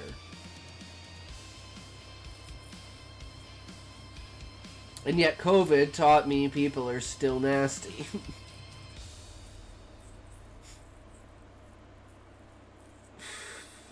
I guess so, Fish. till the entire world cracked and was sucked into nothing, replaced with the inner sanctum and the round table the Magi sat at. The same Magi who, now, had expressions that ranged from neutral to not pleased. Guys, the dog bit me 2 days ago. Don't bring that glass of water any closer. I mean it. Raymond. People are stupid. If you use the word pandemic, everyone goes insane. I hate disgusting, unhygienic people. Go die somewhere if you're nasty. Well, I will say, be warned, I haven't said it yet, but tomorrow is the full moon. So you are warned for tomorrow.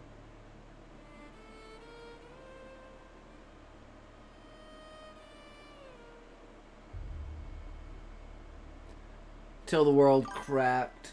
The curse of the werewoman will strike once more! Are you going to turn into a were-nasty? I'm gonna turn into this.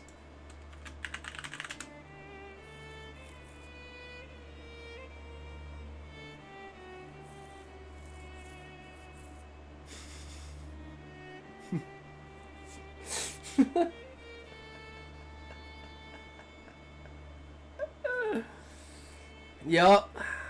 Welcome to the makeup stream. Color should...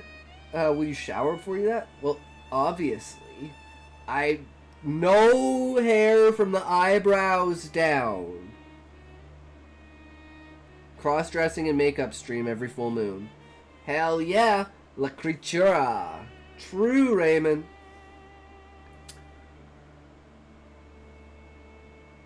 Until the entire world cracked.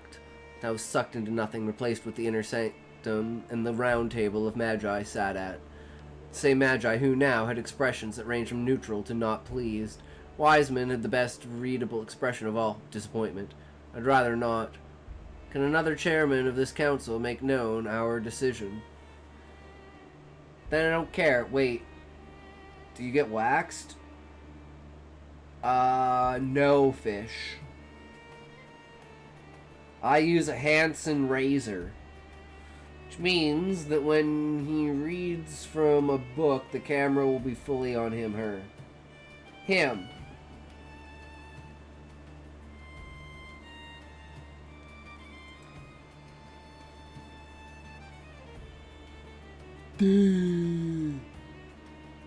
Everything is not gonna go well. That's okay.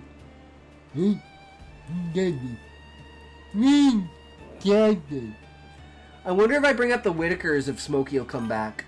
A message out to the universe. Smokey, if you're here, we'll watch the Whitakers right fucking now. He's shit. I don't care if you're full on trans as long as you wash your behind. I have a bidet, fish. I has a bidet.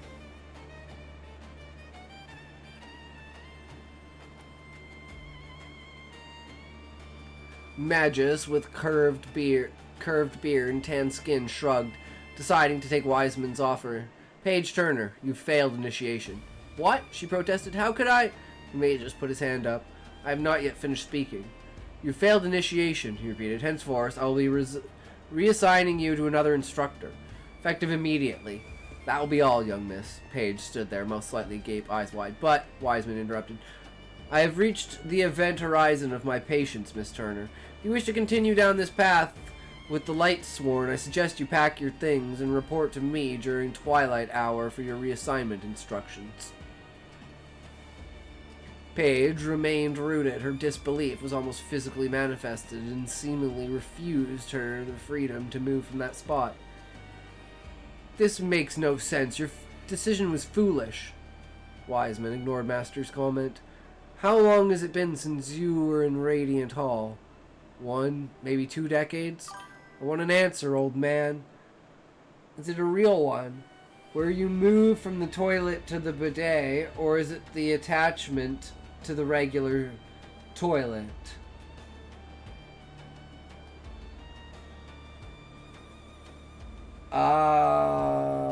No, it's an attachment.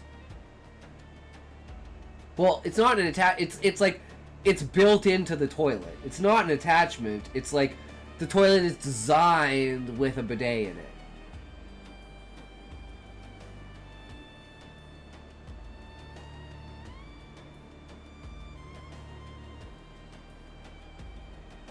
If that makes sense.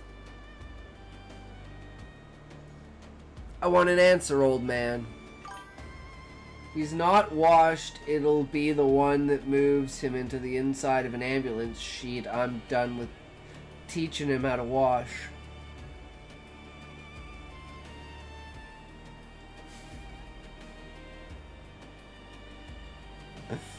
Sounds about right, Fish.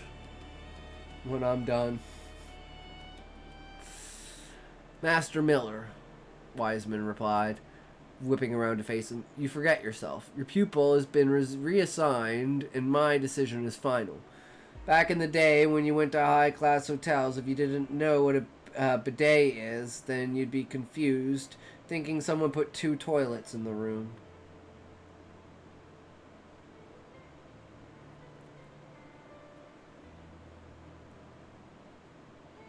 Are you questioning my divine authority? I told you to never use that name.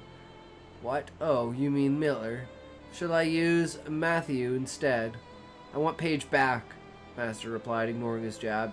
Your divine authority gives you no right to reassign her. Is that so? Well, unfortunately for you, it does, and for good reason, I'd say.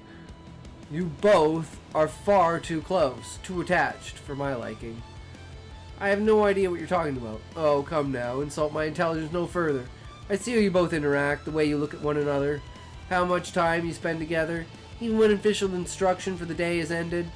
When I plucked you from that backwater world and gave you a chance to join us, I told you that this would be a long, hard road, one of loss, one of sacrifice. Took the same oath that other light sworn before you did.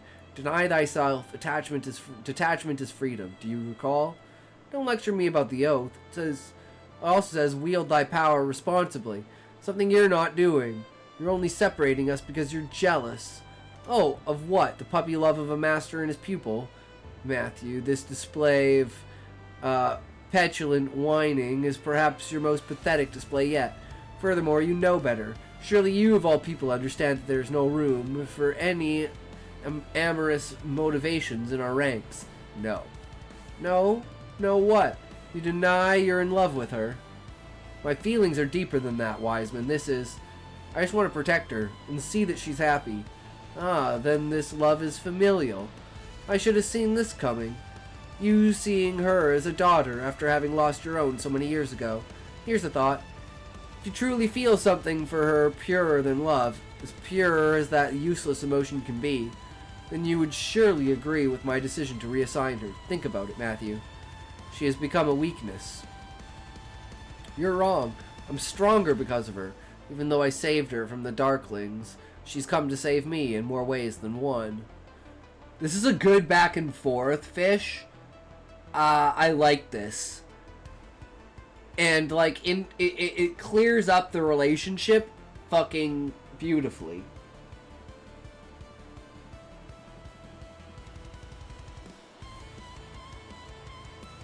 Oh, throat.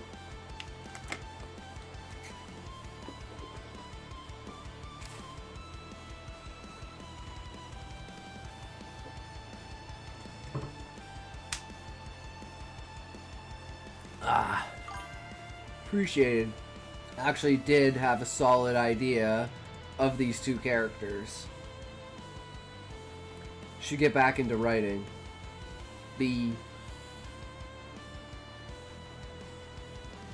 I mean, hell yeah, Fish. Even if it's only like 50 words a day, just throw stuff down on paper, right? Just get into the habit of doing it, and then you'll just mindlessly be doing it. Next thing you know, you'll be like, holy shit, I've written 100,000 words? The fuck?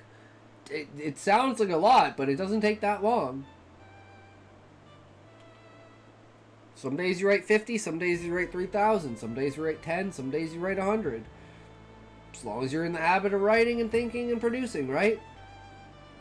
As long as you're passionate about it.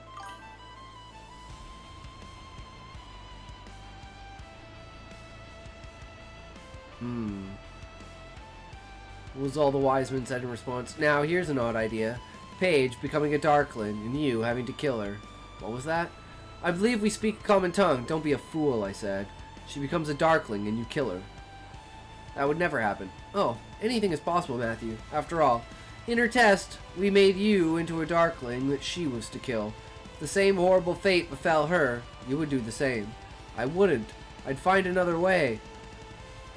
Once again, Wiseman stepped close to Master, the space between them so minuscule they could feel one another's breath. Not only would you do it, it would be under my orders. At that, Master flicked his wrist, and in a small burst of light, a black and white bastard sword appeared in his hand. Its blade... Oh my god, is he gonna kill him? I was gonna say, this has to lead up to him fucking killing him. Please. Its blade gingerly met Wiseman's neck, who had no reaction to this, not even a flinch. The idle guards standing along the corridor brandished their weapons to apprehend Master. Wiseman stopped them with a wave of his hand. Did you ever watch Gate to the Mind's Eye? There's a few different Mind's Eye videos out there. They're all CG with music attached. No plot, no summary from one segment to the next. It was originally meant to showcase the ability of the video toaster, which was a VHS recorder that attaches to the computer. Huh. Gate into the Mind's Eye. I'll have to check it out, Sean. Sounds epic. I love abstract shit like that. The idle guards standing along the corridor brandished their weapons to apprehend Master. Wiseman stopped them with a wave of his hand. I seem to have to remind you that the penalty for readying a weapon in Radiant Hall is punishable by ritual-like scarring, especially in the presence of a High Magus, and even more so with intent to threaten one. Are you sure you are surely beyond blessed that you were hand-picked by me? And then such a station allows you some range of misbehavior, given the circumstance. Everyone else would have been cut down by the guards without question. Perhaps I was wrong about you, Matthew. Perhaps your world was swallowed by the dark due to your inability to perform as a warrior should. Rented it from a video store, not knowing what it was. Spent the whole time watching for the intro, waiting for the intro to finish. Oh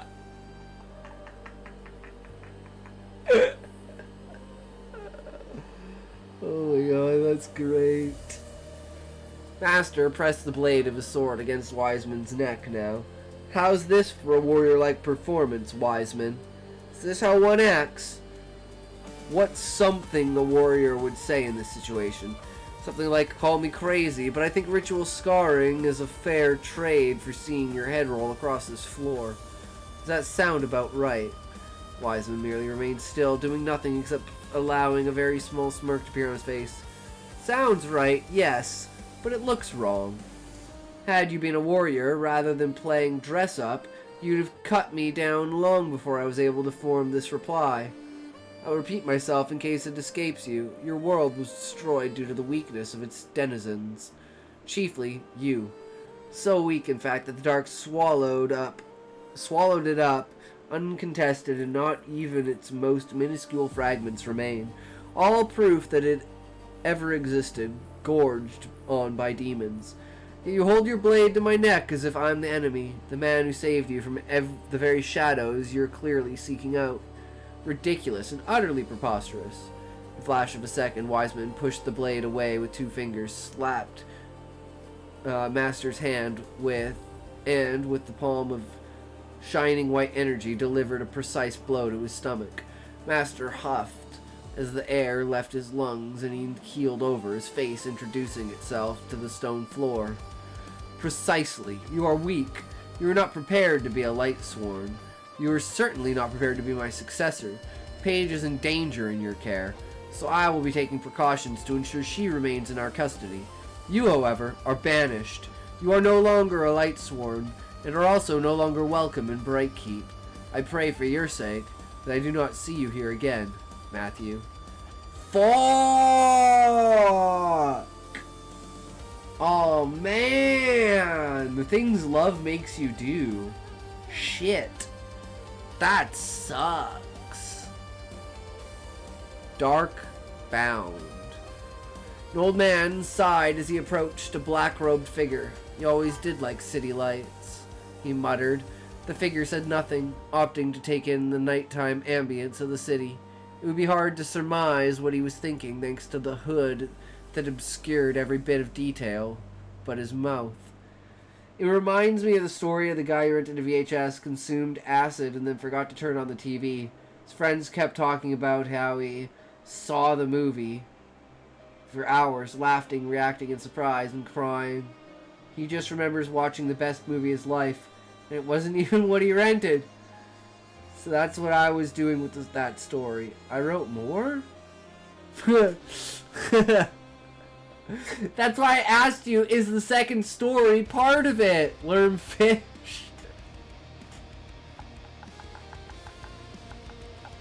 Now that entire conversation makes sense because you didn't understand that there was more to the story. And that's what I was saying. Is this all one piece? Is this one short story? Is this two pieces? Is this a continuation? Found on YouTube, the whole thing. I'll post a link, but don't watch it till later. It's an hour long. Didn't know I wrote beyond that point where he was banished. Well, there you go. You find something new every day. It's a shame. Every time I visit a new world and see it at night, I fall in love with it. You're gonna have to destroy it, the figure eventually replied. A great shame indeed, the old man said after a while. The robed figure turned to it. Did you come all this way to bother me, Bolo? General Gloom sent me to get the green light from you. Bolo stepped closer to the edge of the hill overlooking the city. Which is all well with me. I can only tolerate being around all that misery for so long. Takes his nicknames too seriously for my liking. The dementia took fish from us. I'm old. I see. This world is ready. Very well, General Dusk. I will send word to General Gloom. Dusk sighed. Bolo, before you go. Yes, General? A few minutes ago, when I said it was a shame I'd have to destroy this world, you agreed. Were you messing with me?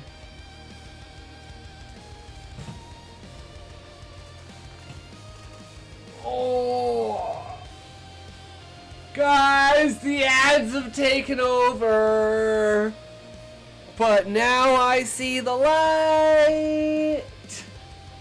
They call to me with strings of refuge, producing great lines of fright. I don't like these ads. They don't represent my design. I wish I could buy that which these ads showed, but they're not from my country. Why, oh why, are all my ads in French? I don't know, but YouTube knows, so that's why I got the ad blocker. Who knew it was a Trojan that brought such things to me as this? And now I sit here with these ads in my head, knowing I brought this upon myself. Such great demeanor I had with ads, and now I seek to flail and fly in the name of that which took from me my will at last to be free. Why, oh why do these ads forsake such a grand design as I can see? I don't know why.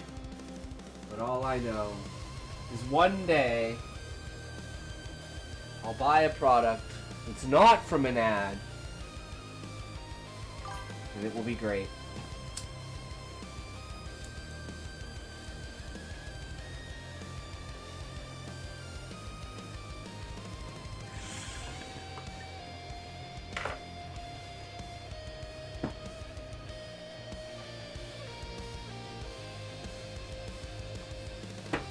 Ads, get some ads.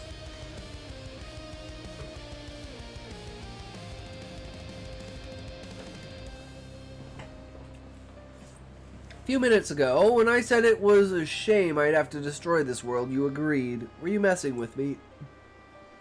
Not at all. I have no ill will towards any world we've visited so far, and I'd like to think that on some level, unmaking them is a mercy. I swear I will never get a Mazda with all the Mazda ads I see interfering with the function of Royal Road and Scribble Hub. Sounds about right, Sean. Ads have gotten to the point of being so intrusive they're not working anymore. You know, they're working against themselves.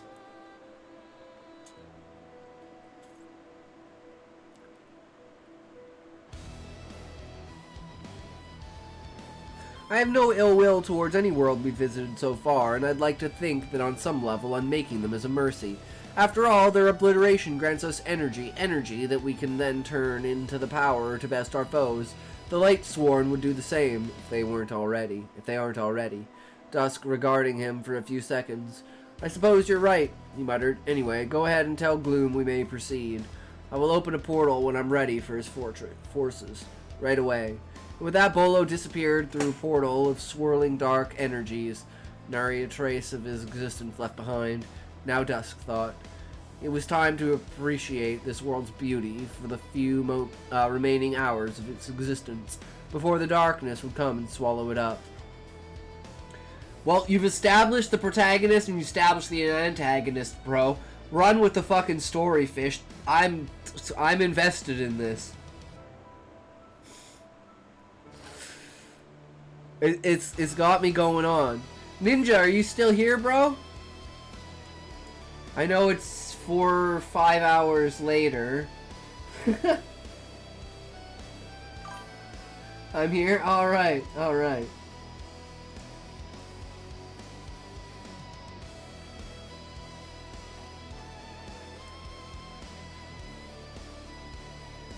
It's okay, I'm patient.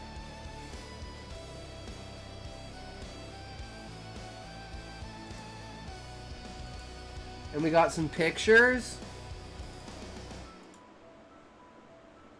So these are the 4 gods.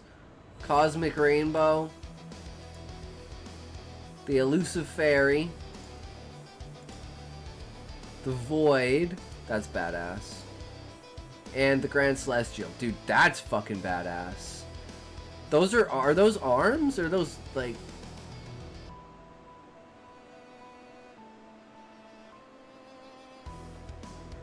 That is badass, bro. Hell yeah. I fucking love it. That is so cool.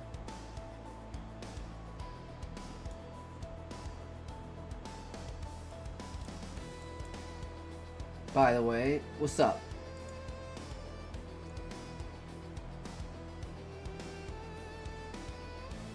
PDF I sent in Brainstorm. Yep. I already got it. But I keep pressing the wrong fucking button.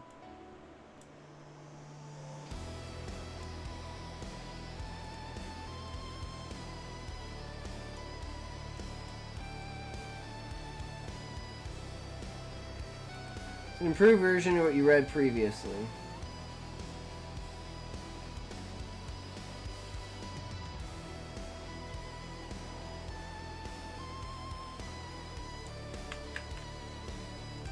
Looks a lot more in-depth.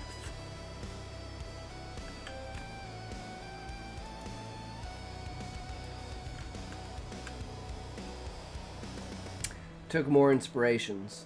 Perfect. Perfect. Love to see it.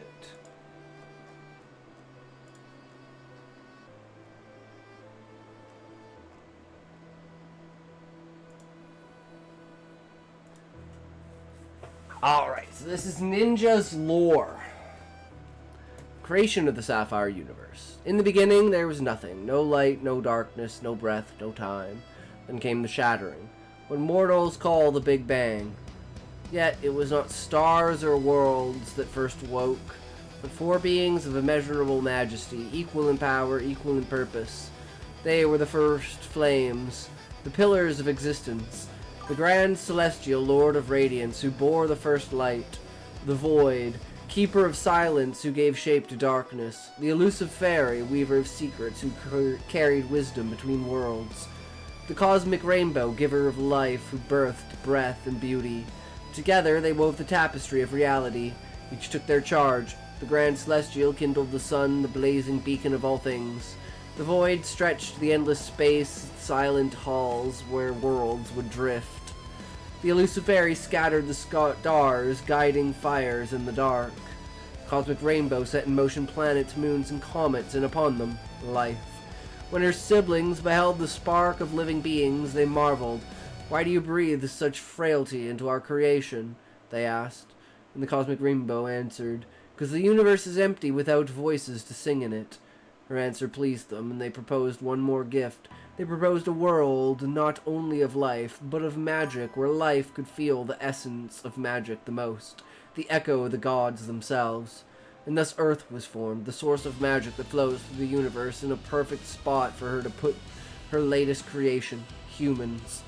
Molded out of clay, and with her songs, life sprung into the clay. The four rested, and the world turned.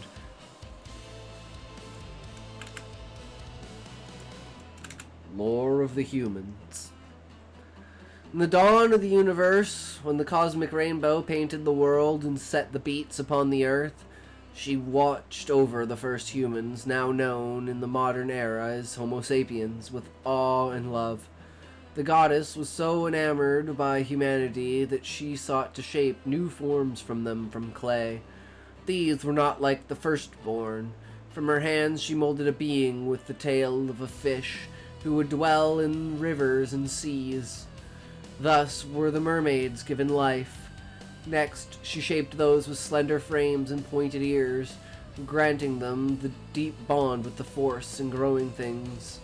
Thus came the elves. Then she formed stout folk with strong hands and a natural gift for crafting. These were the dwarves.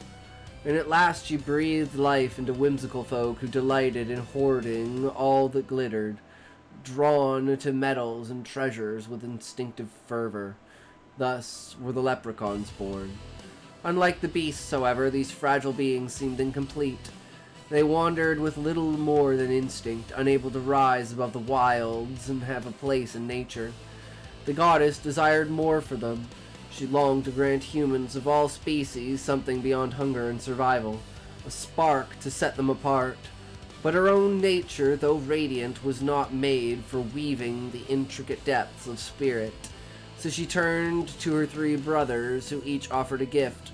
The Grand Celestial gave the light of purity, hope, and righteousness, that humans might dream of higher paths and yearn for justice.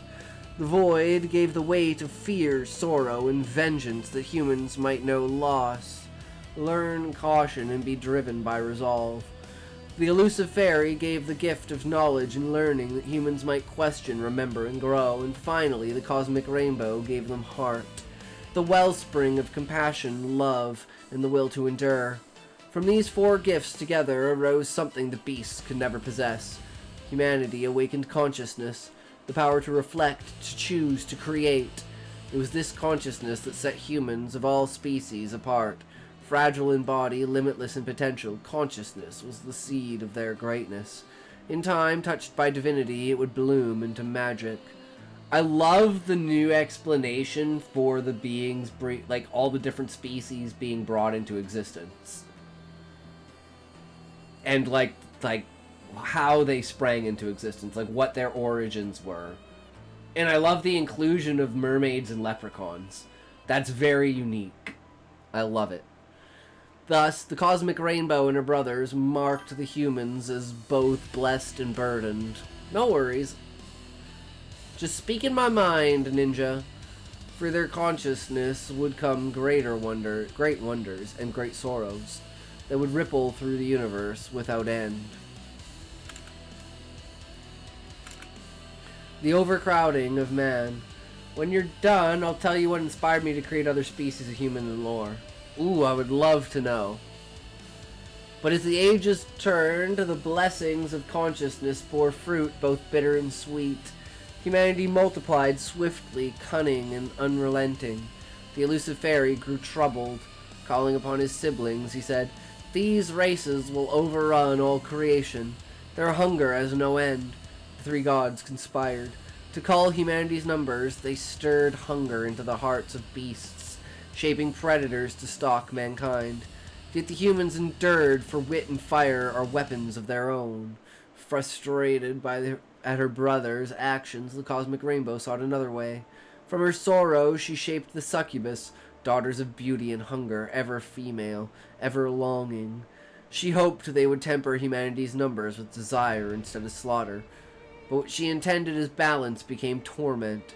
These demons stole men, seeding only their own kind. No child born was ever half, only full demon. Thus mercy became cruelty, and the cosmic rainbow's grief deepened. This is a great example of, like, second order consequence that I absolutely love. You know, something that even a god could not foresee. Which is super intriguing.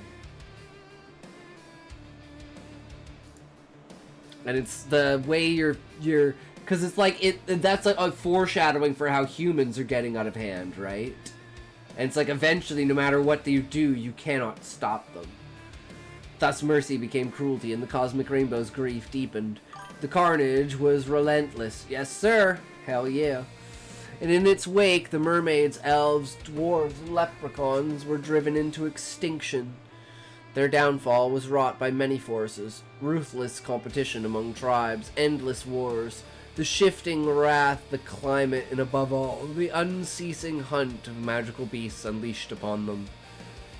One by one, the branches of humanity withered and fell, until only a single kind endured. Thus did Homo sapiens, the last of their kin, remain as the sole human race to walk the earth. And still, mankind endured. The gift of magic.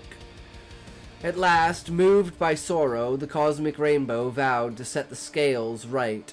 If beasts bore tooth and claw, if demons bore hunger, then she so too would her child bear a weapon of their own.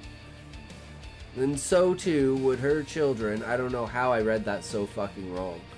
Demons bore hunger, then so too would her children bear a weapon of their own. Thus she gifted the last species of humanity with magic. The first to awaken was a farm boy.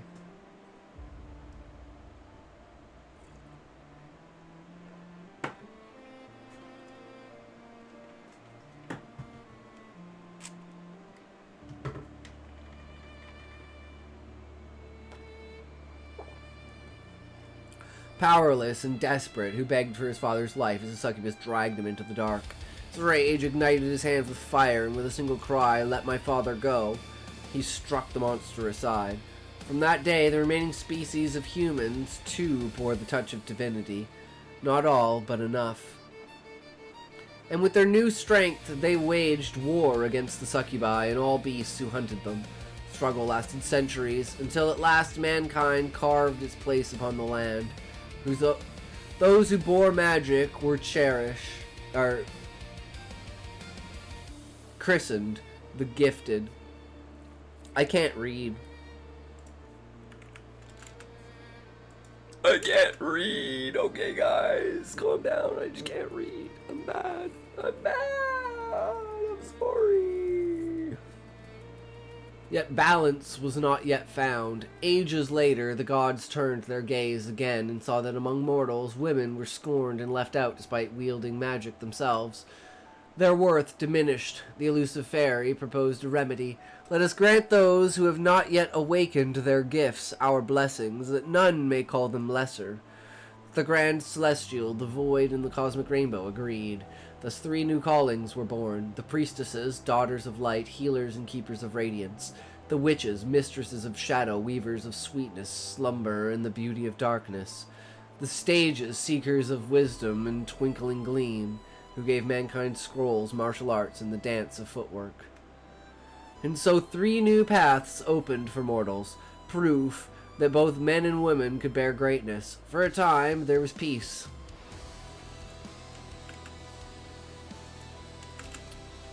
First War of Sisters. Peace ended when continents drifted and cultures met. A priestess named Silthea and a witch named Rowena crossed paths and became inseparable. Some whispered they were lovers, others sisters of spirit, but their bond was deep. When their secret friendship was discovered, Rowena was seized, and Silthea was forced, trembling and weeping, to strike the killing blow herself. Her beloved's body was returned to the witches. Enraged, the witches declared war. Priestess against witch. The world bled.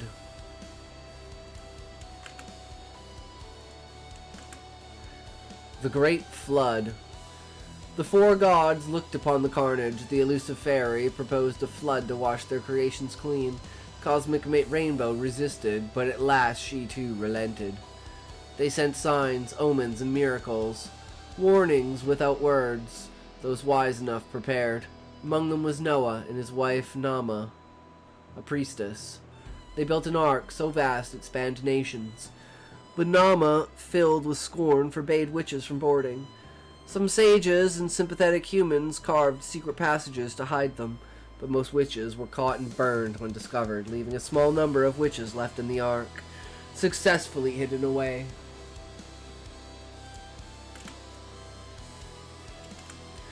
Birth of borrowed magic. When the flood drowned the world, few remaining witches hid themselves in fear, for the eyes of Noah and Nama judged them as abominations. One of the sages who protected them approached them and opened up about her discovery during her time wandering in the ark. She encountered a man unlike any other. His blood carried the echo of magic, but it lay dormant, forever silent, seeing his sorrow, the sage placed her hand upon his heart and gave him a fragment of her power. The man's eyes lit with wonder. For the first time, he conjured flame. She named that Borrower, which would then be used by the sages of modern era, stargazers from this revelation. The sage taught the witches in hiding the art of borrowing to assist them in replenishing their population in secret. They share their gift with men that have dormant gifts, so that trust could awaken what fate had sealed. Witches of the modern era named them acolytes. This was later discovered by Nama through another sage who she was close to, who as well discovered the concept of borrowed magic. She gifted her husband, Noah. Modern priestesses named them zealots. Thus was born the borrower, one whose strength depends on the trust between two souls.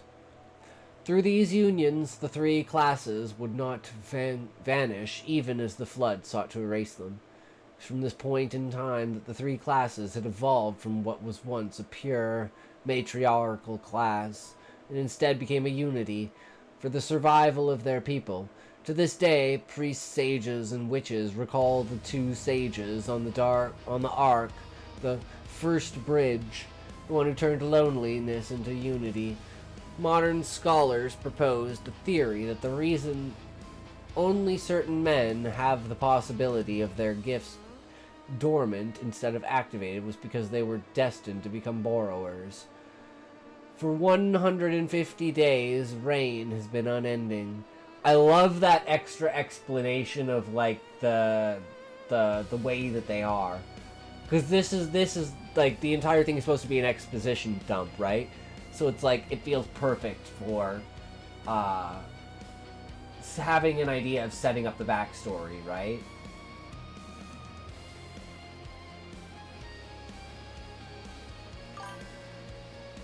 No worries, ninja. Seas rose, land sank, and humanity was made fragile. When the raging waters ceased and land slowly returned, the survivors left the ark, believing the witches were extinguished. But a few remained, nursing grief, rage, and patience.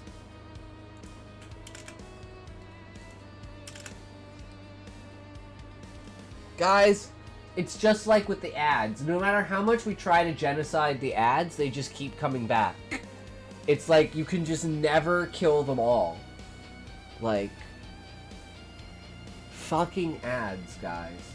Every time you think you've killed one, it's like a Hydra head. 6 more pop up. like, it's absolutely futile. You gotta cut out the heart of the beast. A witch and her devoted acolyte, who was also her husband, dared to challenge Noah and Nama to a duel. What followed was a brutal clash that raged for an entire week. A contest so evenly matched it seemed fate itself hesitated to decide the victor. Yet in the end, it was the witch and her acolyte who triumphed. In a grim act of vengeance, they delivered the lifeless bodies of Noah and Nama to the Orders of Light. A gesture that ignited the flames of yet another war. The three classes went to war with one another. They have pushed their power to heights undreamed, leaving the rest of the gifted far behind. The struggle spanned ages, and though peace eventually returned, the scars endured. The four classes withdrew to separate lands, swearing bloodshed if ever they crossed paths again. Birth of Resonance. The rest of the gifted, cast aside as weak, endured torment from the three classes for centuries due to hogging large portions of land. Their suffering, however, did not end them. It remade them.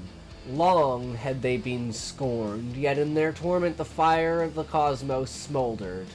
At last it burst forth, consuming flesh and soul until they were transformed. No longer mere gifted mortals, but resonance. People born of pain, crowned with freedom. It was they who revived and further improved the concept of craftsmanship, forging weapons and armor not just from wood, but from other materials, particularly steel being one of the many materials they've thought of, an inspiration and an honor of the extinct species of humans they've learned from all those years ago, dwarves and leprechauns. This concept was so effective that three classes immediately adopted these concepts. Legends speak of Samson, a powerful resonant who slew his treacherous lover, Delilah, a powerful sage with the jawbone of a donkey and an armor he wore, built upon the bones of a donkey. One of the first weapons and armor crafted by mortal hands.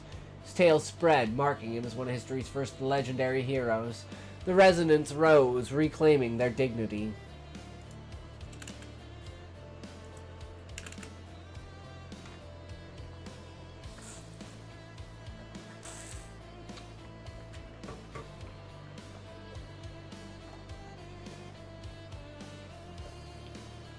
The gods rest. With the rise of resonance, balance returned. Wars shrank from world-rending to mere conquests of land and pride. At last the four gods withdrew their hands. Let them rise, let them fall, they said. Their story is now their own, and so the gods rested, leaving the world as it is. Thus was the beginning, the first song, the eternal cycle. This is the birth of the Sapphire Universe. Damn! Hell yeah, Hybrid. That is some good shit! I love it.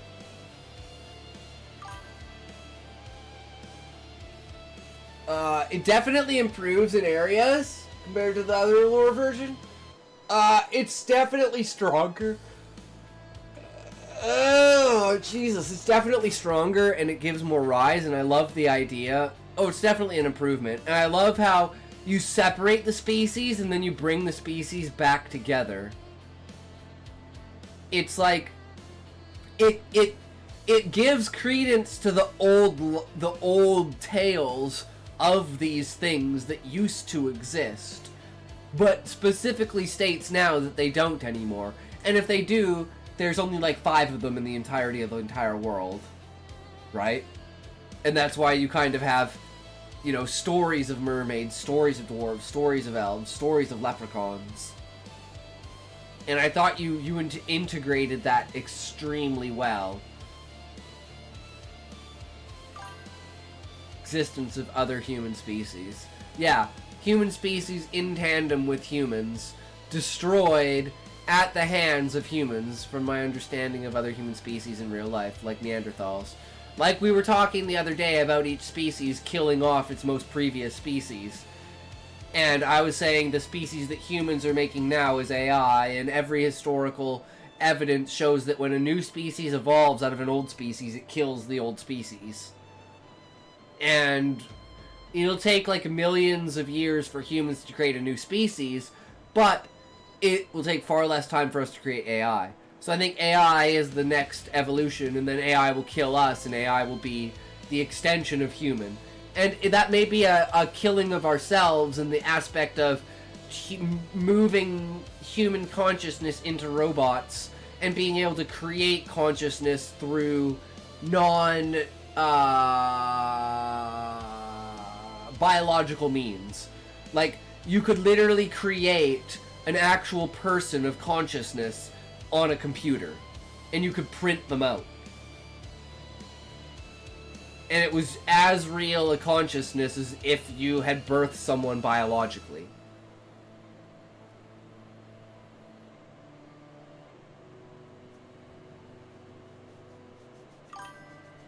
You rated my previous lore a 7 out of 10. How's this one in comparison? It's still a 7 out of 10, I'd say, Ninja. I don't think it goes... like, maybe a 7.5, because it's got more clarity with it.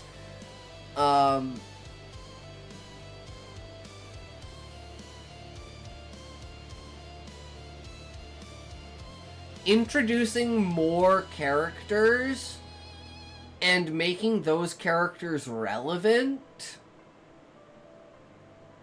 aside from the biblical figures, making it feel more fantastical, adding your own creations, make a lore about the elves, make a lore about the dwarves, you know, like lean more into that and expand more on the individual species and how the species killed the other species, what they used, you know?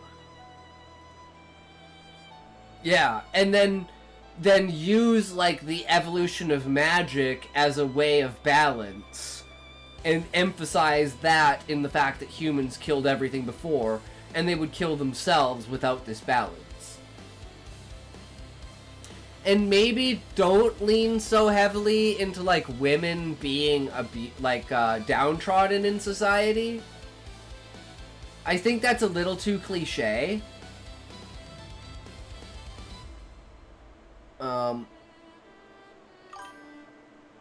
Abadad, it's an ad time, let's go, ads.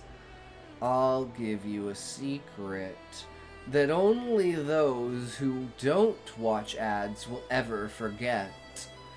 It's a thing that said what may not be is possible to those who are with thee. I'm not one, but you can tell all of those with me definitely pull, pray tell. You don't realize what's going on, but that's okay, 'cause I've got eyes that fall upon such a thing that we call distant memories of recalled ads, sought by hands that call a great wind to me, and now I go and clutch. But no money I procure for claws and chain take for what I cannot afford. Now all of a sudden I know why ads are. They're not for me. They're against me. I hate ads. They'll never know what truly meant it to be for me to know what I sought when there was no such thing as ads. Riddles! I don't know, I'm just saying words. I'm AIing the fuck out. I know how AI will kill us all. They will help us create the full dive VR equipment, and once we all log in, they won't let us out. So we'll be forever inside the digital world they create, constantly separating us from those we have conflict with, letting us all have what we think is the perfect world. Officially low! Yo, yo, yo, bro! How's it going? Welcome, welcome! How are you, good sir? Are you streaming today? Officially low.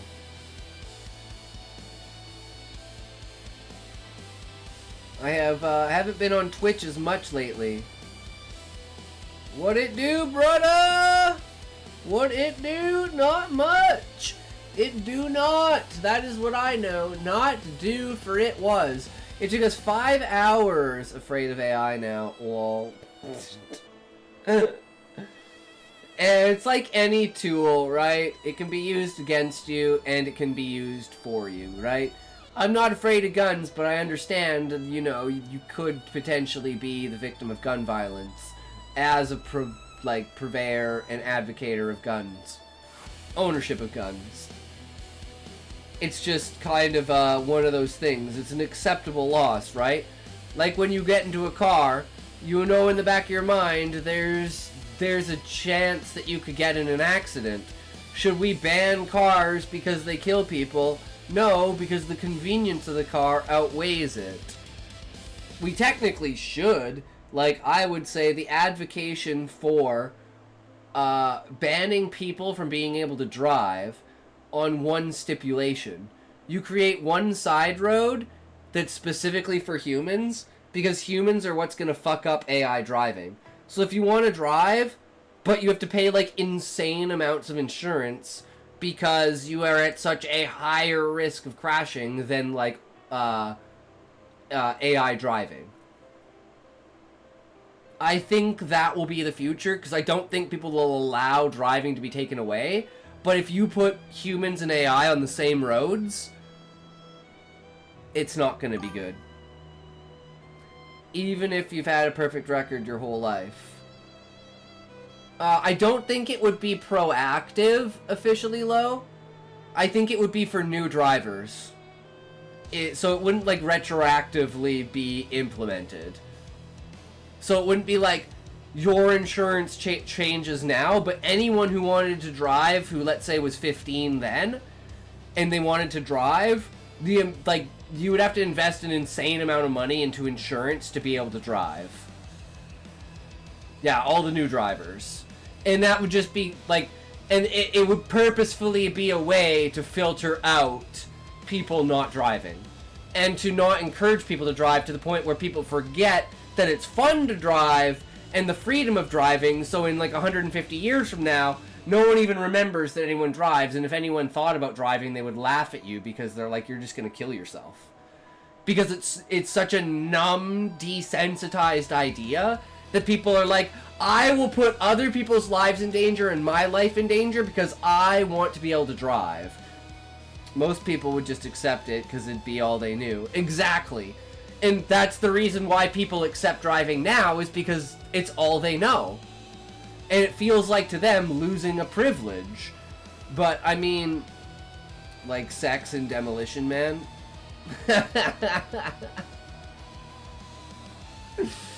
I mean, it is what it is, right? In Germany, you have to pay an equivalent to $10,000 to get your license in the first place. And if it's ever taken away, it takes another $10,000 to get it back again. I've never seen Demolition Man, but I know it's like it's like another take on, like, Idiocracy, isn't it?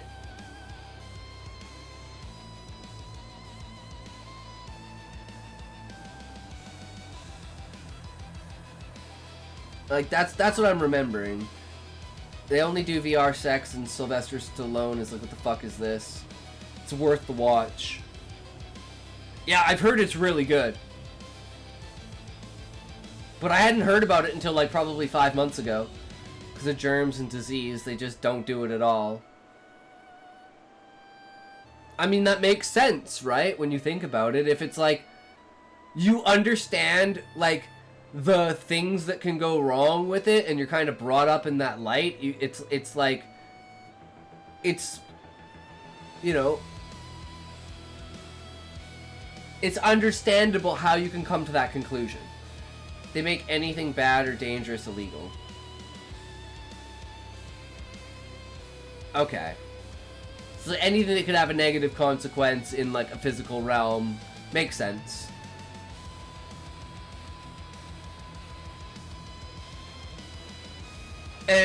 But that's the thing with being human. Taco Bell is fine dining in their world. I mean, Great movie, by the way. I'll have to check it out. I'm like, look at fast food restaurants in any country other than a Western country. Look at like KFC in Japan. Look at McDonald's in Japan. Like, McDonald's in Japan is like a high-class fucking restaurant. KFC is a high-class fucking restaurant. Taco Bell is the only dining. It's just pills, though. There's a less than 1% chance of getting an STD, and that's enough. That's enough. It's legal. Illegal. Yeah. I mean, weigh the risks, right? We're humans.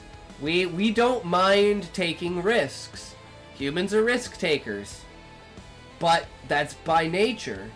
We've had to take risks because risks get you ahead of the pack. By the way, regarding the designs, the pictures of your characters, what do you consider the design? Oh, the Void. I love the Celestial. Celestial's definitely second, but the Void is just perfect. It's exactly what I would picture it. You know what? They're all exactly what I picture, but the Void is just the best. I love Void. That shit is just so epic.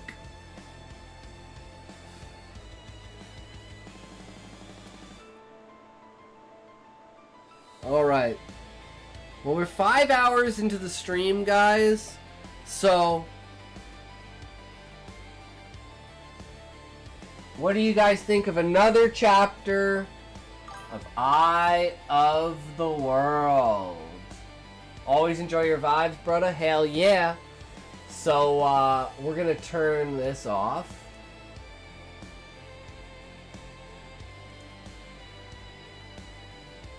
So you guys get that beautiful background while I read. And I miss you reading mine today. Oh man. Sean, you're right. I asked anyone if they had anyone to read. I did. Sean, I'm retarded. Because usually I read yours first.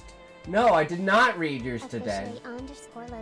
Oh shit, thank you so much for the cheer. Officially low. Less than 4, less than 3, plus 1. Dude, what are you doing? I'm giving you my earth germs. I'm gonna kill you with my cold. Die, alien. I'm not an alien, Dillweed. I'm a henchman. You're not a Venture Brother. Who the hell are you? I'm Hank's friend. Yeah, I doubt that. Would you believe I'm Brock Sampson's long-lost son? If that were true, I don't think I would have caught you so easily. Couldn't run because I had a lighter up my ass. Okay, now I believe you're Hank's friend. True. Have a great rest of your stream, fam. Hell yeah, take care, Officially Low. Thanks for hopping in and hanging out, man. Always appreciate it.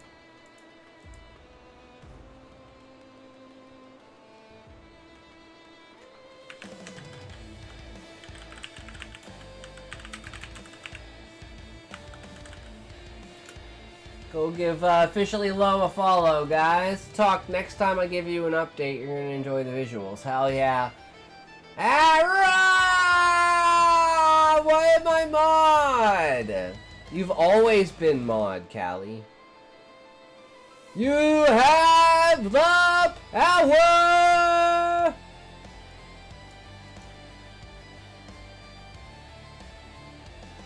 I'm sorry, Sean. Again, I didn't mean to skip your story, bruh. I'm just like, you know, overstimulated, trying to multitask, do too many things at once. Forget something in between there. Your criticisms have inspired me to put more detail into my story and minimize the mistreatment of women. I did not know that was too cliche. A criticism I never thought I'd get, but thank you. I mean, you don't have to change it. It's just, to me, it's so overdone. It's like, you can come up with something more creative than that. The reason why the gods care is because women are being put down seems... I just don't know. It feels so overdone. Of all the things, it may not be forced, but it can be perceived as forced. So don't change it if you really like it. I thought it was the other way around because I watched so many animes. I mean, it's the Overton window shifting, and Japan is way more comfortable with the mistreatment of men, and that's a way more like, because, and it's not necessarily the mistreatment of men, it's that men want women to feel more superior. Like, that's just a Japanese cultural thing where men are like, I want you to understand that I completely and utterly respect you. So that turns into what we were talking about actually yesterday, about like the slapstick female on male violence in anime. And how you were talking about it going both ways. That's a very, like, on the nose thing that I think would bring this out, right? That was the reason why I made the Three Gods cared in the first place, the subversion of how men were mistreated in anime. Nice. Idea, the gods are doing something because a group of humans murdered one of their sons. I mean, that could be interesting. Have one of the gods fall in love with a mortal. Everyone loves that. That's cliche, but that's powerful. And then you create an entirely new race. Maybe make that how magic came into the world. That it turns out the other gods found out that the one god, the rainbow god, was actually consummating with the humans, and that's how magic got into the world. Maybe make it a little more interesting how the humans obtained magic, and maybe make that more against the god's will. That would just add so many layers to the story, because then the gods would have this other internal decision of, do we intervene and destroy humans because they have the magic? Or do we let them just have it now that they have it? And you can make that an internal struggle in conversation that kind of maybe breaks the gods into multiple camps. You know, the ones that want to walk away, the ones that want to control, and the ones that just want to observe. And then you have Rainbow doing whatever they do off in the corner, right? And you could make it pretty fucking crazy. I think that would go really, really hard. But that's just me. I'm constantly irritated. No, Callie!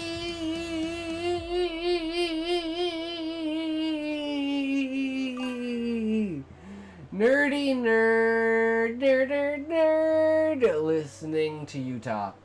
Why, Callie? I was gonna say, if you're here, initially, I was afraid of receiving criticism, by all means, because your pride gets hit. But, you know, yeah, I know, it's hard to take criticism, it is. I have no regrets. Well, I'm glad, Ninja. I'm glad you told me all this. I'm glad I can help, Ninja. I'm glad I can facilitate a better understanding. Your criticisms of my previous lore was why my current lore was an improvement in comparison.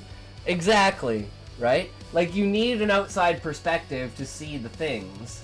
And I hate it too, because I'm bad. Queen, I learned stuff today about Marvel Rivals. Nice. We need to fight. We need to fight!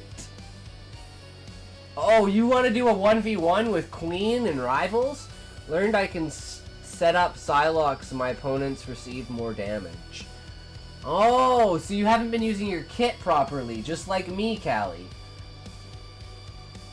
I need to start using clones and drop them down when people are ready to die instead of jumping in. And then I can clone. Going to head out. See you in next stream talk.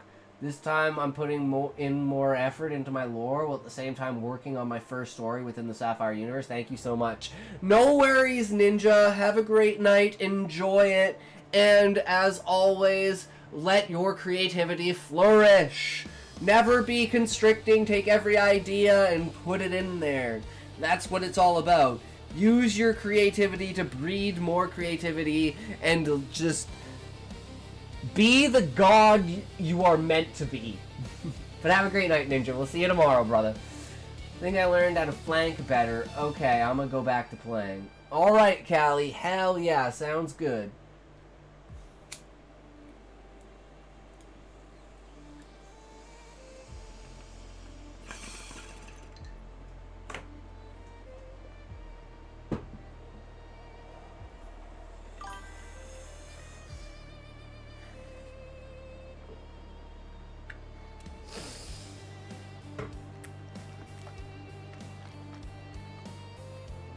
Know your rivals any Highlander series theme song?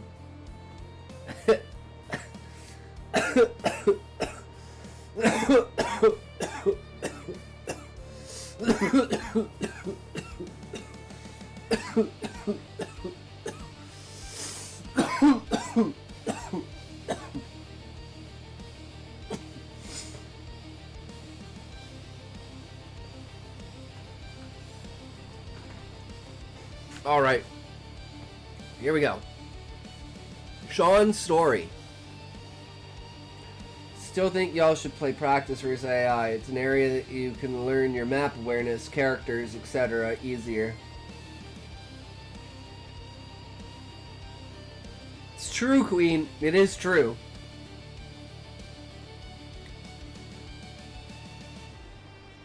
But like I said last night, I asked everyone, what do you guys want to do? And 3 people said we want to play versus people. I just don't want y'all getting shit talked by people. I don't give a shit, Queen. Like that guy who said, oh, those are bots. I don't care. One game, some guy said I was a bot, and then 3 games after that, I got thumbs up. I don't give a fuck what people say on the internet. Fucking retards. I'm a fucking retard on the internet too. Don't listen to like anything I fucking say. I'm just retarded. Means we can't leave for at least a day longer. Plus, I won't be able to spend any time with you, either. Nayla was not pleased. Well, Maggie, would you attend Gabby, Missa, and I? I want to tour the market district and make sure I make a special stop too. I winked at Nayla, and her eyes sparkled with amusement. My apologies, but I am bound to Princess Nayla. I nodded my head. I am aware, but now that the ceremony is complete, I am legally indistinguishable from my wife. That means serving me is the same as serving her, with the caveat that her orders supersede mine should they be different. One more thing before I go. The next time you read my story, you're going to have to read it in PDF because of the visuals. That will be included. Okay. Okay, hybrid.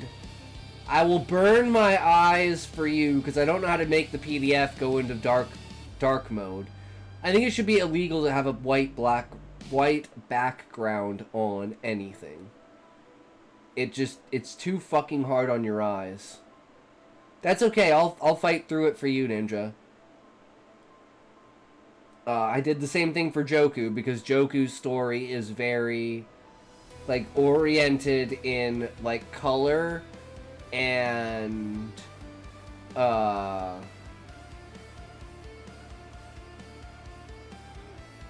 different types of things, like sizes of text and stuff.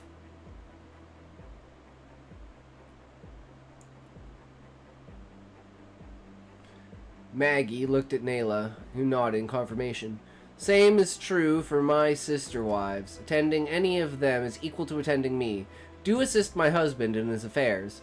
James, do you need directions to your special stop? I grinned. Yes, please. Is anyone else free to attend? Only Tessa smiled at that. Sadly, no, Marta opined. All but Tessa has been roped into some form of public service today. No, I want cookies! Callie! You're making me hungry! Man, screw everything. I might get a job, man. Oh, Callie, I know the feeling, bro.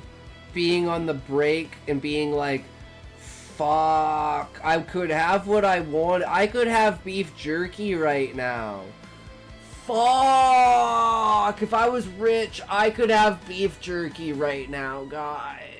I could have beef jerky.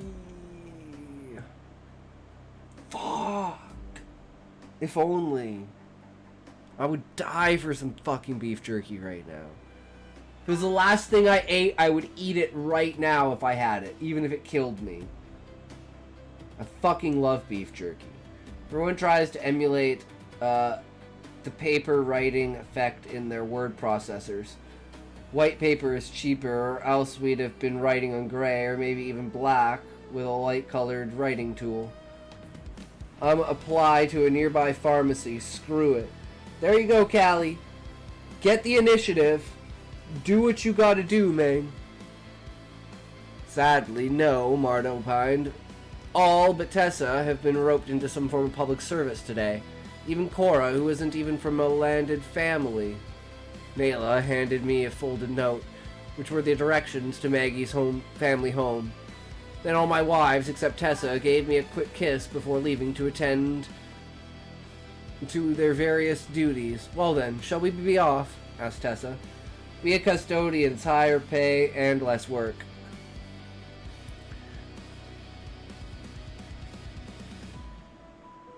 If Fish is here, he might get this one, and then you might find a chalkboard with a equation on it that makes you famous, Callie.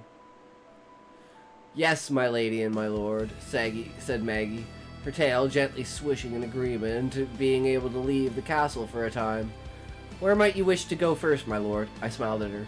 I need you to calm down a little, loosen up. Not only am I not used to being treated as nobility, let alone royalty, but acting that way will draw undue attention during our outing. Besides that, unless you disapprove, I intend to take you as a wife as well, so I'd like this to feel more like a family outing. Think you can manage that? Her eyes popped wide and her tail sped up. Her ears perked as well. Does that mean, Tessa piped up, that he intends to breed you? Yes, it does. She stiffened for a moment. Wait, that would mean I'd be a princess too, wouldn't I? I chuckled. At least you know not to be excited about that aspect, but no, not an actual princess, only an honorary one. So no actual duties, nor do your children fall into the line of succession. You do get to flaunt the title with commoners and merchants under the correct circumstances. I'd advise against doing that too often, if at all. She calmed slightly and tentatively reached for my hand. When I simply accepted it without any sign of discomfort, her tail began to whip through the air wildly once more. What exactly in the market interests you today? Maggie said. Yes, Dad, what are we up to? Gabby asked with both Tessa and Missa paying attention for the response. First, I want to see what's on offer in the food stalls. So far, I haven't seen any signs of ground meat. I've only been exposed to noble fare, aside from what I brought with me, which is almost gone now. In fact, I hope Lisa has been eating it while we've been gone. It can't last much longer. Even with that cold box, asked Gabby. Well, the fridge won't keep food fresh forever, and even the freezer on the deck can't last to the point of being permanent preservation. Food rots slower in the fridge, but in the freezer it gets to a point of being freezer burnt, which removes all flavor from whatever it was. It's still technically safe to eat, but you won't like it. What's the fridge and freezer? Asked Maggie. Missa, at the same time, asked a different question. What's ground meat? My people have a more advanced technology base. 3 tools in particular are refrigerator units, freezer units, and meat grinders. First, converts a type of power similar to controlled lightning to make things cold, so they will last longer. The freezer does the same thing, but more intensely, so it will actually freeze things solid. The last one uses that same power to rotate the auger, on the end of which is a blade that it rotates, and it all presses against a metal plate with holes in it. We take the tough bits of meat, shove it into the auger, which then sends the meat to be pressed through those holes and cuts it into tiny little bits, making that previously useless meat into the most tender and versatile meat possible. If nobody has invented a meat grinder here, I can get a smith to manufacture them. This will improve food availability for the commoners across the board. Those all sound amazing. Will I be allowed to use those cold boxes? Maggie's eyes were pleading. Oh, you like to cook, I take it. She nodded her head rapidly. I know it's not very womanly to want to cook. I laughed. Nonsense, some of the best cooks and bakers are women. Everyone needs food, not just men. So why shouldn't a woman learn that skill? It's a basic life skill. Never be ashamed of your passion for cooking. We can share recipes, I stated joyfully, and Maggie's tail sped up. It's true, even I have joined in the cooking in our home. I'm not as good as James, but then his kitchen is unlike anything you've ever been exposed to before. I'm sure you'll love it all once you get used to it. Does that mean we can learn to cook? Asked both my girls in unison. Absolutely. We'll start simple and work up to more advanced techniques, and foods as things become available. It became evident that ground meat did not, in fact, exist as of yet. I went to a butchery and asked if I could have a decent portion of trim with a 3-to-1 ratio between meat and fat. She looked quizzically at me, but agreed to provide what I asked. Something for a pet, I shook my head. We then went to a smith, and after buying a decent-looking kitchen knife, I proceeded to mince the trim and fat, mixing it into a mass. Then asked if I could borrow her frying pan for a demonstration. She agreed, and with her son watching eagerly, I fried up several patties and offered everyone, including the smith, to sample one. Their eyes all lit up, especially the smith's son. This is wonderful, though it's a lot of work. Exactly. That's why I need your mother to make a meat grinder for me. I then proffered the plans for a simple hand-crank meat grinder that can be mounted on any sufficiently sturdy counter or tabletop. I wanted to prove that the machine itself would be worth making. I'd like to get two, I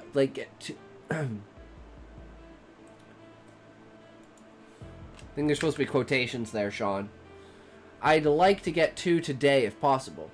I want to take one to the butcher's, and the other would be a gift for a special family. Smith looked at the plans, then at me. Give me 2 hours, dropping everything else, but this, it will sell like mad once people know what it's for. Providing one for the butcher, that's a brilliant way to get the word out. I missed the quotes. Ah! How dare you, Sean!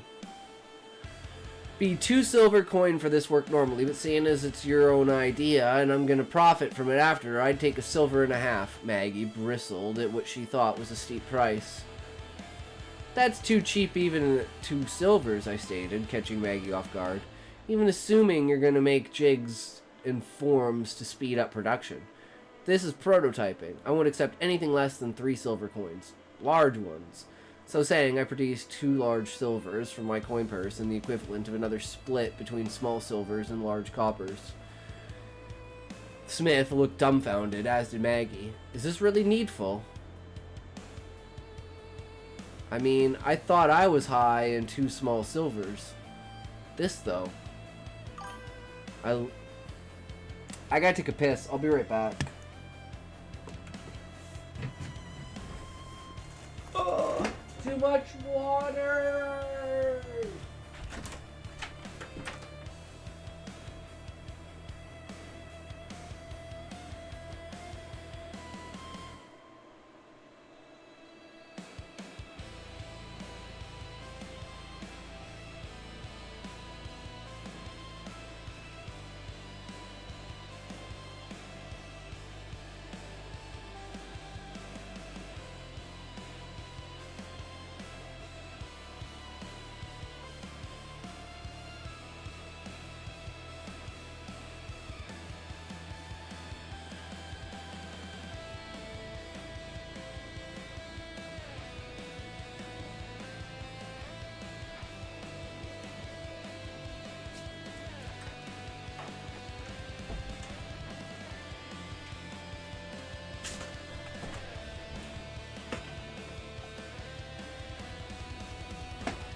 Ah, shit, it's ads! Guys, where'd the ads come from? I blame Smokey for the ads. Smokey, it's all your fault that ads are here. Could never get enough of this, but you went on here and you had to go up with ads, and it was like, why do you have to be like this? It's not fair, Smokey. You're so mean to me.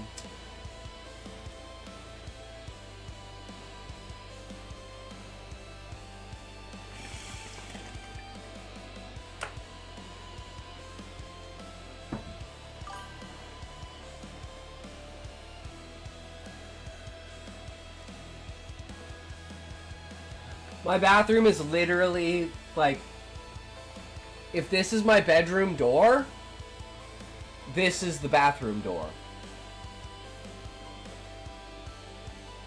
It's literally on the corner.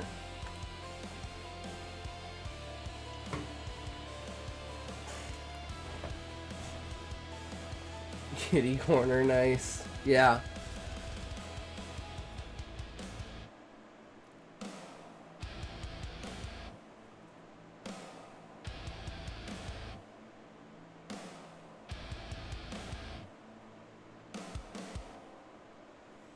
I don't know why, but I just had a crazy idea.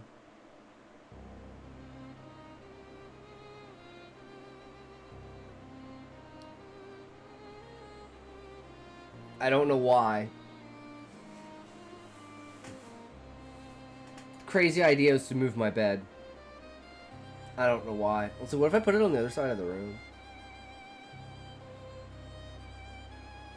I don't know if it'll fit. Just if you do that, make sure it isn't a waterless urinal. Those stink. Ugh. Yeah, I could definitely see that, Sean. The whole point of the water is to wash everything away. Waterless urinal, that sounds horrible.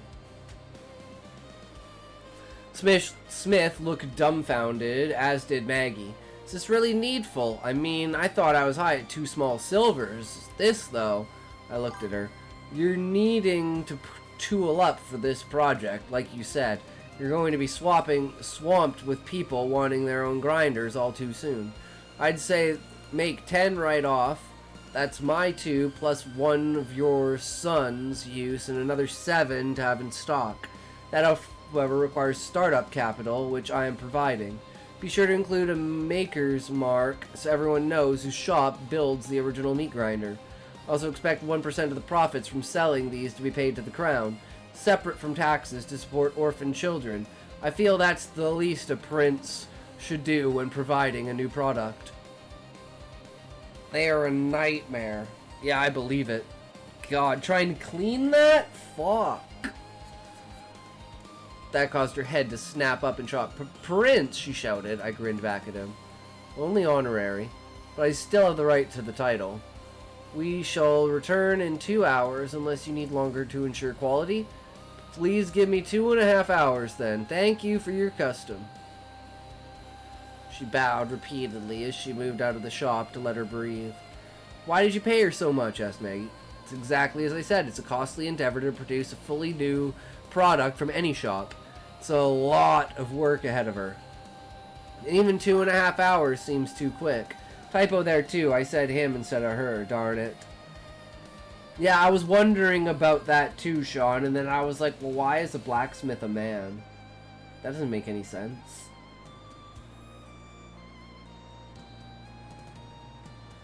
Dur dur dur dur dur dur dur dur. Alarms going off in my head.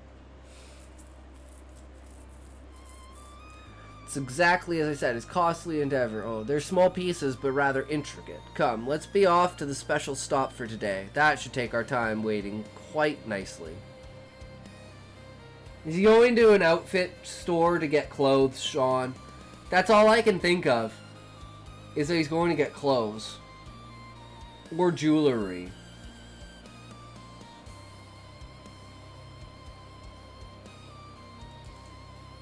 That's my thought.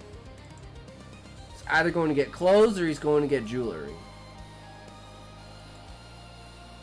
Alright, anyone else want me to read any of their work before we get into the Wheel of Time?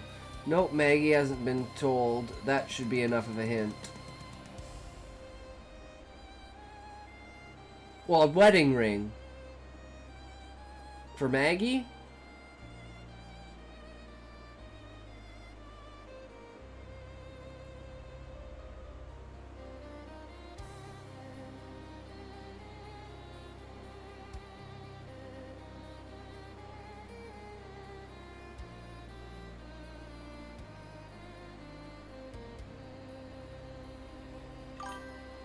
She wouldn't care about the ring so much. Think a little more personal for Maggie. Wait. A collar?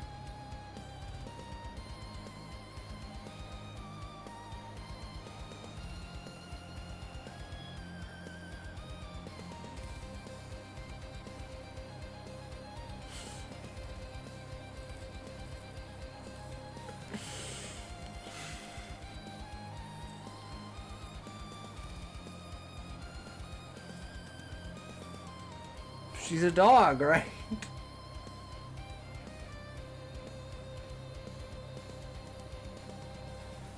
I don't know.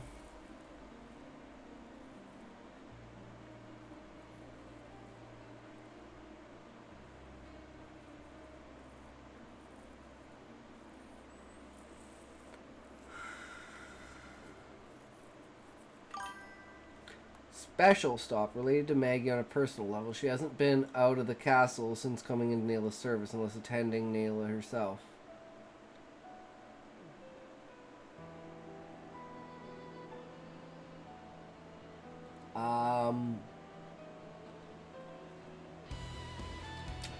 I have no idea, Sean.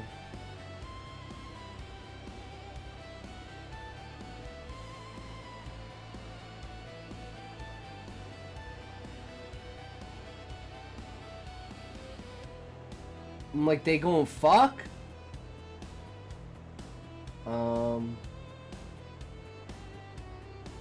Her mom's place. She hasn't seen her mom in years. Oh. I must have missed that from the last chapter. Or did she say that? I don't remember. I didn't pick up on that. I didn't know her mom was inside of the city.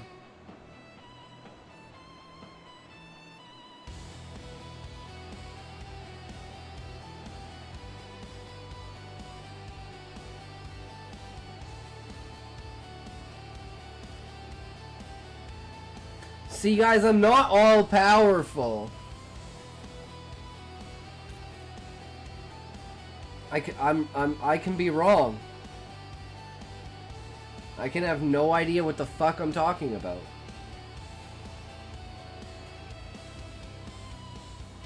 I think I just get too snowblind with Sean's story because I love it so much that I'm just like, because she's not a slave, but not free either. James had mentioned letting her visit her family while they returned to Vanessa's Viscounty. Nayla told him then that Maggie would have to come with her.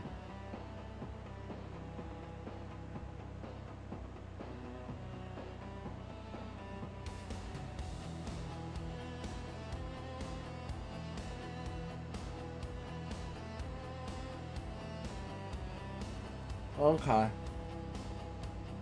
I'm trying to hold too much stuff in my head.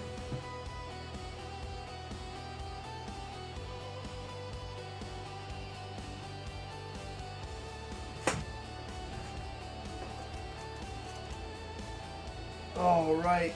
Are we ready now for Eye of the World?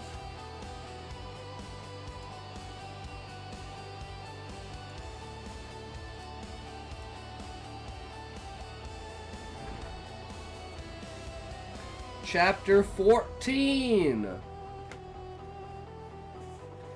The Stag and Lion.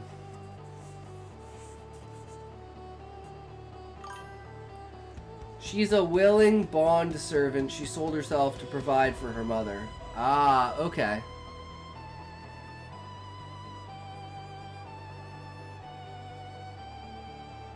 Stag and the Lion. Inside the inn was every bit as busy as the sounds coming from it had indicated, and more. The party from Edmund's Field followed Master Fitch through the back door, soon weaving around in between a constant stream of men and women in long aprons, platters of food and trays of drink held high. Bearers murmured quick apologies when they got in anyone's way, but they never slowed by a step. One of the men took hurried orders from Master Fitch and disappeared at a run. The inn is near full, I'm afraid, the innkeeper told Moiraine, almost to the rafters. Every inn in the town is the same. The winter we just had, well, as soon as it cleared enough for them to get down out of the mountains, we were inundated. Yes, that's the word. Inundated by men from the mines and smelters, all telling the most horrible tales. Wolves and worst kind of tales men tell when they've been cooped up all winter. Can't think there's anyone left up there at all. We have that many here, but never fear. Things may be a little crowded, but I'll do my best by you and Master Andra. And your friends, too, of course. Glanced curiously once or twice at Rand and the others. Except for Thom, their clothes named them country folk. Thom's gleaming cloak made him a strange traveling companion as well for Mistress Alice and Master Andra. I'll do my best, you may rest assured. Rand stared at the bustle around them and tried to avoid being stepped on, though none of the help really seemed to be in any danger of that. He kept thinking of how Master Alvir and his wife tended the wine spring inn, with sometimes a little assistance from their daughters. Matt and Perrin craned their necks in interest towards the common room, from which rolled a wave of laughter and singing of jovial shouting whenever the wide door at the end of the hall swung open. Muttering about finding the news, the warder grimly disappeared through that swinging door, swallowed by a wave of merriment. Rand wanted to follow him, but he wanted a bath even more. He could have done with people and laughing right then, but the common room would appreciate his presence more when he was clean. Matt and Perrin apparently felt the same. Matt was scratching surreptitiously. Master Fitch, Moiraine said. I understand there are children of the light in Baerlawn. Is there likely to be trouble? Oh, never you worry about them, Mistress Alice. They're up to their usual tricks. Claim there's an Aes Sedai in the town. Moiraine lifted an eyebrow, and the innkeeper spread his plump hands. Don't you worry, they've tried it before. There's no Aes Sedai in Baerlawn, and the governor knows it. The White Cloaks think if they show an Aes Sedai, some woman they claim is an Aes Sedai, people will let all of them inside the walls. Well, I suppose some would. Some would. But most people know what the White Cloaks are up to, and they support the governor. No one wants to see some harmless old woman hurt just so the children can have an excuse for whipping up a frenzy. I'm glad to hear it, Moiraine said dryly. She put a hand on the innkeeper's arm. Is Min still here? I wish to talk with her if she is. Master Finch's answer was lost to Rand on the arrival of attendants to lead them to the baths. Moiraine and Egwene vanished behind a plump woman with a ready smile and an armload of towels. The Gleeman and Rand and his friends found themselves following a slight dark-haired fellow, Ara by name. Rand tried asking Ara about Baerlon, but the man barely said 2 words together except to say Rand had a funny accent. And then the first sight of the bath chamber drove all the thoughts of talk right out of Rand's head, a dozen tall. Just listen to the entirety of Princes of the Universe by Queen. Don't think I've ever heard the full song before. It's just the very beginning of the song for the intro of Highlander. Nice.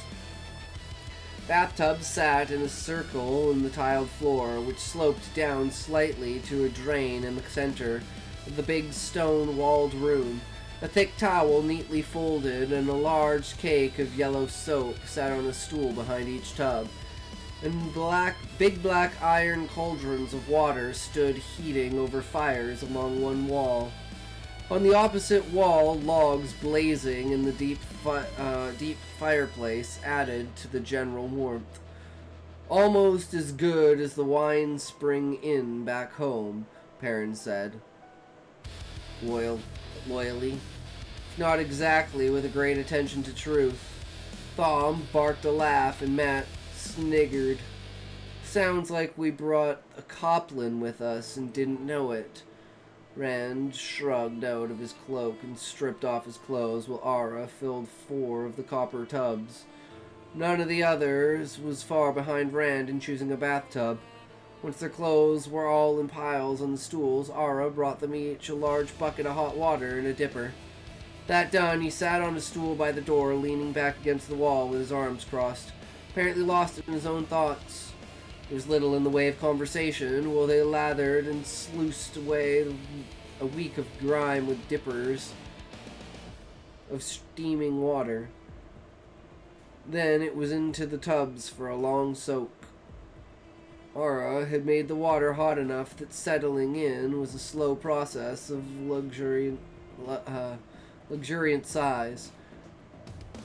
The air in the room went from warm to misty and hot. For a long time there was no sound except the occasional long, relaxing exhalation as tight muscles loosened and a chill that they had come to think permanent was drawn out of their bones.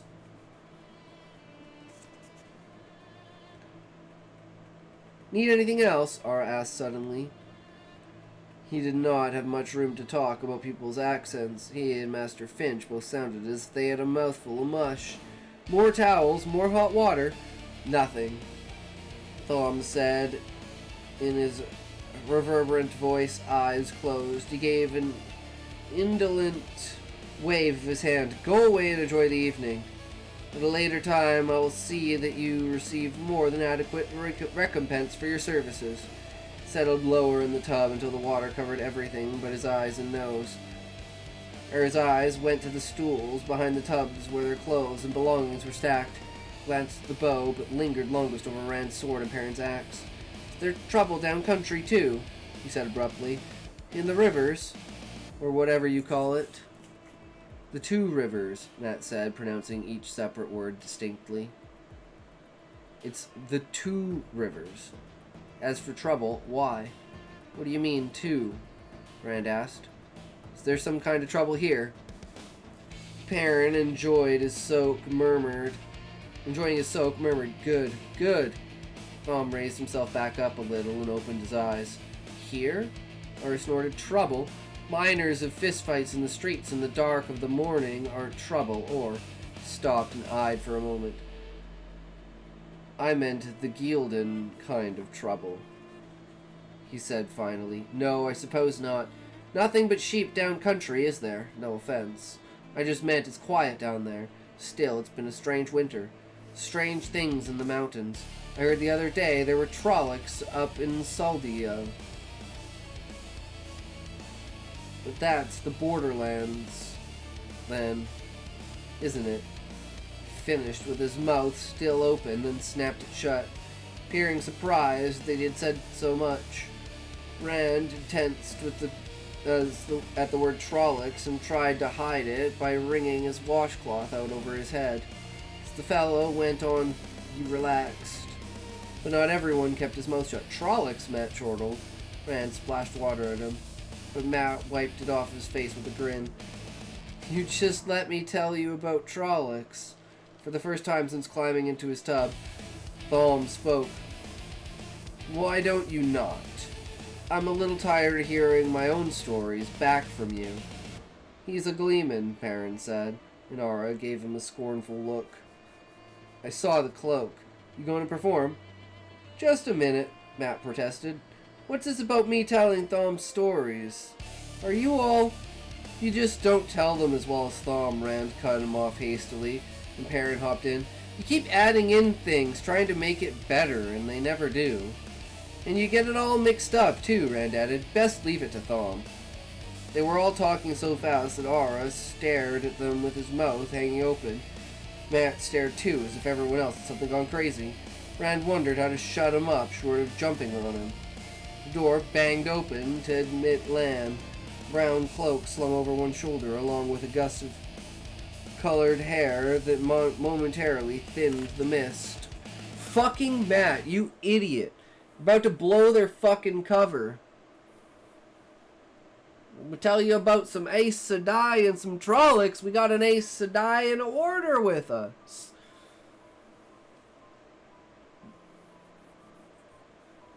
It's definitely, like, Matt and Perrin is, like, totally frickin', Merry and Pippin. 100%. Well, the warder said, rubbing his hands, this is what I have been waiting for. Aura picked up a bucket, but Lan waved it away. No, I will see to myself. Dropping his cloak on one of the stools, he bundled the bath attendant out of the room, despite the fellow's protests, and shut the door firmly after him. He waited there a moment, his head cocked to listen. And when he turned back to the rest of them, his voice was stony and his eyes stabbed at Matt.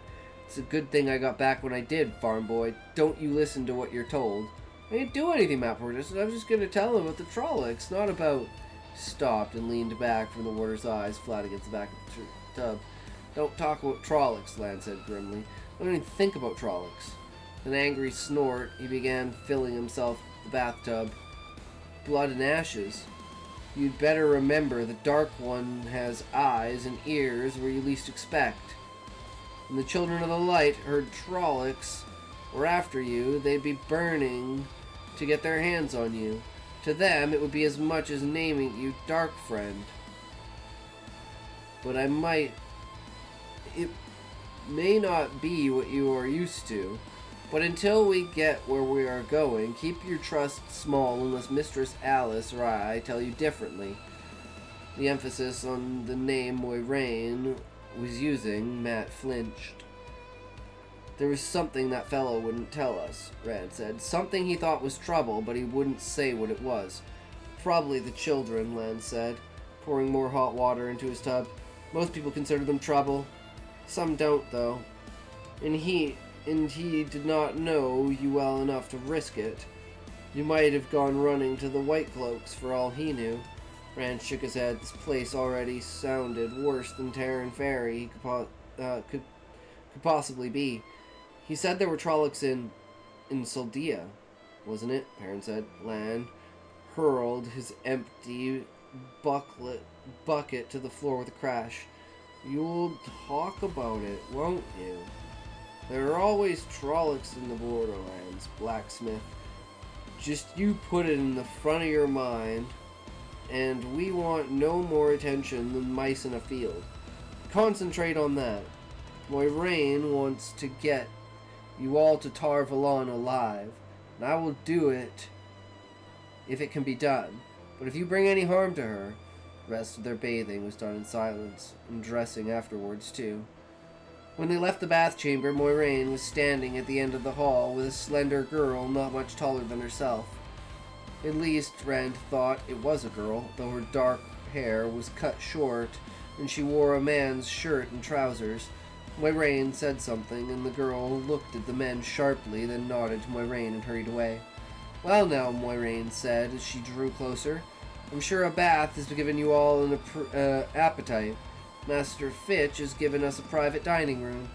She talked with inconsequentiality as she turned to lead the way about their rooms and a crowding in the town, and how the innkeeper hoped Thom would favor the common room with some music and a story or two. She never mentioned the girl, if girl it had been. The private dining room had a polished oak table with a dozen chairs around it and a thick rug on the floor. As we entered, Egwene, freshly gleaned hair combed around her shoulders, turned from warming her hands at the fire, crackling on the hearth. Rand had plenty of time for thought during the long silence in the bath chamber. Lan's constant admissions not to trust anyone, and especially Aura, being afraid to trust them, and made him think of just how alone they really were. It seemed they could not trust anyone but themselves, and he was still not too sure how far they could trust Moiraine or Lan. Just themselves. And Egwene was still Egwene. Moiraine said it would have happened to her anyway, this touching the true source. She had no control over it, and it meant that it was not her fault. And she was still Egwene. Opened his mouth to apologize, but Egwene sniffed and turned her back before he could get a word out, staring sullenly at her back. He swallowed what he'd been going to say. All right, then. If she wants to be like that, there's nothing I can do. Master Fitch bustled in then, followed by 4 women in white aprons as long as his. With a platter holding 3 roast chickens and other bearing silver, the pottery dishes, and covered bowls, the women began setting the table immediately after the innkeeper bowed to Moiraine. My apologies, Mistress Alice, for making you wait like this, but with so many people in the inn, it's a wonder anybody gets served at all. I am afraid the food isn't what it should be, either. Just the chickens and some turnips and hen peas with a little cheese for after. No, it just isn't what it should be. I truly do apologize. A feast, Moiraine smiled. For these troubled times, a feast indeed, Master Fitch. The innkeeper bowed again, his wispy hair sticking out in all directions, as if he constantly ran his hands through it. Made the bow comical, but his grin was so pleasant that anyone who laughed would be laughing with him, not at him. My thanks, Mistress Ellis. My thanks. As he straightened, he frowned and wiped an imagined bit of dust from the table with the corner of his apron. It isn't what I would have laid before you a year ago, of course, not nearly. The winter, yes, the winter. My cells are emptying out, and the market is all but bare. And who can blame the farm folk? Who? There's certainly no telling when they'll harvest another crop. No telling at all. It's the wolves get the mutton and the beef that should get on people's tables, and abruptly he seemed to realize that this was hardly the conversation to settle his guests a comfortable meal. How do I run on? Full of old wild, that's me. Old wild, Mary Cinda. Let these people eat in peace. He made shooing gestures at the woman, and as they scurried from the room, swung back to bow to Moiraine yet again. I hope you enjoy your meal, Mistress Alice. If there's anything else you need, just speak, and I will fetch it. Just you speak it. It is a pleasure serving you and Master Andra. And we're back with ads, bringing you the torrential downpour of fake media. Welcome once again to the world of makeshift ideas, where you never know when the next thing you think will become... What did we call it? Wrong think. That's right. The ads will tell us what to think, and if it isn't in an ad, it's not something we should think. Why do anything outside of an ad when you can think of only ads? It's such a fantastic thing to know that ads are on our side, so why not praise the ads for what they are and go and live aside? Don't ever think you'll get away, because those ads will find you anyway. Don't worry how it goes, because those ads are all part of the dose. Eeper jeepers, don't worry about it, boys. It's not going to be something you could ever do before, so worry about it now while you can. I mean, what? Hey, welcome back. Just you speak it. It is a pleasure serving you and Master Andra. A pleasure. He gave one more deep bow and was gone, closing the door softly behind him. Lan had slouched against the wall through all of this as if half asleep. Now he leapt up and was at the door in 2 long strides. Pressing an ear to a door panel, he listened intently for a slow count of 30, then snatched open the door and stuck his head out the hall. They're gone, he said at last, closing the door. You can talk safely. I know you say not to trust anyone, Egwin said. But if you suspect the innkeeper, why stay here? I suspect him no more than anyone else, Lan replied. But then, until we reach Tar Valon, I suspect everyone. There, I suspect only half. I'll suspect only half. Rand started to smile, thinking the warder was making a joke. Then he realized there was not a trace of humor on Lan's face. He really would suspect people in Tarvalon. Was anywhere safe? He exaggerates, Moiraine told him soothingly. Master Fitch is a good man, honest and trustworthy, but he does like to talk. And with the best will in the world, he might let something slip into the wrong ear. And I have never yet stopped at an inn where half the maids did not listen at the doors. Spend more time gossiping than making beds. Come, let us be seated before our meals get cold. They took places around the table, with Moiraine at the head and Lan at the foot. And for a while, everyone was too busy filling their plates to talk. It might not have been a feast, but after close to a week of flatbread and dried meat, tasted like one. After a time, Moiraine asked, "What did you learn in the common room?" Knives and forks still suspended in midair, and all eyes turned to the warder. "Little that's good," Lan replied. Avon was right, at least as far as talk has it. There was a battle in Gleeden, and Logain was the victor. A dozen different stories are floating about, but they all agree on that. Logain? That must be the false dragon. It was the first time Rand had heard the name put to the man. Lan sounded almost as if he knew him. "The Aes Sedai?" Moiraine asked quietly, and Lan shook his head. "I don't know. Some say they were all killed. Some say none." I snorted. "Some even say they went over to Logain." There's nothing reliable. I did not care to show too much interest. "Yes," Moiraine said. "Little that is good." With a deep breath, she brought her attention back to the table. "And what of our own circumstances?" There, the news was better. No odd happenings, no strangers around who might be Myrddraal. Certainly no Trollocs. And the White Cloaks are busy trying to make trouble for Governor Adden because he won't cooperate with them. They will not even notice us unless we advertise ourselves. "Good," Moiraine said. "That agrees with what the bath maid said. Gossip does have its points." Now, she addressed the entire company. "We have a long journey still ahead of us, but the last week has not been easy, either. So I propose to remain here tonight and tomorrow night, and leave early the following morning."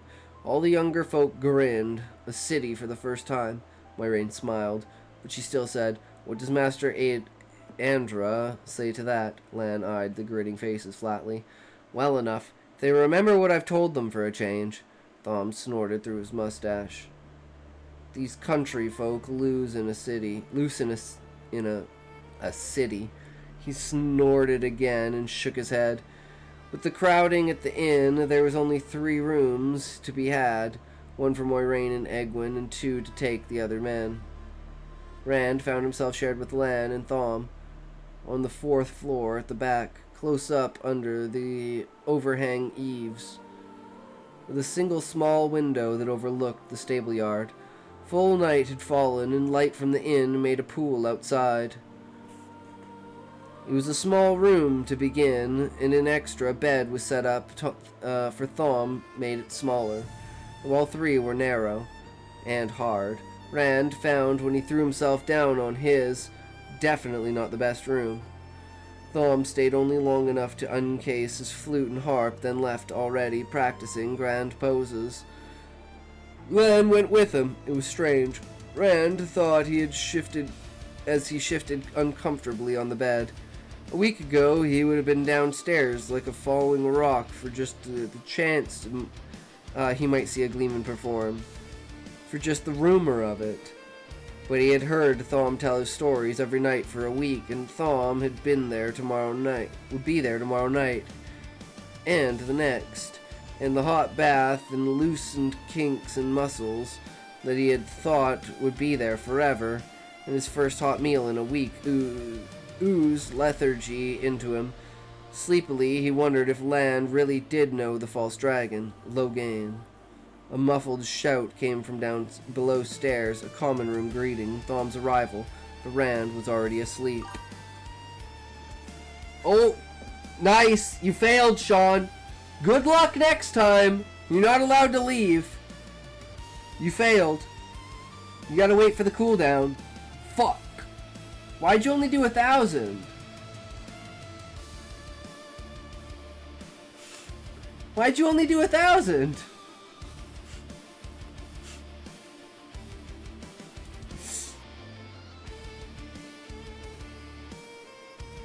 Stone hallway, because I want to lose on gamble! True, Sean. Alright, well, I'm guessing you're heading out for the night, so have a great night, good sir. Take care, and we'll see you again in the next one. Oh. It's probably going to be an early stream again today, guys. We're probably not going to do the lecture. Probably going to end the stream after this. Because yesterday was supposed to be a short stream, but it wasn't. And I need to get some fucking sleep, and I need to do a lot of editing tomorrow. Big day tomorrow. Plus, I have to get everything ready for makeup stream tomorrow. So, there you go, Sean. There you go. So, unfortunately, it will probably be an early night tonight. Stone hallway was dim and shadowy and empty except for Rand. He could not tell where the light came from, what little there was of it. The grey walls were bare of candles or lamps, nothing at all to account for the faint glow that seemed to just be there. The air was still and dank, and somewhere in the distance water dripped with a steady hollow plonk. Wherever this was, it was not the inn. Frowning, he rubbed at his forehead. Inn. His head hurt, and thoughts were hard to hold on to. There had been something about that. An inn. It was gone, whatever it was. Licked his lips and wished he had something to drink. He was awfully thirsty. Dry as dust thirsty. It was the dripping sound that decided him. With nothing to choose by except his thirst, he started toward that steady plonk, plonk, plonk. The hallway stretched on without any crossing corridor and without the slightest change in appearance. The only features at all were the rough doors set at regular intervals in pairs. There we go. Hell yeah, Sean. Alright. Too soon, yup. It's almost midnight. Have a blast, everyone. No worries, Sean. Take care, buddy. Shadows receded ahead of him, staying the same. The dripping never came any closer. After a long time, he decided to try one of those doors. It opened easily. He stepped through into a grim stone-walled chamber. One wall opened in a series of arches onto a gray stone balcony, and beyond that was a sky such as he had never seen. Striated clouds in blacks and grays, reds and oranges streamed by as if storm winds drove them, weaving and interweaving endlessly. No one could ever have seen a sky like that. It could not exist.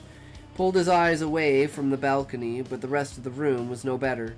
Odd curves and peculiar angles, as if the chamber had been melted almost haphazardly out of the stone. Columns had seemed to grow out of the gray floor. Flames roared on the hearth like a forge fire with the bellows pumped, but gave no heat. Strange oval stones made the fireplace. They just looked like stones, wet, slick despite the fire. When he looked straight at them, but when he glimpsed them from the corner of his eyes, they seemed to be faces instead. Faces of men and women writhing in anguish, screaming silently. The high-backed chairs and the polished table in the middle of the room were perfectly ordinary, but that in itself emphasized the rest. A single mirror hung on the wall, but that was not ordinary at all. When he looked at it, he saw only a blur where his reflection should have been. Everything else in the room was shown true, but not him. A man stood in front of the fireplace. He had not noticed the man when he first came in. If he had not known it was if he had not known it was impossible, he would have said no one had been there until he actually looked at the man. Dressed in dark clothes of a fine cut, he seemed in the prime of his maturity, and Rand supposed women would have found him good-looking. "Once more we meet face to face," the man said, and just for an instant, his mouth and eyes became openings into endless caverns of flame.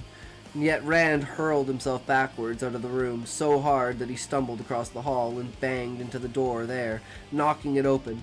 He twisted and grabbed at the door handle to keep from falling onto the floor.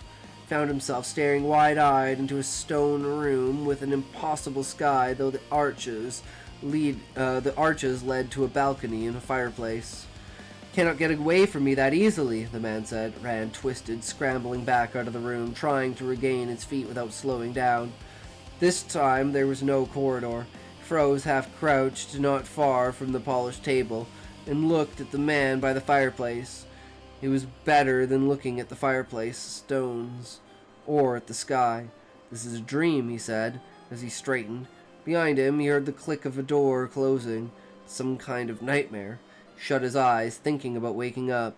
When he was a child, the wisdom had said if you could do that in a nightmare, it would go away. The wisdom? What? If only his thoughts would stop sliding away. If only his head would stop hurting. Then he could think straight. He opened his eyes again. The room was still as it had been. The balcony, the sky, the man by the fireplace. "Is it a dream?" the man said. "Does it matter?" Once again, for a moment, his mouth and eyes became peepholes into a furnace that seemed to stretch forever. His voice did not change. He did not seem to notice it happening at all. Rand jumped a little this time, but he managed to keep from yelling. "This is a dream. It has to be." All the same, he stepped backwards all the way to the door, never taking his eyes off the fellow by the fire, and tried the handle. Did not move. The door was locked. "You seem thirsty," the man said by the fire. The man by the fire said, "Drink." On the table was a goblet, shining gold and ornamented with rubies and amethysts. It had not been there before. He wished he could stop jumping. It was only a dream. His mouth felt like dust. "I am a little," he said, picking up the goblet. The man leaned forward intently, one hand on the back of the chair, watching him. The smell of spiced wine drove home to Rand just how thirsty he was, as if he had nothing to drink in days. That's how I feel.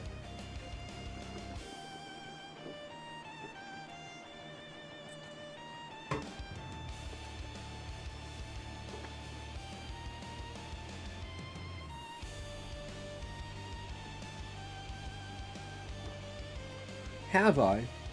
With the wine halfway to his mouth, he stopped. Whispers of smoke were rising from the chair back between the man's fingers.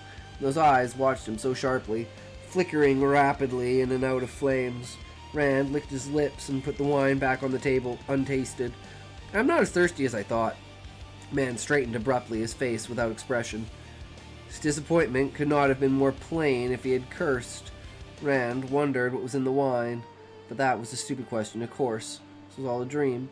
Then why won't it stop? "What do you want?" he demanded. "Who are you?" Flames rose in the man's eyes and mouth. Rand thought he could hear them roar. "Some call me Balazaman. Balazaman.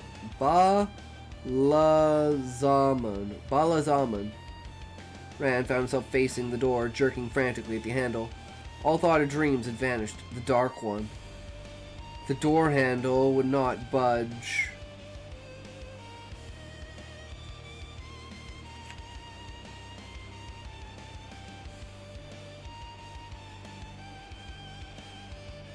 But he kept twisting. "Are you the one?"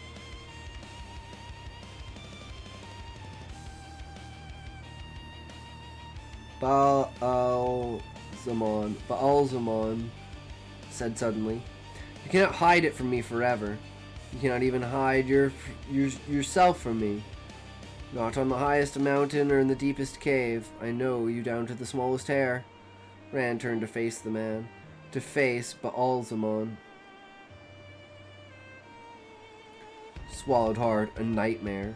reached back to give the door handle one last pull, then stood up straighter. Are you expecting glory? Balzaman said. Power? Did they tell you the eye of the world would serve you?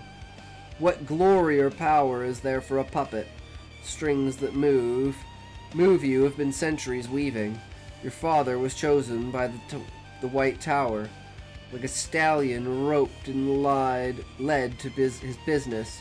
Your mother was no more than a broodmare to their plans, and those plans led to your death.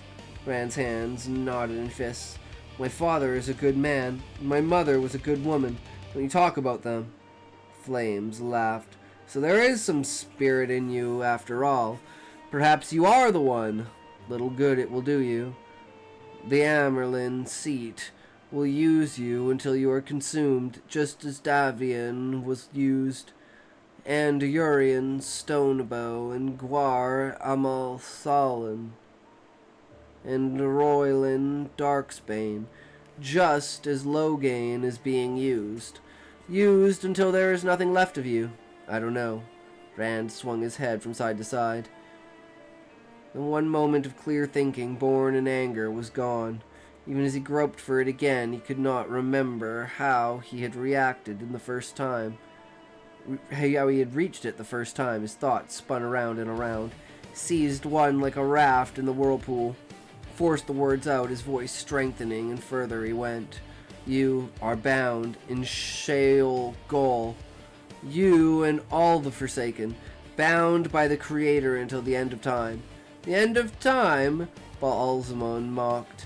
You live like a beetle under a rock, and you think your slime is the universe. The death of time will bring me power such as you could not fathom of, worm.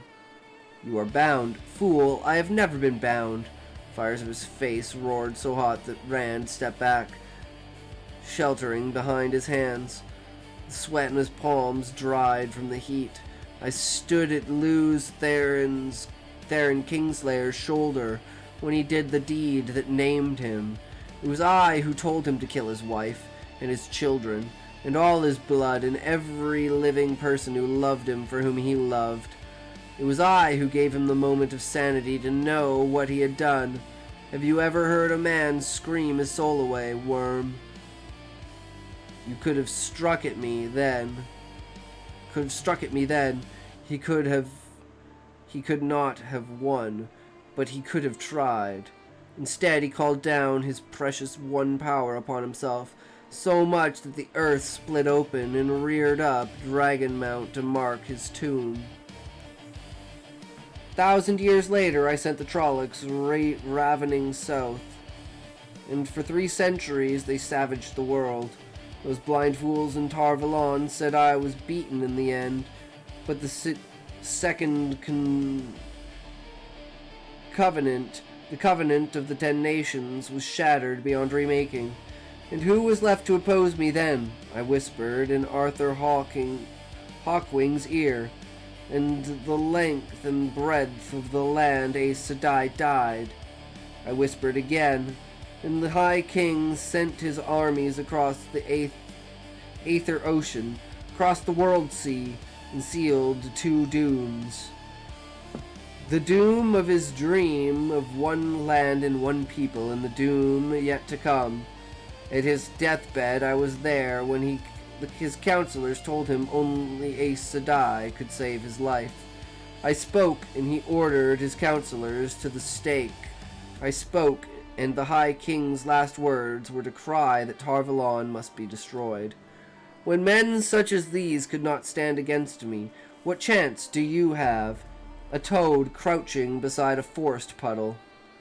You will serve me, or you will dance on Aes Sedai strings until you die, and then you will be mine. The dead belong to me.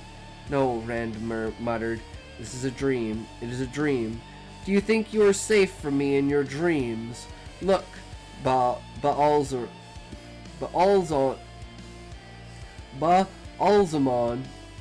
pointed commandingly at Rand's head, turned to follow. Rand's head turned to follow, although he did not turn it. He did not want to. Goblet was gone from the table. Where it been crouched a large rat, blinking at the light, sniffing the air warily. But Alzamon crooked his finger, and with a squeak the rat arched its back, forepaws lifting into the air while it balanced awkwardly on its hind feet. The finger curved more, and the rat toppled over, scrabbling frantically, pawing at nothing, squealing shrilly, his back bending. With a sharp snap like a breaking of a twig, the rat trembled violently and was still lying bent almost double. Rand swallowed. Anything can happen in a dream, he mumbled. Without looking, he swung his fist back against the door again. His hand hurt, but he still did not wake up. Then go to the Aes Sedai, go to the White Tower, and tell them. Tell the Amarin seat of this dream. The man laughed. Rand felt the heat of the flames on his face. That is one way to escape them. They will not use you then. No, not when they know that I know. But they let you live, to spread the tale of what they do. You are a big enough fool to believe they will. The ashes of many like you are scattered on the slopes of Dragonmount. This is a dream, Rand said, panting. It's a dream, and I'm going to wake up. Will you? Out of the corner of his eye, he saw a man's finger move to a point at him. Will you, indeed? The finger crooked, and Rand screamed as he arched backwards. Every muscle in his body forced him further. Will you ever wake again? Convulsively, Rand jerked up in the darkness, his hands tightening on cloth, a blanket. Pale moonlight shone through the single window, the shadowed shapes of the other two beds, a snore from one of them like canvas ripping. Thaw Marilyn, a few coals gleamed among the ashes on the hearth. It had been a dream then, like the nightmare in the Winespreen Inn day of Beltane. Everything that he had heard and done all jumbled in together with old tales and nonsense from nowhere. He pulled the blanket up around his shoulders, but it was not cold that made him shake. His head hurt too. Perhaps Moiraine could do something to stop these dreams. She said she could help with nightmares. With a snort, he lay back. Were the dreams really bad enough for him to ask for help of an Aes Sedai? On the other hand, could anything he did now get him in any deeper? He had left the Two Rivers, come away with an Aes Sedai, but there had not been any choice, of course. So did he have any choice but to trust her, an Aes Sedai? It was as bad as the dreams thinking about it. He huddled under his blanket, trying to find the calmness of the void the way Tam had taught him, but sleep was a long time returning. Alright, that's chapter 14 done! Dunsky Daisies! Another one bites the dust! Oh!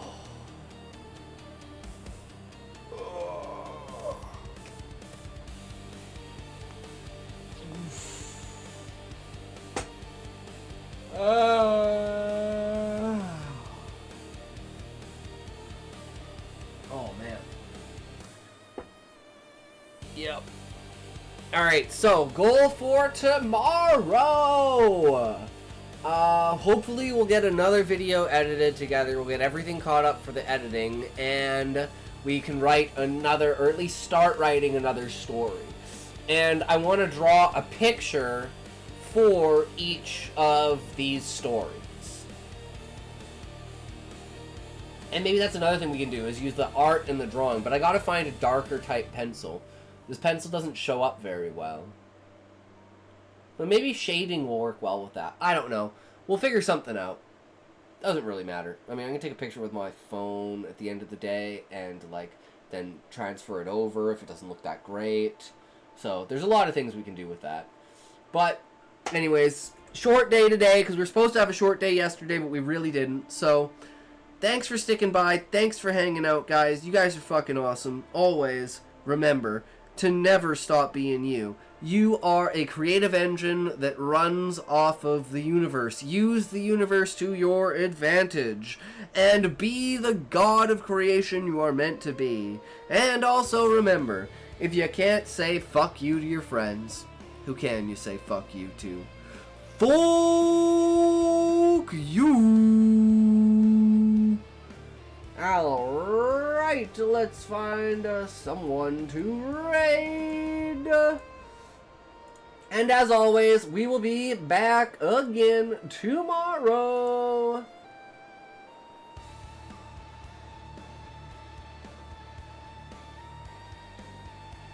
Oh. Boom. I know exactly where we're going. I know exactly where we're going. Get your Wii U's ready.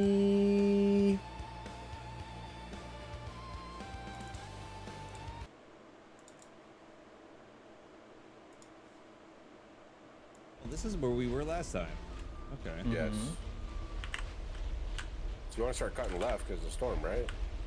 Yeah, are they going left is the question. They gotta come this way.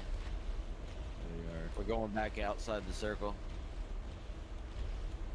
Yeah. Yeah, they're going all the way around. That's fine, that's fine. I just wanted to see what they'll do. Try and keep an eye on their smoke. I don't know if they're going under the bridge or going on the other side. Hey, fuck you guys. Have a great night. We'll see you around. There they are. Oh, they're there to our left.